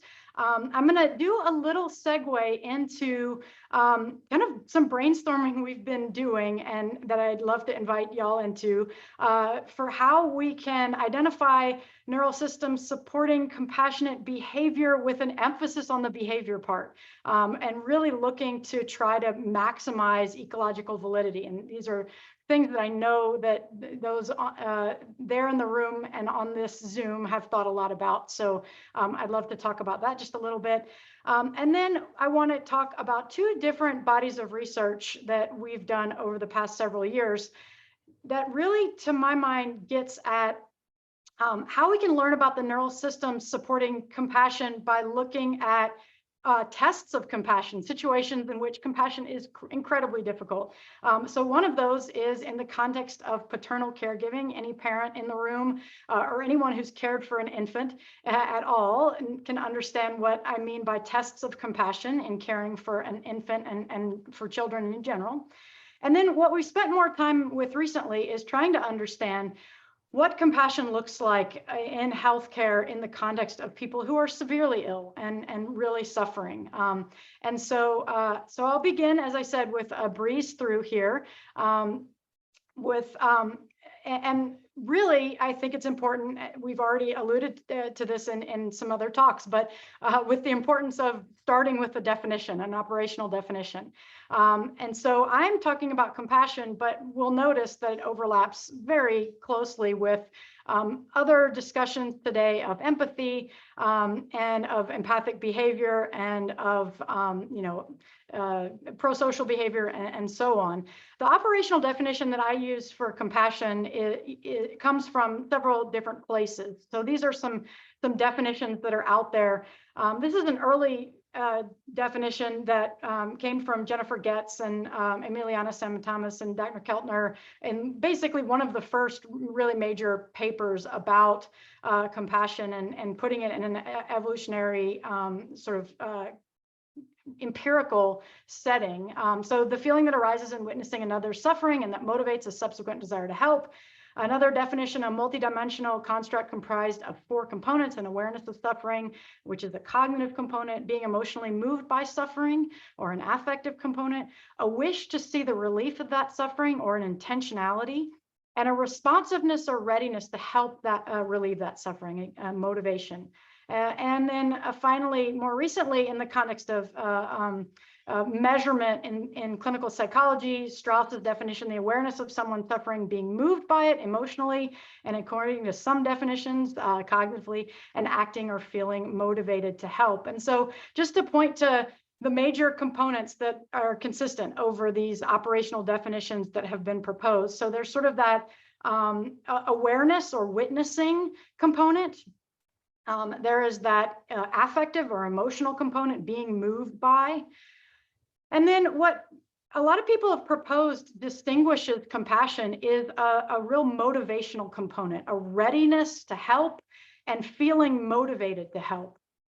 Now, compassion has been studied and put into various frameworks over the last 12 years since Jennifer Getz's really important paper. So one is an evolutionary context. So this is a figure from Abigail Marsh's amazing work. She calls what we're talking about care, but she looks at here, you know, she's sort of piecing out at various levels from you know, the species level all the way out to the situational, contextual, and dyadic level, this motivation to care about others' welfare, with the idea that it's supported by the neurohormonal circuitry and systems that evolved to support parental caregiving. And especially in the context of sort of mammalian caregiving.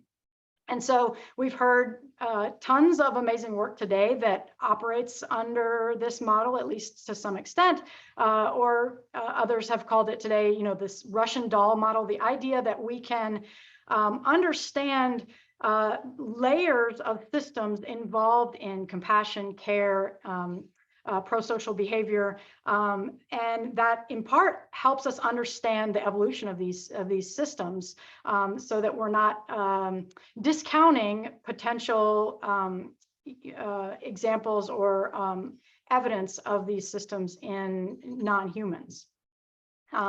Another model that gets a lot of attention in my world is a clinical model of compassion. And so this is work from Shane Sinclair, who's done probably the most work looking at especially how to measure compassion in a clinical healthcare context. And so he defines compassion as a virtuous response that seeks to address the suffering and needs of a person through relational understanding and action. And he's done a lot of really rich qualitative work to try to understand, you know, when patients feel held in care, when they feel a compassionate connection with their doctor, their nurse, what are the elements that that have contributed to that feeling? Another model that gets a lot of attention and has helped advance the field is a psychological model of compassion. This is a model proposed by a Buddhist contemplative, Roshi Joan Halifax, who's trained as an anthropologist. She does a lot of work looking at training resilient compassion, especially in the context of death and dying. And she has this enactive model of compassion where there's sort of a gestalt phenomenon that occurs when distinct non-compassion elements arise. So these are things like attentional elements and perspective taking and metacognition and interoception. And so this, I would argue, looks a lot like a Russian doll model if we were to sort of put it into one. But the idea here is that these non-compassion elements converge to make up this sort of emergent process of compassion. Another way to look at a psychological model is proposed by Strauss. You cannot read this and you're not meant to, but just to say that this is a review of different ways that compassion has been operationalized, and it's been distilled into sort of 5 elements. So there are some distinctly empathy-related elements like emotional resonance and things that we've talked about today, but there are other factors like tolerating uncomfortable feelings, recognizing the universality of suffering, things that haven't come up a lot today that a lot of people argue are integral to a notion of and an operationalization of and an understanding of compassion. The other thing to point to is, as Vitaly talked about some at the end of his fantastic talk a minute ago, is thinking about how compassion or empathy can be trained up in light of what we're learning here. And so I'll just point to some of these factors like tolerating uncomfortable feelings or understanding the universality of suffering. These are elements of many contemplative meditation programs that we can start to think about how they're trained up and then could contribute to increased empathic or compassionate behavior. So I'll run through this quick neuroscientific model that can then be mapped onto some of these elements. So we've already talked about the first aspect quite a lot today, and that is what's sometimes referred to as a sort of a mirror simulation system. Vitaly talked about this quite a lot with those amazing data looking at the importance of this mirror simulation process for physicians or acupuncturists understanding their patients' pain levels. So this is the essentially the dynamic process by which we simulate the facial expressions of others. Others today have referenced the perception action model along these lines. And so this is an important component of how we begin to get at that awareness or witnessing part of compassion. So we are constantly taking in information about people's facial expressions and simulating them in part to try them on and help us understand what they're feeling. The next system is a sort of an empathizing system. And so this was referenced a lot today too.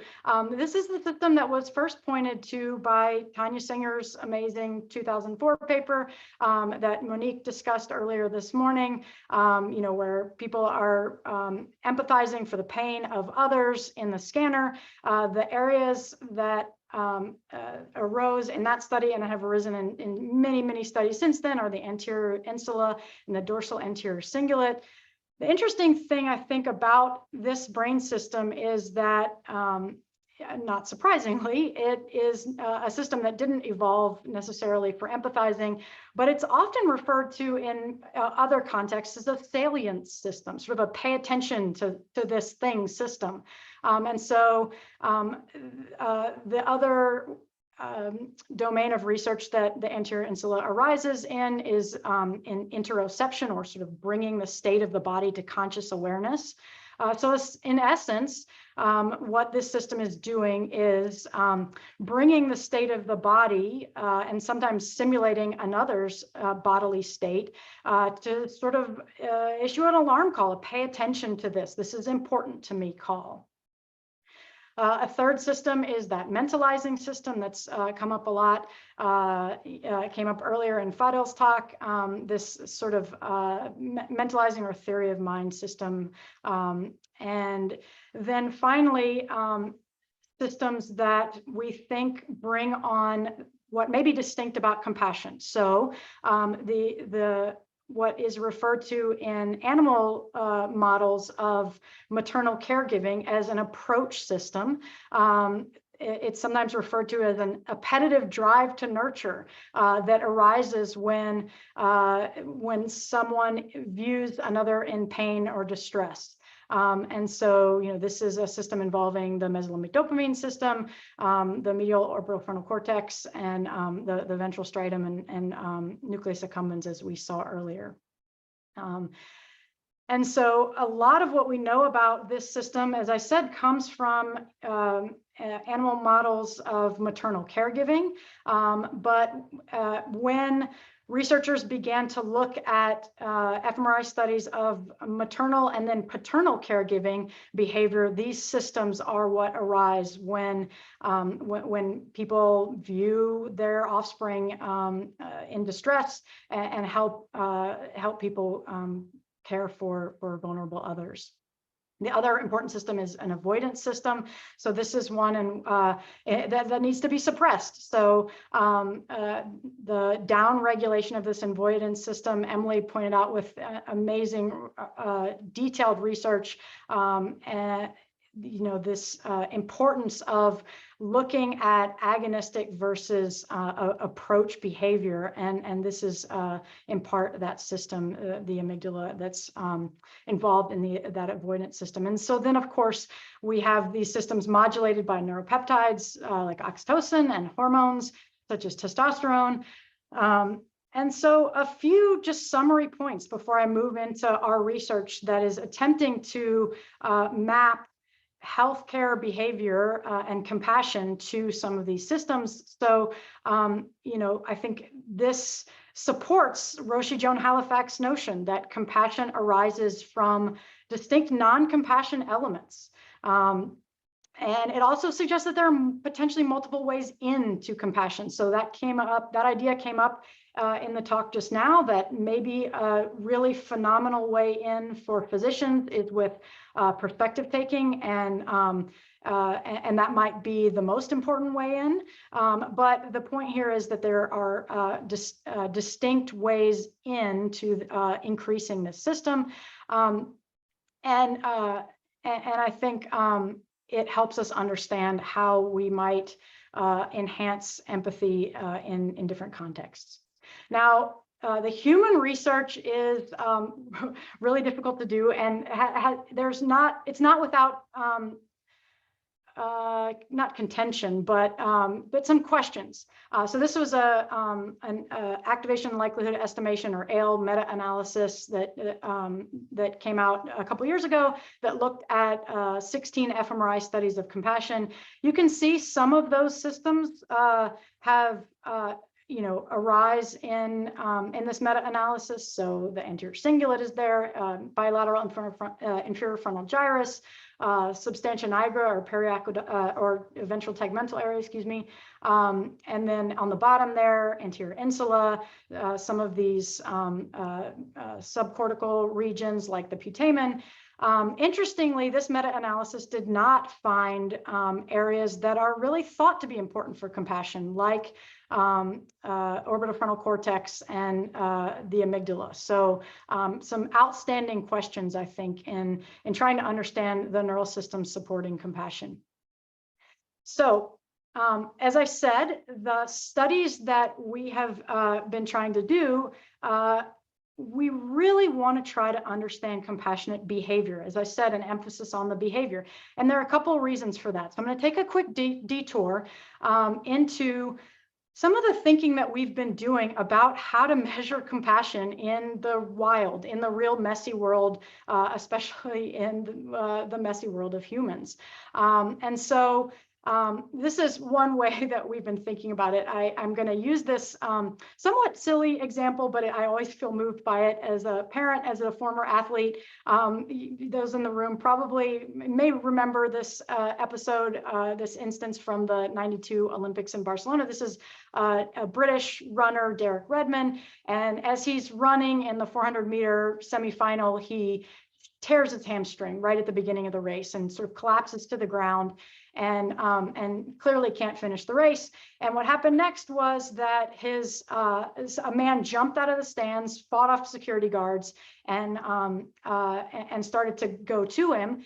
In the meantime, Derek jumped up and started to hop around the track as he's trying to finish the race. And there is this man running up behind him. Turns out this is his father. And there's this incredibly moving, you can find the video, I think his father passed away recently, this incredibly moving account or instance in which his father is helping him, and everybody, the whole world is watching. So I love this example because it helps us understand how compassion could be measured. How might we measure this instance of compassion? So one of the ways that we've been thinking about it is perspective. Who are we measuring and trying to understand this instance of compassion? So we might measure it from the compassionate person's perspective. So in this case, his father. We might call that like a first person perspective of compassion. We might measure compassion from the person receiving the compassion perspective. So in this case, Derek himself, we might ask him or study him, measure him in some way. And then, of course, we could measure compassion by measuring the observers. So the people watching this instance, all the people at home who are essentially like a third person perspective. And so we've been thinking a lot about how best to measure compassion in a healthcare context. In an instance of compassionate care between a doctor and a patient, whose perspective matters most? Who should we prioritize? Or are there instances and can we measure it from multiple perspectives?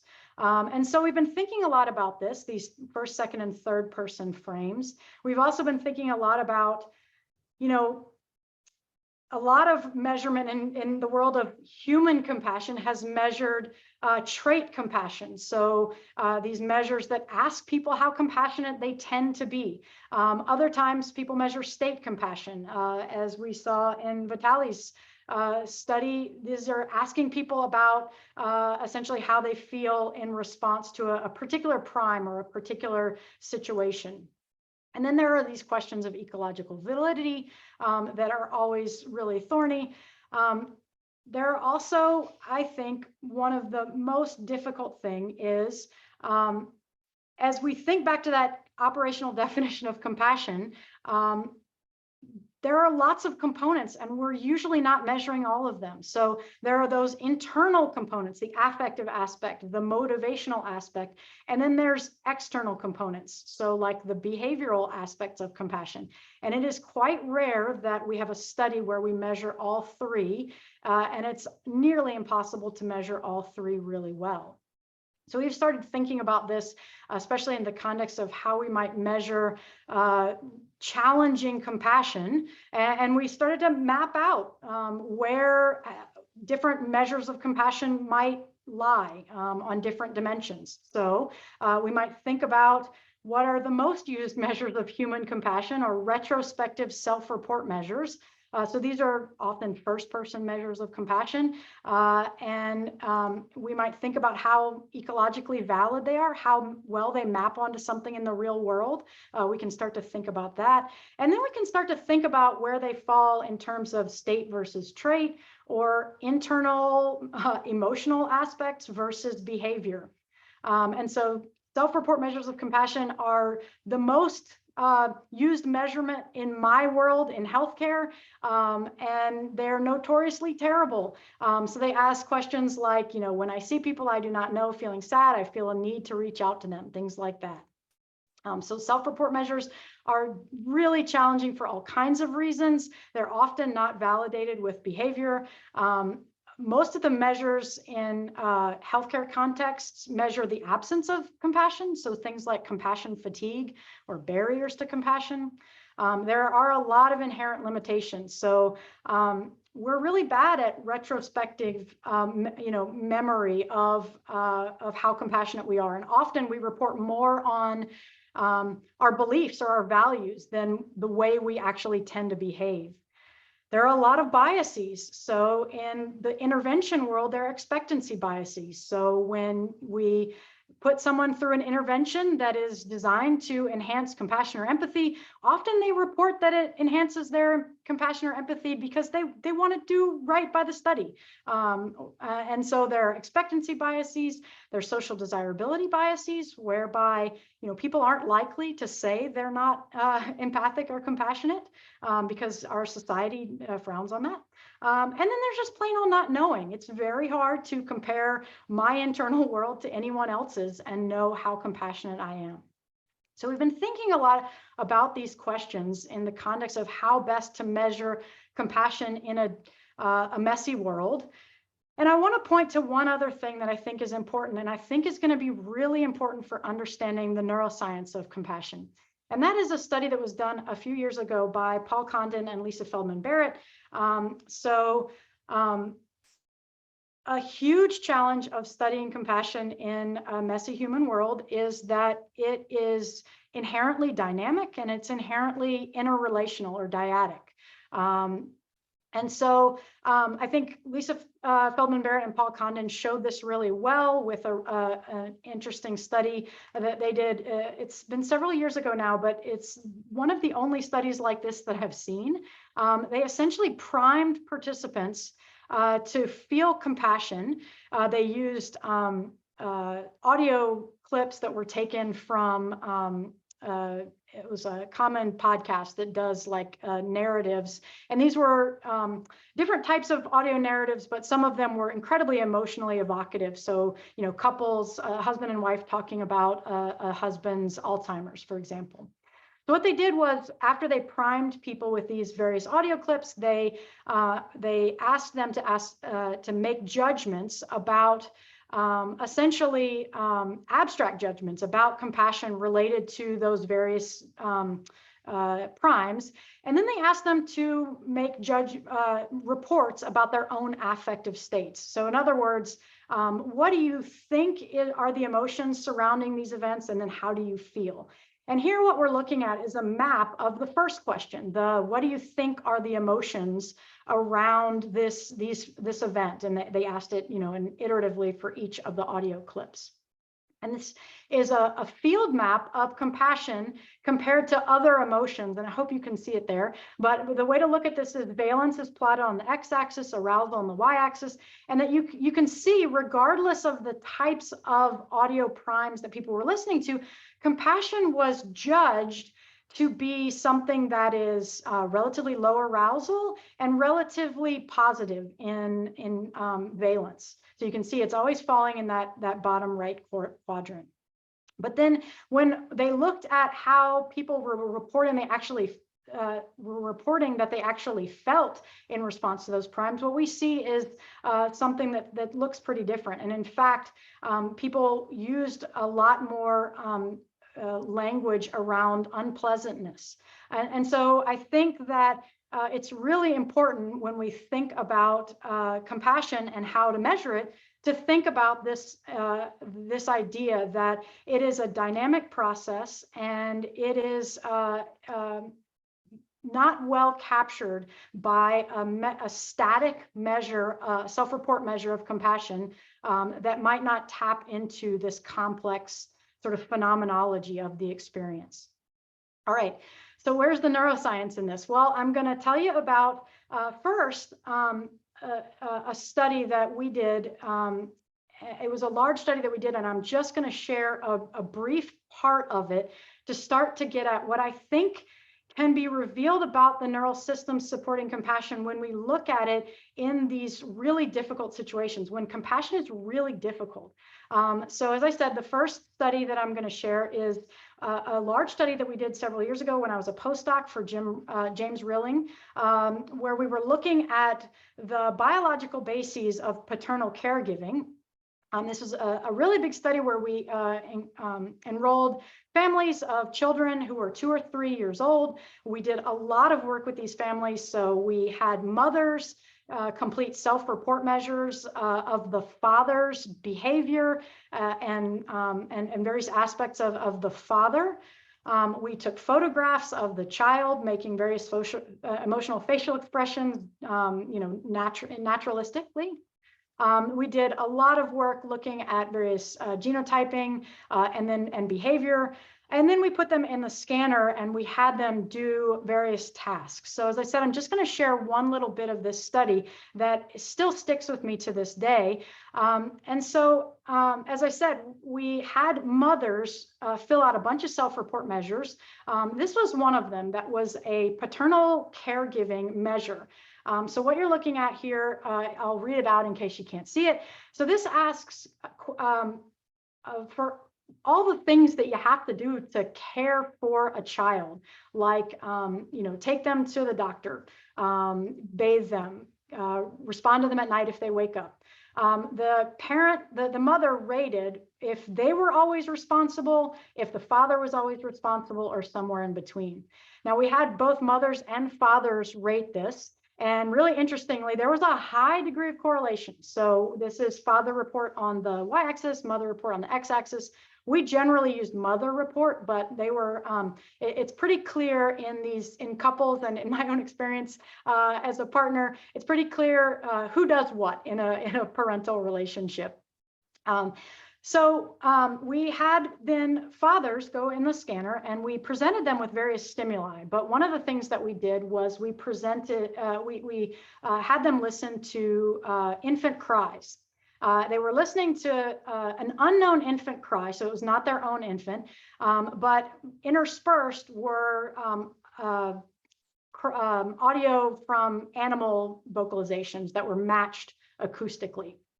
And so regions in the brain that we would expect to show up showed up very robustly. So here in this slice, we're looking at the anterior insula that showed up very robustly for the contrast, baby cry compared to or minus animal distress call. But then what I want to share with you is what we found when we looked at how father's neural response was associated with their behavior outside of the scanner. So the first thing is we had fathers self-report their level of restrictiveness with their child. So this asks questions like, do you think a child should be seen and not heard? Do you think a child should receive not corporal punishment, it didn't say it that way, but should receive physical punishment? Questions like that. So what you can see is that fathers, these are their attitudes and beliefs about caregiving, but the more restrictive they were in their beliefs, the less active the anterior insula was.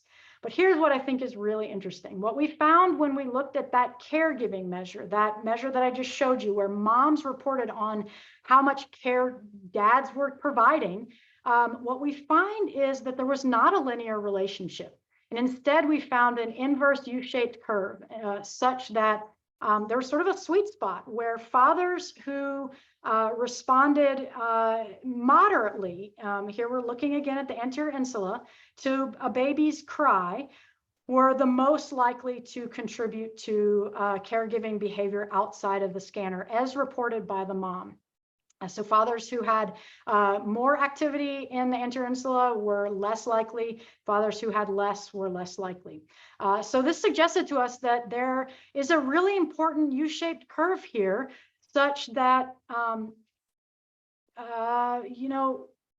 there's something important going on in this gestalt experience of compassion that might be important to predicting behavior. So, it looks like some of these elements, like tolerating difficult emotions, might actually become incredibly important and not becoming over aroused. So this was what I just showed you was a finding that emerged by looking at the relationship between brain activity and informant reports. So informants in this case were the moms. But in the last couple minutes, what I'd like to do is share with you a recent study that we're doing in the context of healthcare. And I'm going to go through this very superficially. This is a very large study we've been doing for a long time. And I've actually presented some of these data at the Sanford Institute before. So I didn't want to rehash everything again, but I just want to show one small finding and talk through how we're building on that. So I don't think I have to convince anyone there or at the Sanford Institute of the importance of compassion in the context of healthcare. The case is made by this wonderful book by Stephen Trusiak. In our healthcare system, one of the most important clinical groups that is delivering compassionate care are our hospital chaplains. So this is a hospital chaplain shown on the right. This was during COVID when our chaplains bought baby monitors so that they could connect patients to their family members when they were still not allowed to go into the patient rooms. You can see on the left, this is the productivity of chaplains in our healthcare system, where in 2020, they did over 85,000 consultations with providers and over 75,000 consultations with patients. We know a lot about chaplaincy services, and they are incredibly important for all kinds of patient well-being. Satisfaction, coping, and chaplains are present in about 1/2 to 2/3 of all US hospitals. So they are doing a ton of, in many cases, unrecognized work in the healthcare system to deliver compassionate care to patients. So real briefly about this study, and then I want to leave some time for questions. So the way that we did this study was we shadowed chaplains as they went into patients' rooms for consultations. We did informed consent with the patient. Before the chaplain went in, we did a single item distress thermometer with the patient. And then we as researchers left the room, and the chaplain went in there to do their consultation with these hospitalized patients. We put an audio recorder into their pocket and recorded the consultation, and then the chaplain left the room, and we measured all kinds of patient-reported outcomes. We did this in a very busy hospital system at 6 different locations with a heterogeneous patient population that was severely ill. Some of the patients in the study had been in the hospital for over 2 years. We collected these audio recordings from 122 patients, and we transcribed them verbatim. And then we subjected them to a linguistic analysis platform called the Linguistic Inquiry and Word Count, which essentially partitions words into various socio-emotional categories. We did this with chaplain and patient language. And then I'm going to go through this somewhat quickly, but we have these data published recently in the journal Mindfulness. But we can start to look at the frequency of types of language that chaplains are using with patients. So language around time, cognitive processes, affect, and pronoun use. And in particular, we were interested in these 2 categories, affect and pronoun use. This platform also gives a set of summary variables that essentially aggregates language into 4 different groups of features. I will skip to the finding of interest here. Essentially, we built in this study a set of structural equation models to try to understand, okay, we're interested in patient outcome. We're interested in patient depression after they see the chaplain. We think that there's something about the chaplain and their ability to convey compassion to the patient that is having an effect on their outcome. We know that there are attributes of the chaplains themselves that convey these, that carry this capacity. And within the chaplains, we had self-report measures of their own empathy, their compassion satisfaction, and their burnout. We built those as a latent variable of compassion capacity. And then we looked at these linguistic variables, these summary variables that essentially synthesize the types of language that chaplains were using. When we built these models, what we found was that the type of language that was most important was chaplain clout. And so chaplain clout essentially significantly impacted patient depression levels. It was significantly associated with chaplain's compassion capacity. And when we built the model, what we find is that chaplain's compassion did not have a direct effect on patient depression. Rather, it had an effect via the language that they were using in the room with patients. So I could talk for days about what clout is, but it's largely a measure of the types of pronouns that people use. Pronouns in the world of linguistic research have been described as stealth words, They are an incredibly reliable indicator of how people think, essentially regardless of what they're talking about. They are a marker of what we pay attention to. So just very briefly, to give some proof of that, there is a huge body of research that indicates that pronoun use, whether we use I language versus we language, is incredibly important to relationship quality and to whether people are anxious or avoidant within the context of a romantic relationship. They're incredibly important in the context of mental health. In this case, this is a huge meta-analysis indicating that the use of I and me language is predictive or at least associated with levels of depression. And then they are incredibly important in the context of dealing with serious illness. So it turns out that the extent to which partners use we talk is predictive of dyadic adjustment in the context of breast cancer, and the same finding showed up in the context of heart failure. So just to summarize, this is a quote from the religious scholar Karen Armstrong, who said, "In compassion, when we feel with the other, we dethrone ourselves from the center of our world." Fadel said something similar this morning: when we attenuate the self, the other can rise. And I actually wonder how well these stealth words might map onto self versus other grooming in some of the other research we've looked at. Quick caveat that language is, of course, not the only thing here that is important in the context of a clinical interaction. And so building on this research, we are right now looking at dyadic relationships between patient and chaplain language. And we recently got a grant from the Sanford Institute to now do neuroimaging with our chaplains. So we have them doing an empathic accuracy task to patients who are telling illness narratives. So our hope is that we can very soon map neural responses to patient illness narratives to the linguistic behavior that chaplains are using in the scanner. So just really briefly, I think there are a lot of ways in to compassion, and I think that could be a nice source of discussion. I think we need better ways to link neurobiology with real world, messy, compassionate behavior that is so dynamic and dyadic.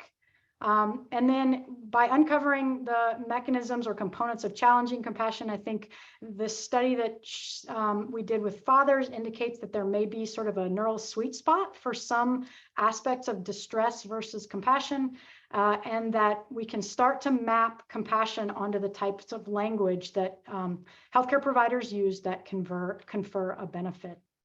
So just want to acknowledge the many people who helped with this research and the funding agencies that have supported this. And I think I'm a little over time, so I'm sorry about that, but I'm very happy to talk through questions or anything else.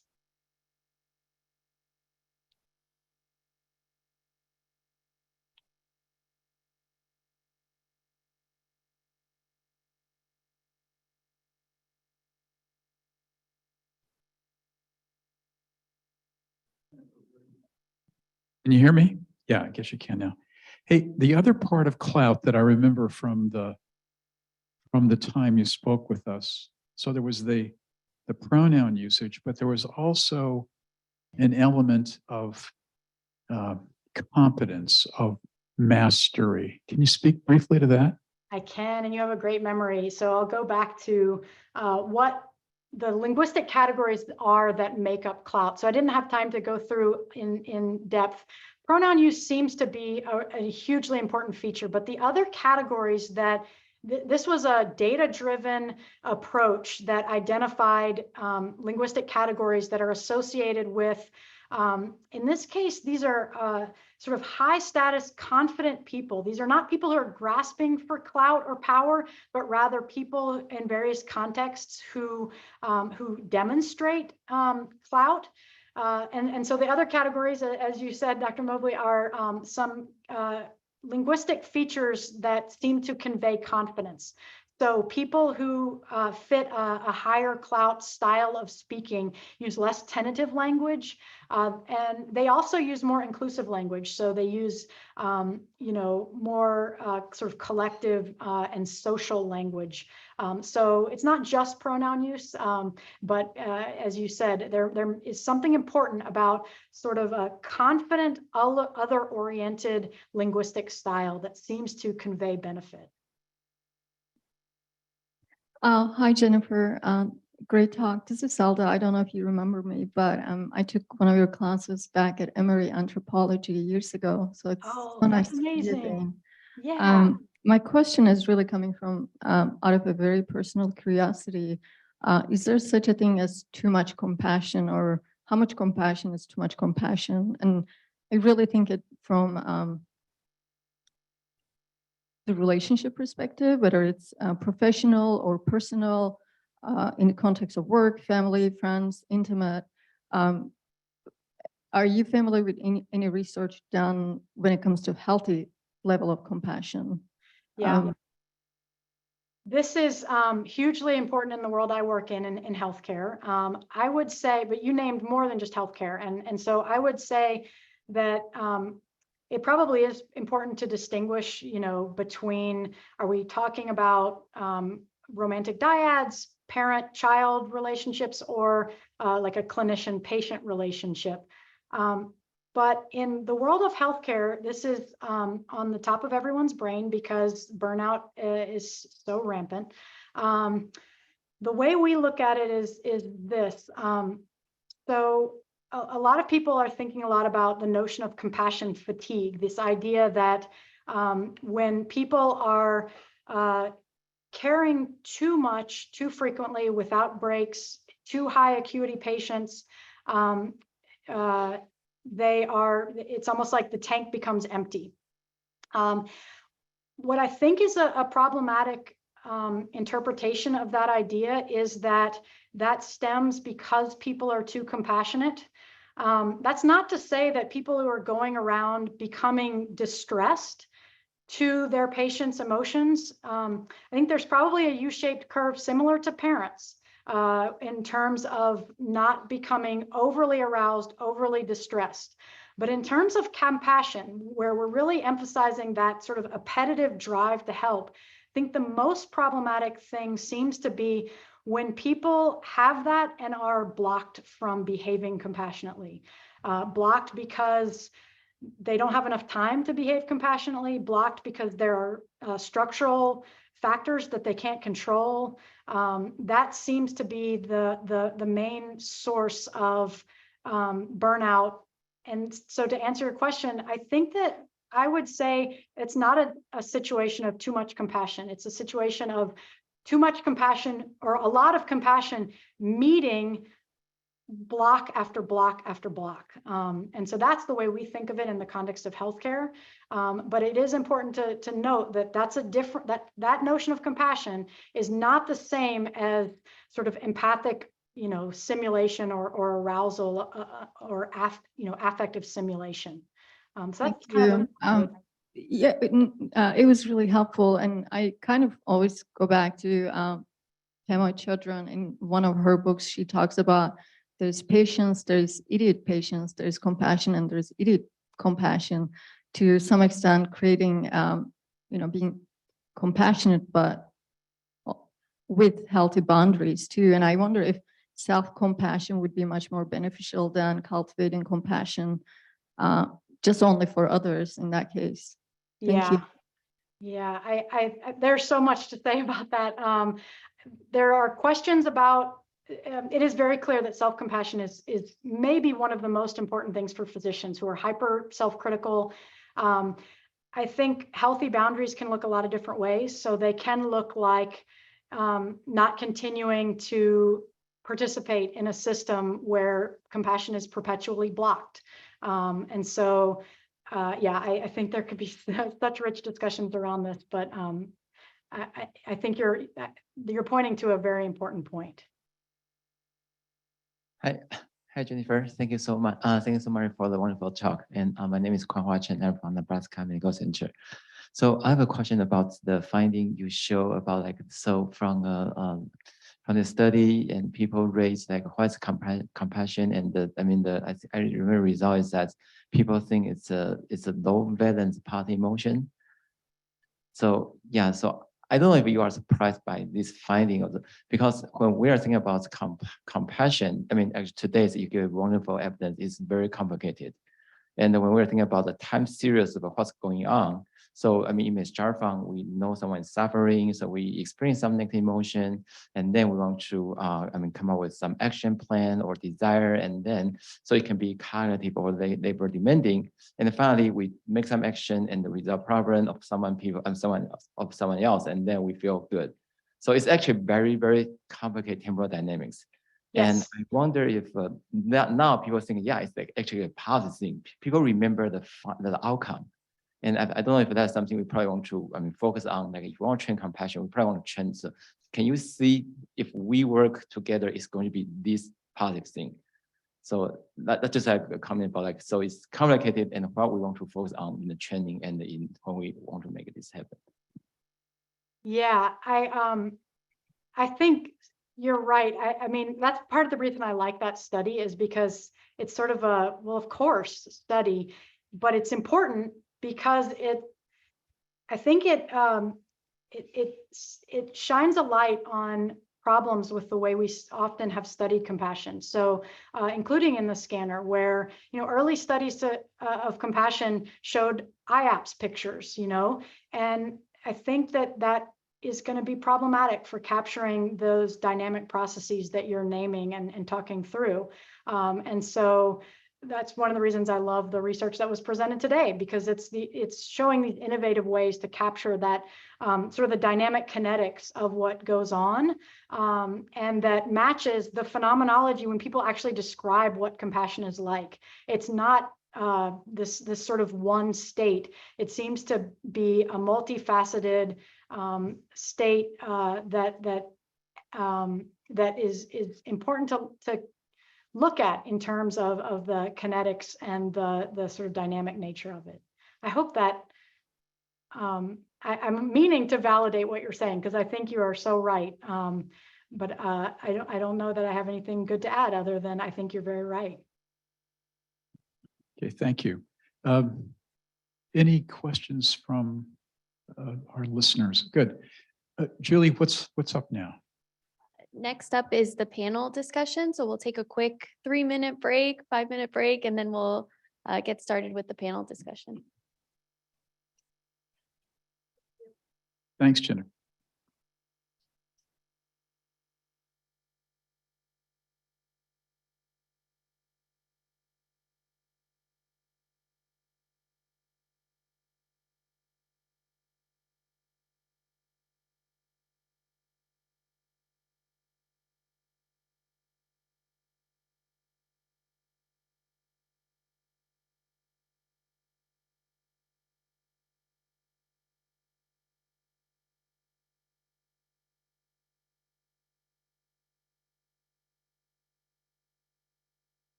We talk.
a lot of wonderful information. I just have to say again, thanks to all the speakers.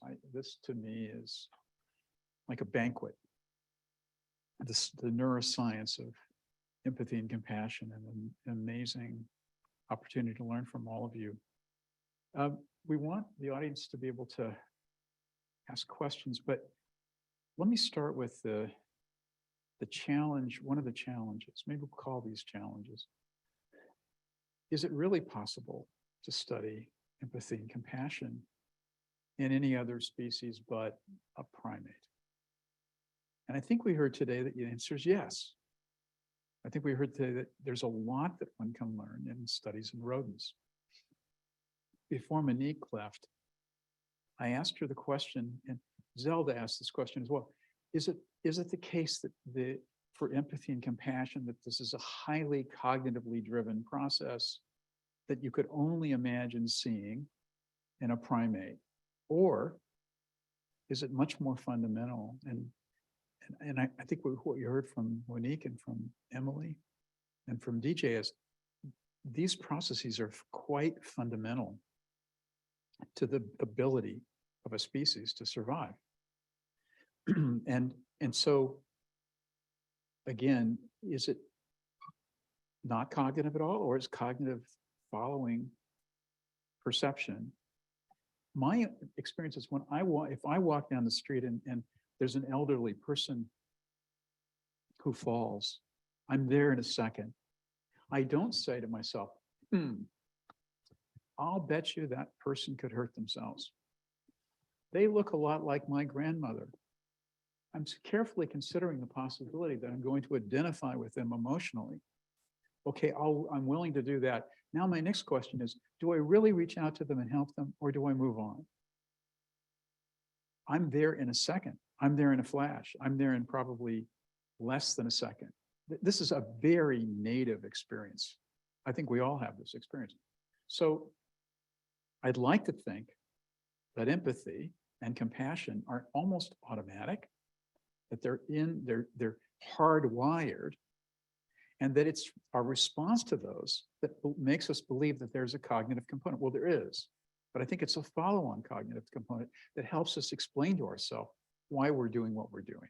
And by the way, which can then restrain us from doing what we might otherwise have done because it's too dangerous, it's too risky, we put ourselves in danger. But let's talk a little bit about this. Start with Emily. So Emily, your thought about empathy and compassion is innate characteristics of behavior. Well, I mean, admittedly, empathy, compassion, and pro-social behavior in humans is much more complicated than it is in animals. And I think there are aspects of it that is cognitive, both to understand the situation of another person and to devise a solution to help. And some of those aspects is likely to be human specific, and we might not be able to study it in organisms as low as rodents. But I do feel there is a emotional and almost innate aspect of it, such as the behavior that I study, like when you see someone in emotional distress, both humans and other animals may have a almost instinctual emotional response to that. So I feel there is certain aspect of human empathy and compassion that is likely based off on some more basic and evolutionarily conserved capacities. For example, some people propose that pro-social behaviors may have an evolutionary origin in parental care, and the neural circuit for that behavior is very well conserved all the way down to lower animals. So I think there is human-specific aspects of empathy and compassion, but there is also components of it that we could gain insight by looking at similar processes in other animals. Yeah, thanks very much. DJ, your thoughts? Yeah, I largely agree with Emily. I think there are I think if you, the types of things that we can start to model in lower species like rodents, for example, is the idea of, if you believe that things like compassion and empathy have evolved through a gradual process, then we believe that there are likely rudiments of compassion and empathy that one can see. What one needs for that is some sort of operational definition, perhaps, of, basically let's start with emotion. And I think there are now definitions that have been put forth by people like David Anderson and Ralph Adolphs, who argue that there are certain aspects of emotion that can be broken down into 3 or 4 features. Things like valence, like scalability, like generalizability, persistence. And these are all elements that can be found in subcortical circuits. Now we can argue about whether cognition is cortical or subcortical, but I think regardless of where cognition comes from, I think the idea that we can model these subcomponents of higher order cognitive functions, perhaps that humans show best or primates show best, I think will give us at least an entry point into understanding how humans might do something. So I think it's really in animal models, it's also about trying to understand the boundary conditions for what it is that the goals of humans might be, or the species might be, species specific goals in, that underlie the behaviors that one sees, right? And some of those goals might be similar, some of those might be different, but I think clearly through the process of evolution, there have been features that have been added on to some sort of program that existed before. Very helpful. Any question from the audience? Any comment from the audience on that part? Matt?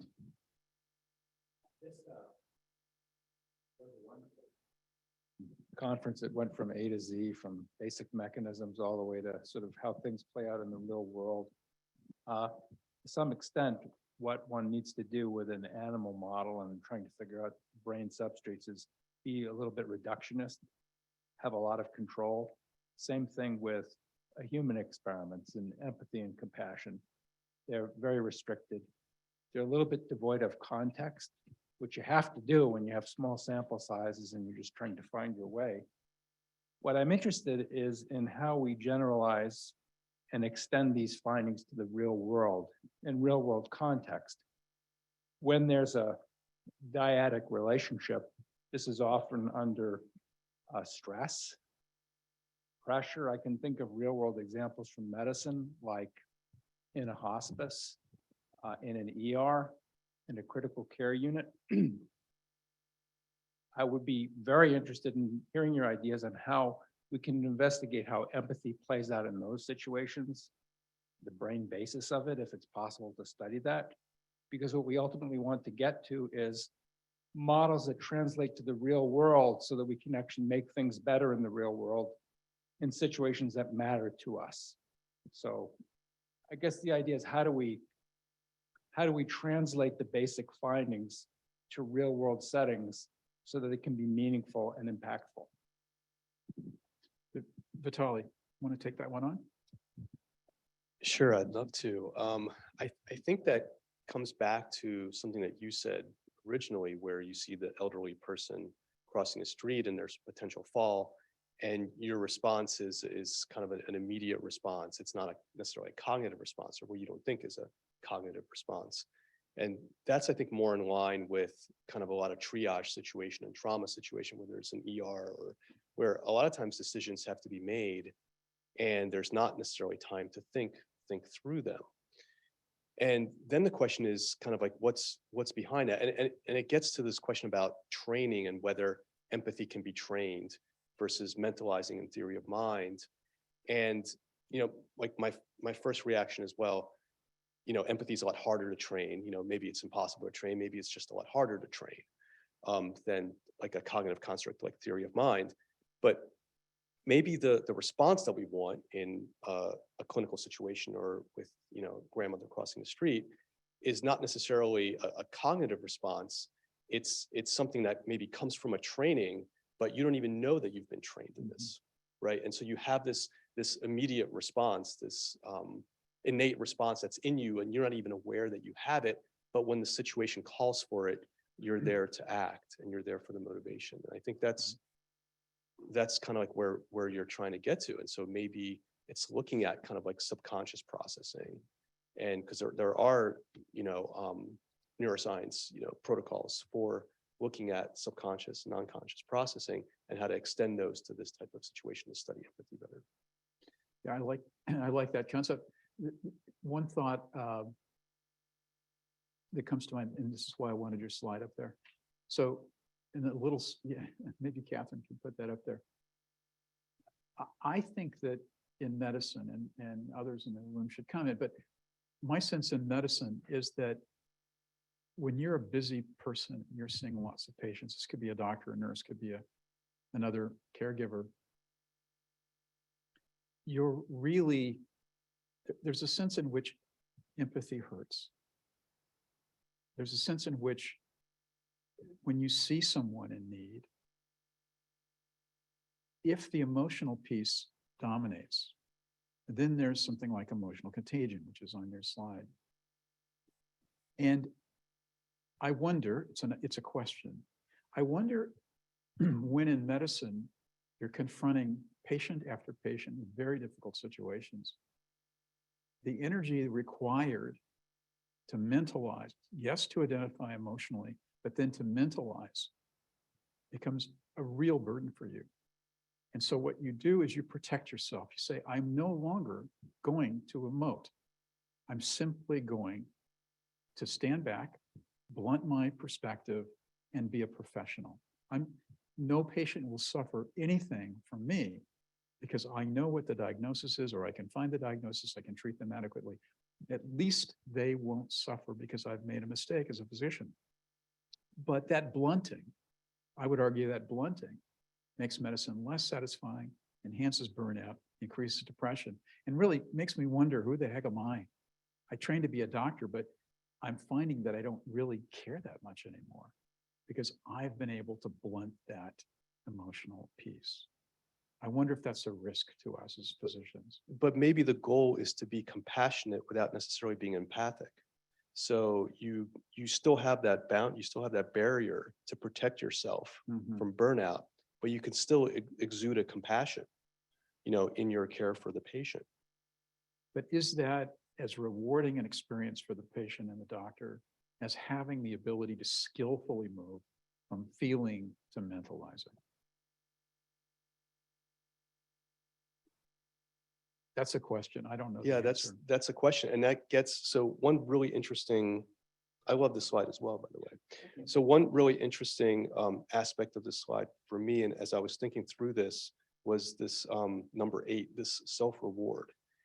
And I understand in human models, human research, how engaging prosocial behavior leading to relief can lead to a self-reward. Do we know that that's the case in rodents? Does that come from models where we know that they're actually experiencing a self-reward by engaging in these actions? So in rats, there is this help paradigm where they find the helping behavior of the rats are reinforcing, and it's as rewarding as a food reward. So that's a piece of evidence that suggests prosocial behavior in rodents can provide a rewarding experience for the helper. Your diagram, Emily, is just around the point we just discussed, because the diagram goes from 2 to 4, or from 2 to 3 to 4, or 5. So that diagram suggests that Vitaly could be right. It may be that you can avoid the emotional piece, still behave prosocially, and still get that reward. Right. I think although empathy is thought to be a major motivator of prosocial behavior in many situations, their relationship is not this simple. So in some cases, too much empathy could actually prevent the observer to provide help because of too much personal stress that is elicited by an emotional contagion. So it may be, and Matt maybe wants to comment. I certainly, when I was in medical school, and I think now until very recently, there was no specific training around issues around empathy, mentalizing, and compassion. It was assumed that one was empathic and compassionate and everything was going to work out because all you needed to learn was how to, look at kidney disease or, examine the heart. To become a skillful physician, it was on top of an already very well-established base of empathy and compassion. But that's really not true. And we really do need training to help our students and our physicians maintain that capacity, at the very least for pro-social behavior, if not for empathy. So I appreciate just the thinking around this because I think it changes the way the Institute feels that it needs to interact with our students. Any other thoughts? Go ahead. I don't think I need to.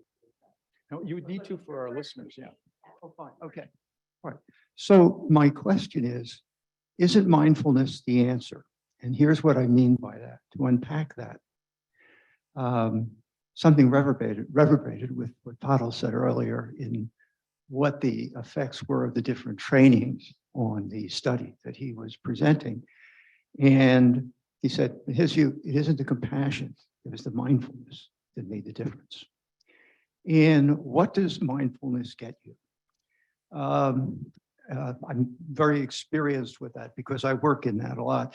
And but as a way that doesn't involve a cushion. So there's no problem with that. My father would agree, you don't need a cushion to get mindfulness. And for when you have an efficient delivery of mindfulness, you get the same, you can get the same effect. It's, I call an analogy that I give to people is like living next to the volcano.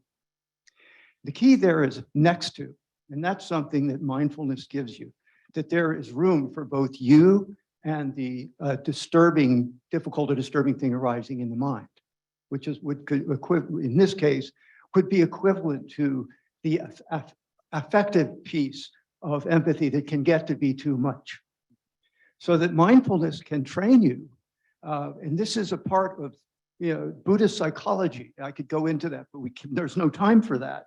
But at the bottom of that is what supports empathy, compassion, kindness, sympathetic joy is something that they call equanimity. I prefer to call it equilibrium or balance, some type of mental evenness.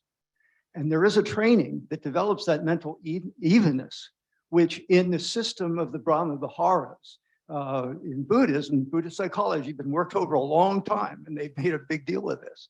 It's a big one there, is that is looked as a context and a foundation for the loving kindness, which develops into compassion, or in the circumstances goes to compassion, or to sympathetic joy. Compassion when it meets suffering, sympathetic joy when it meets joy.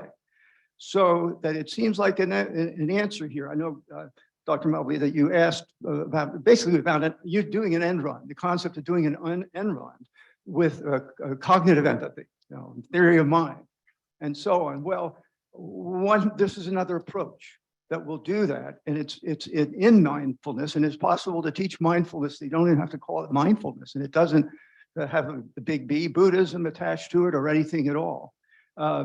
So my thought is, wouldn't mindfulness trained in this way take care of these issues? It will create that, instead of blunting, how about being able to keep balance? How about being able to live next to the volcano?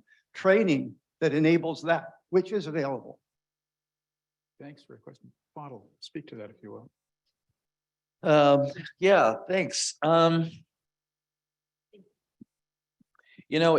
think just to add to Tom's point is that yes, there's always adjustments. The way that I feel like so Tor Wager gave a talk yesterday at a symposium, and he brought up Matthieu Ricard, who is a monk, and he's a really eloquent monk. And Tor asked him, "How can you be so compassionate to all sentient beings and not suffer?" to him. And Matthieu's response was basically, mindfulness can facilitate this compassion without contamination. And so the idea is that when you can stabilize the mind and you know how to regulate the emotions that arise without allowing it to contaminate your well-being and your health, because there's a social contagion to that contamination as well. Sure. That you can be compassionate with skill. And I think to your point, it's basically we have to continue making adjustments. So when you go into medicine, you're an eager medical student, you're riddled with compassion. You don't suffer through medical school without that piece. And you certainly don't go into medicine to make money, even though it's a side effect. But as a function of that compassion, your continual barrage of experiencing suffering and the inability to regulate those emotions or to reappraise or to rechannel those experiences into something more objective, more, you could say, well, at least I'm doing something about it, right? Or you can kind of reframe the experience. That, I believe, won't cause the health debilitating effects, where someone can still be in the present, can still feel what someone else is going through, wanting to alleviate the suffering without the inevitable, at least what we're seeing in modern medicine today, the inevitability of becoming jaded, at which, like you were saying, then you turn off that compassion. And at which point, that's where we're starting to see the problems with burnout from physicians, but at the same time, a reduction in good bedside manner, good interactions. So if you're a skilled or you're adept meditator, if you will, or if you're focusing on becoming more compassionate, more present-centered, when these adjustments occur, when you start to become less compassionate, you got to be more aware of that to do something about it. Okay, well, how can I be more compassionate? I'm recognizing that I'm becoming more jaded, versus the other way, where I'm becoming way too compassionate, is starting to contaminate my well-being. I cannot clock out. I just lost a patient I cared about, and I cannot clock out. It is coming with me and it's staying with me. So how can that individual regulate that so that it does not create this health debilitating experience? And it's unfortunate, I've said this before, that compassion and empathy are not considered health constructs. And they have to be. It is a part of our survival. It's ingrained, it's in our biology. If you're in Nova Scotia and you're not compassionate and you're a jerk to your neighbors, guess what? They're not going to give you that extra wood for your survival. So that is how, I feel from an evolutionary perspective, we are where we are today. It's almost like a reflex to be compassionate until it's not. And then when it's not, that's when it can become quite physically and mentally debilitating. And that's where we start to see this evidence of contagion, right? Very helpful. Those are great comments. I just wanted to go back to a question that Bill had about historically, what were we taught? We've obviously come a long way in terms of understanding empathy and compassion, thinking about it and operationalizing it. Back in the day, I think what we heard were basically aphorisms like do no harm and physician heal thyself. Yeah. But it also occurs to me that William Osler wrote a book called Equanimitas. So maybe he learned to live near the volcano. Maybe he never studied Buddhism, but had the idea. Yeah, thanks. If I may add, just one last thing is that this idea that we can just lecture people to be compassionate is just invalid. Yeah. We cannot lecture folks to be compassionate. You have to, I believe, really learn how to become aware of what's happening in the mind as it manifests in real time, because a lot of these processes can occur subconsciously. Please. Hi, my name's Marla, and I'm not in the medical field. I was a teacher, and I'm just like kind of dumbfounded right now because what you just described is exactly what happened to me in teaching. Exactly. And I was not trained how to do it. And when I went into teaching, one of the commitments I made to myself is if I ever don't want to be a teacher anymore, I will get out. Because you could always tell the teachers who didn't want to be there. They were horrible teachers and caused a lot of damage to kids. And then when I had burnout, I didn't know what to do because that's what I was trained for. That's what my skill set was. And I could make a decent amount of money and have time off with my children. So I was in this conundrum of feeling stuck, which I would expect that many doctors do too. So I really appreciate the idea of you can't lecture it, but you have to train it and you have to become aware in the mind. And I don't think our society just automatically does that. And that's what happened to me. I became too compassionate and empathetic, and I couldn't clock out. And it felt like I was teaching 24 hours a day in my dreams. And it physically and mentally was debilitating at some point. So thank you so much for this conversation. Thank you. Thank you. Vitaly, will you take that question in front of us there? Can you read that, or would you like? Are there any observed differences between empathy and compassion within and between different racial and in-group cohorts? Also, what are the biases that exist when confronted with a perceived threat from a person who also needs compassion, for example, an enemy soldier badly wounded? So the question about in-group and racial differences and racial perspectives in the work that we do is extremely relevant. And I actually get that question a lot after my talks. It's not something we've been able to really tackle because we, first of all, don't have enough racial diversity in the acupuncturist population or the people that we study to be able to do that kind of research. But we've been thinking a lot about this and how to create a design that's doing this, because it's extremely relevant. There's the work of Liz Lawson, who is at University of Miami, has done a lot of this with simulations and using avatars, different skin color perceived, and having doctors have patients in front of them and make certain decisions based on that. And so her work is really relevant. So I would say in answer to that question, look up the work of Liz Lawson, Lowsin. Good. Thank you. Vitaly.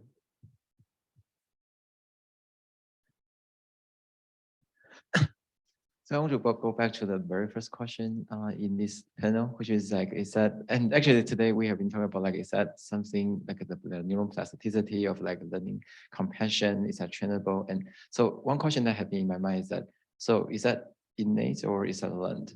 And I think we have like some sort of, yeah, it could be like hardwired.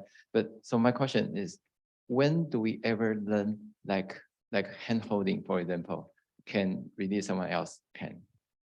I mean, this must be early child experience. We have that, and we kind of start to know, yeah, it's working. And then someone touch us, like our parents, and they will stop crying. So is there any critical period if it's ever like be innate? Is that language?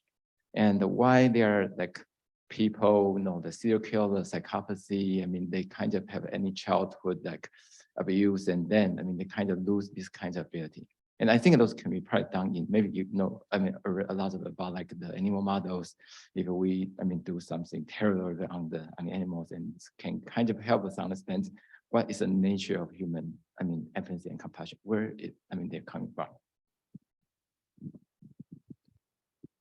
So context there is critical. So the study that I had talked about with hand holding, relieving pain, was a romantic partner.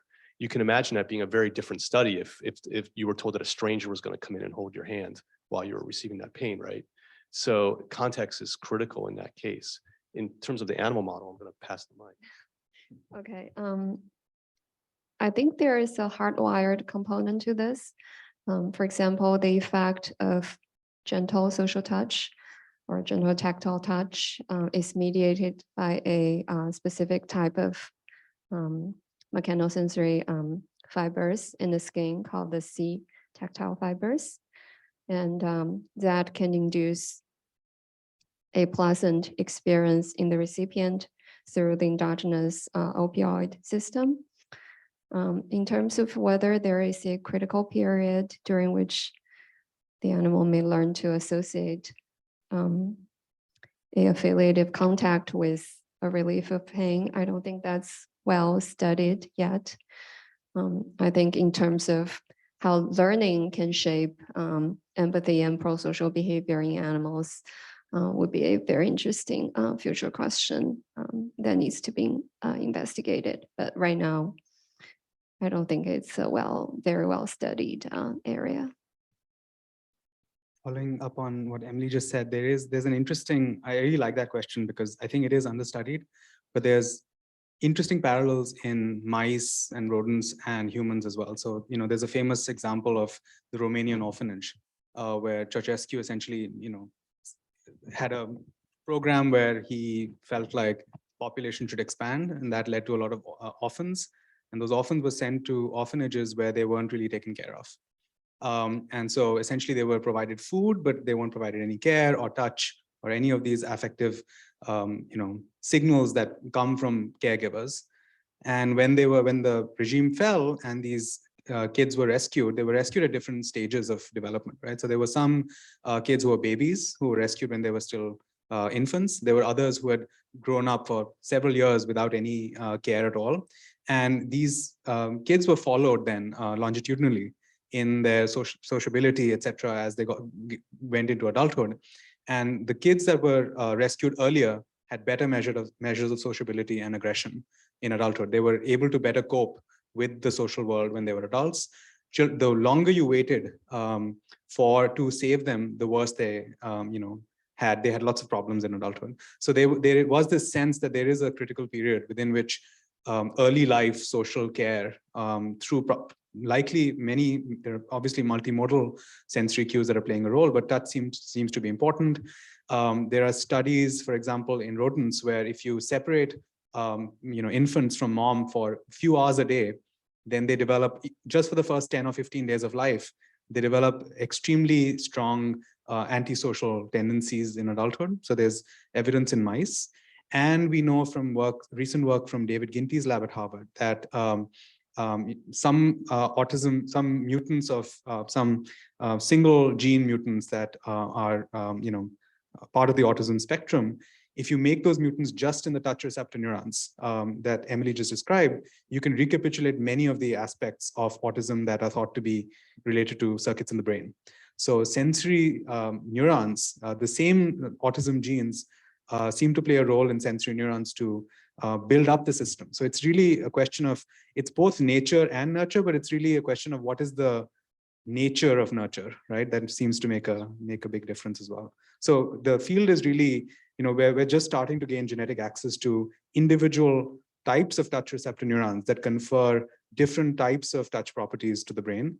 And I think it's just an open question, which of them are required early in life, which of them, what is the activity that is received early in life and how that affects circuits in the brain. So I think it is a question that can be at least approached,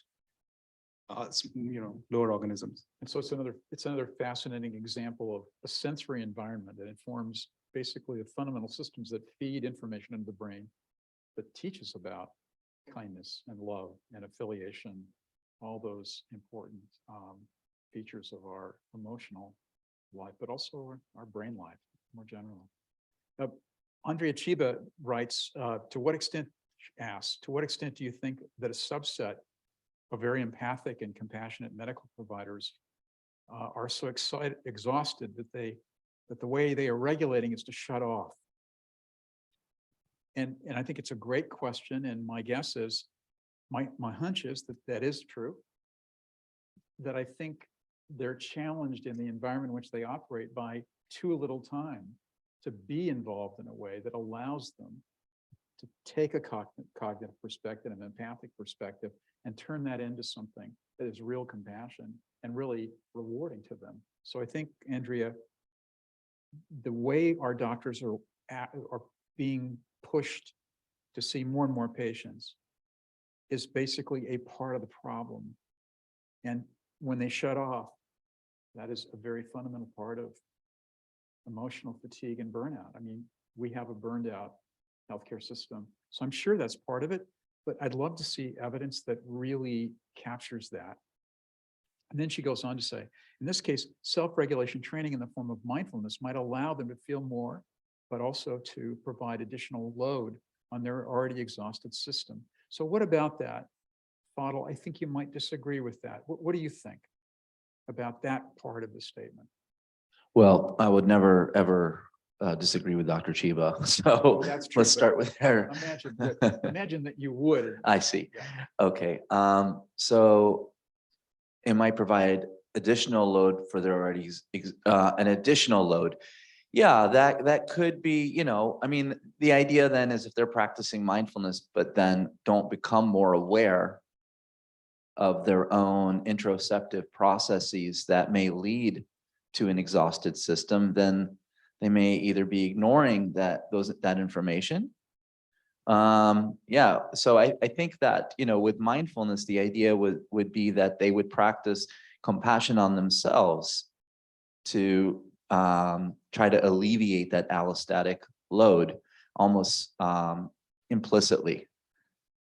So that's the beauty about the practice that we're seeing, is that there isn't necessarily the intention to feel less exhausted. It's just what happens. Even if you don't think it's going to work, because we measure this repeatedly, even if you expect mindfulness not to work for anxiety or depression or pain, it still does, Very which useful. is different than like a placebo response. The last comment, it is, I think, very important. The medical system itself might need to change to allow the skills to manifest. And I fully agree with that. We in the Institute are very concerned about physician wellness. We do a lot of work around that. We think it's extremely important to have people be skillful with respect to their own well-being. But the analogy is we're trying to make the canary stronger and less resistant to toxic gases in the mind, when in fact we need to get the toxic gases out of the mind and maybe the canary out of the mind altogether. So there needs to be work in the individual case and in the groups of folks that are most threatened, but there needs to be effort and energy and a clever way of looking at our medical health system, our financial system that supports medical care, that is grossly in need of revising, renovating, and changing, so that we both help the individual, but fix the system, so that the outcome we have is not that we'll have an income that allows some physician wellness and patient wellness to coexist, but rather that we have an excellent healthcare system that maximizes the well-being of our patients and our physicians. And oh, by the way, we don't lose money. It's a very different way of thinking about it. It turns it upside down. We're all victims of a healthcare system and a financial model that really incentivizes burnout, and it increases the probability of burnout. And so, Andrea, thanks for that comment. I completely agree with you. And it may not make me popular or the Institute popular with everybody, but I think we see the system as having to change, because we can't, with all of our training, rescue the well-being of our physicians without system change. Vitaly. So I completely agree with that. And I think what you need to do is, it's great having a panel of us neuroscientists up here. You need to bring in health economists and people, because ultimately that's where it's coming from. It's the financial incentives and the system that we live in, because we can say, well, I need, you know, at least 30 minutes with each patient but the way the financials work on the system is that it doesn't allow for that. So if the system needs to be tweaked or blown up, that's a question that a health economist needs to come in here and talk about. What are the ways to do this? And I think of all of us as victims of this. I think the system, the way the system works, discourages and disappoints and frustrates everybody, from the leadership of the hospital system all the way down to the intern and resident. So yeah, it has to change, and because we're all victims and we don't have to be, is my contention. Emily, any thoughts about that? I have no experience with the health system, but I totally agree that like a systematic change to benefit both the doctors and the patients will be very important and will benefit everybody.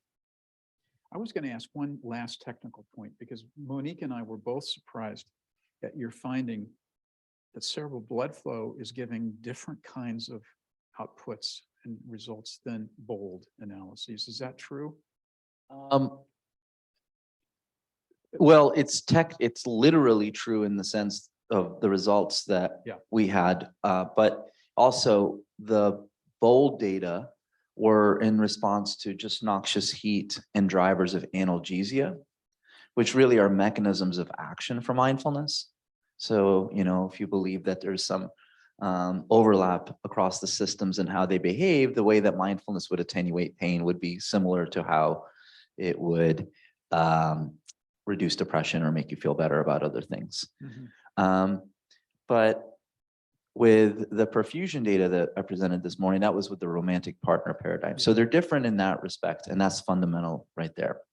What the cerebral blood flow allows us to do is to get an average of brain activation as a function of direct CBF as it relates to a task versus not. What BOLD can allow us to do is to disentangle different time events within that task and to look at different connectivity. So one, I feel like CBF can be a little bit more spatial, may exhibit higher spatial resolution, but BOLD has much higher temporal resolution within the context. So they're asking different questions. We used it to answer different questions, and we had a reason behind using perfusion versus BOLD. But what is true is that our perfusion data are not consistent with the BOLD data that we've seen in the existing literature. Yeah. And we were also really surprised in my lab that none of the romantic partner study designs ever showed the person's brain who's being scanned when the stimulus was coming on. So it's almost like this guessing game. And then whenever maybe a motor response or somatic response occurred, you would see activation within the salience network. So really, maybe it's this allocation of attention to a salient empathetic experience that's driving that effect. So I think if we can get we'll have to test this out, but getting a little bit more calculated and focused on the methods and the procedures of these, they're really complicated models, these social neuroscience models. So yeah, I could talk about brain imaging all day. I think you normally do talk about. Yes, it all I day. actually do. Any last question from the audience for our speakers? If not, I think we're a little over time. Oh, one more? Yes? Oh, go ahead. Yeah. Quick.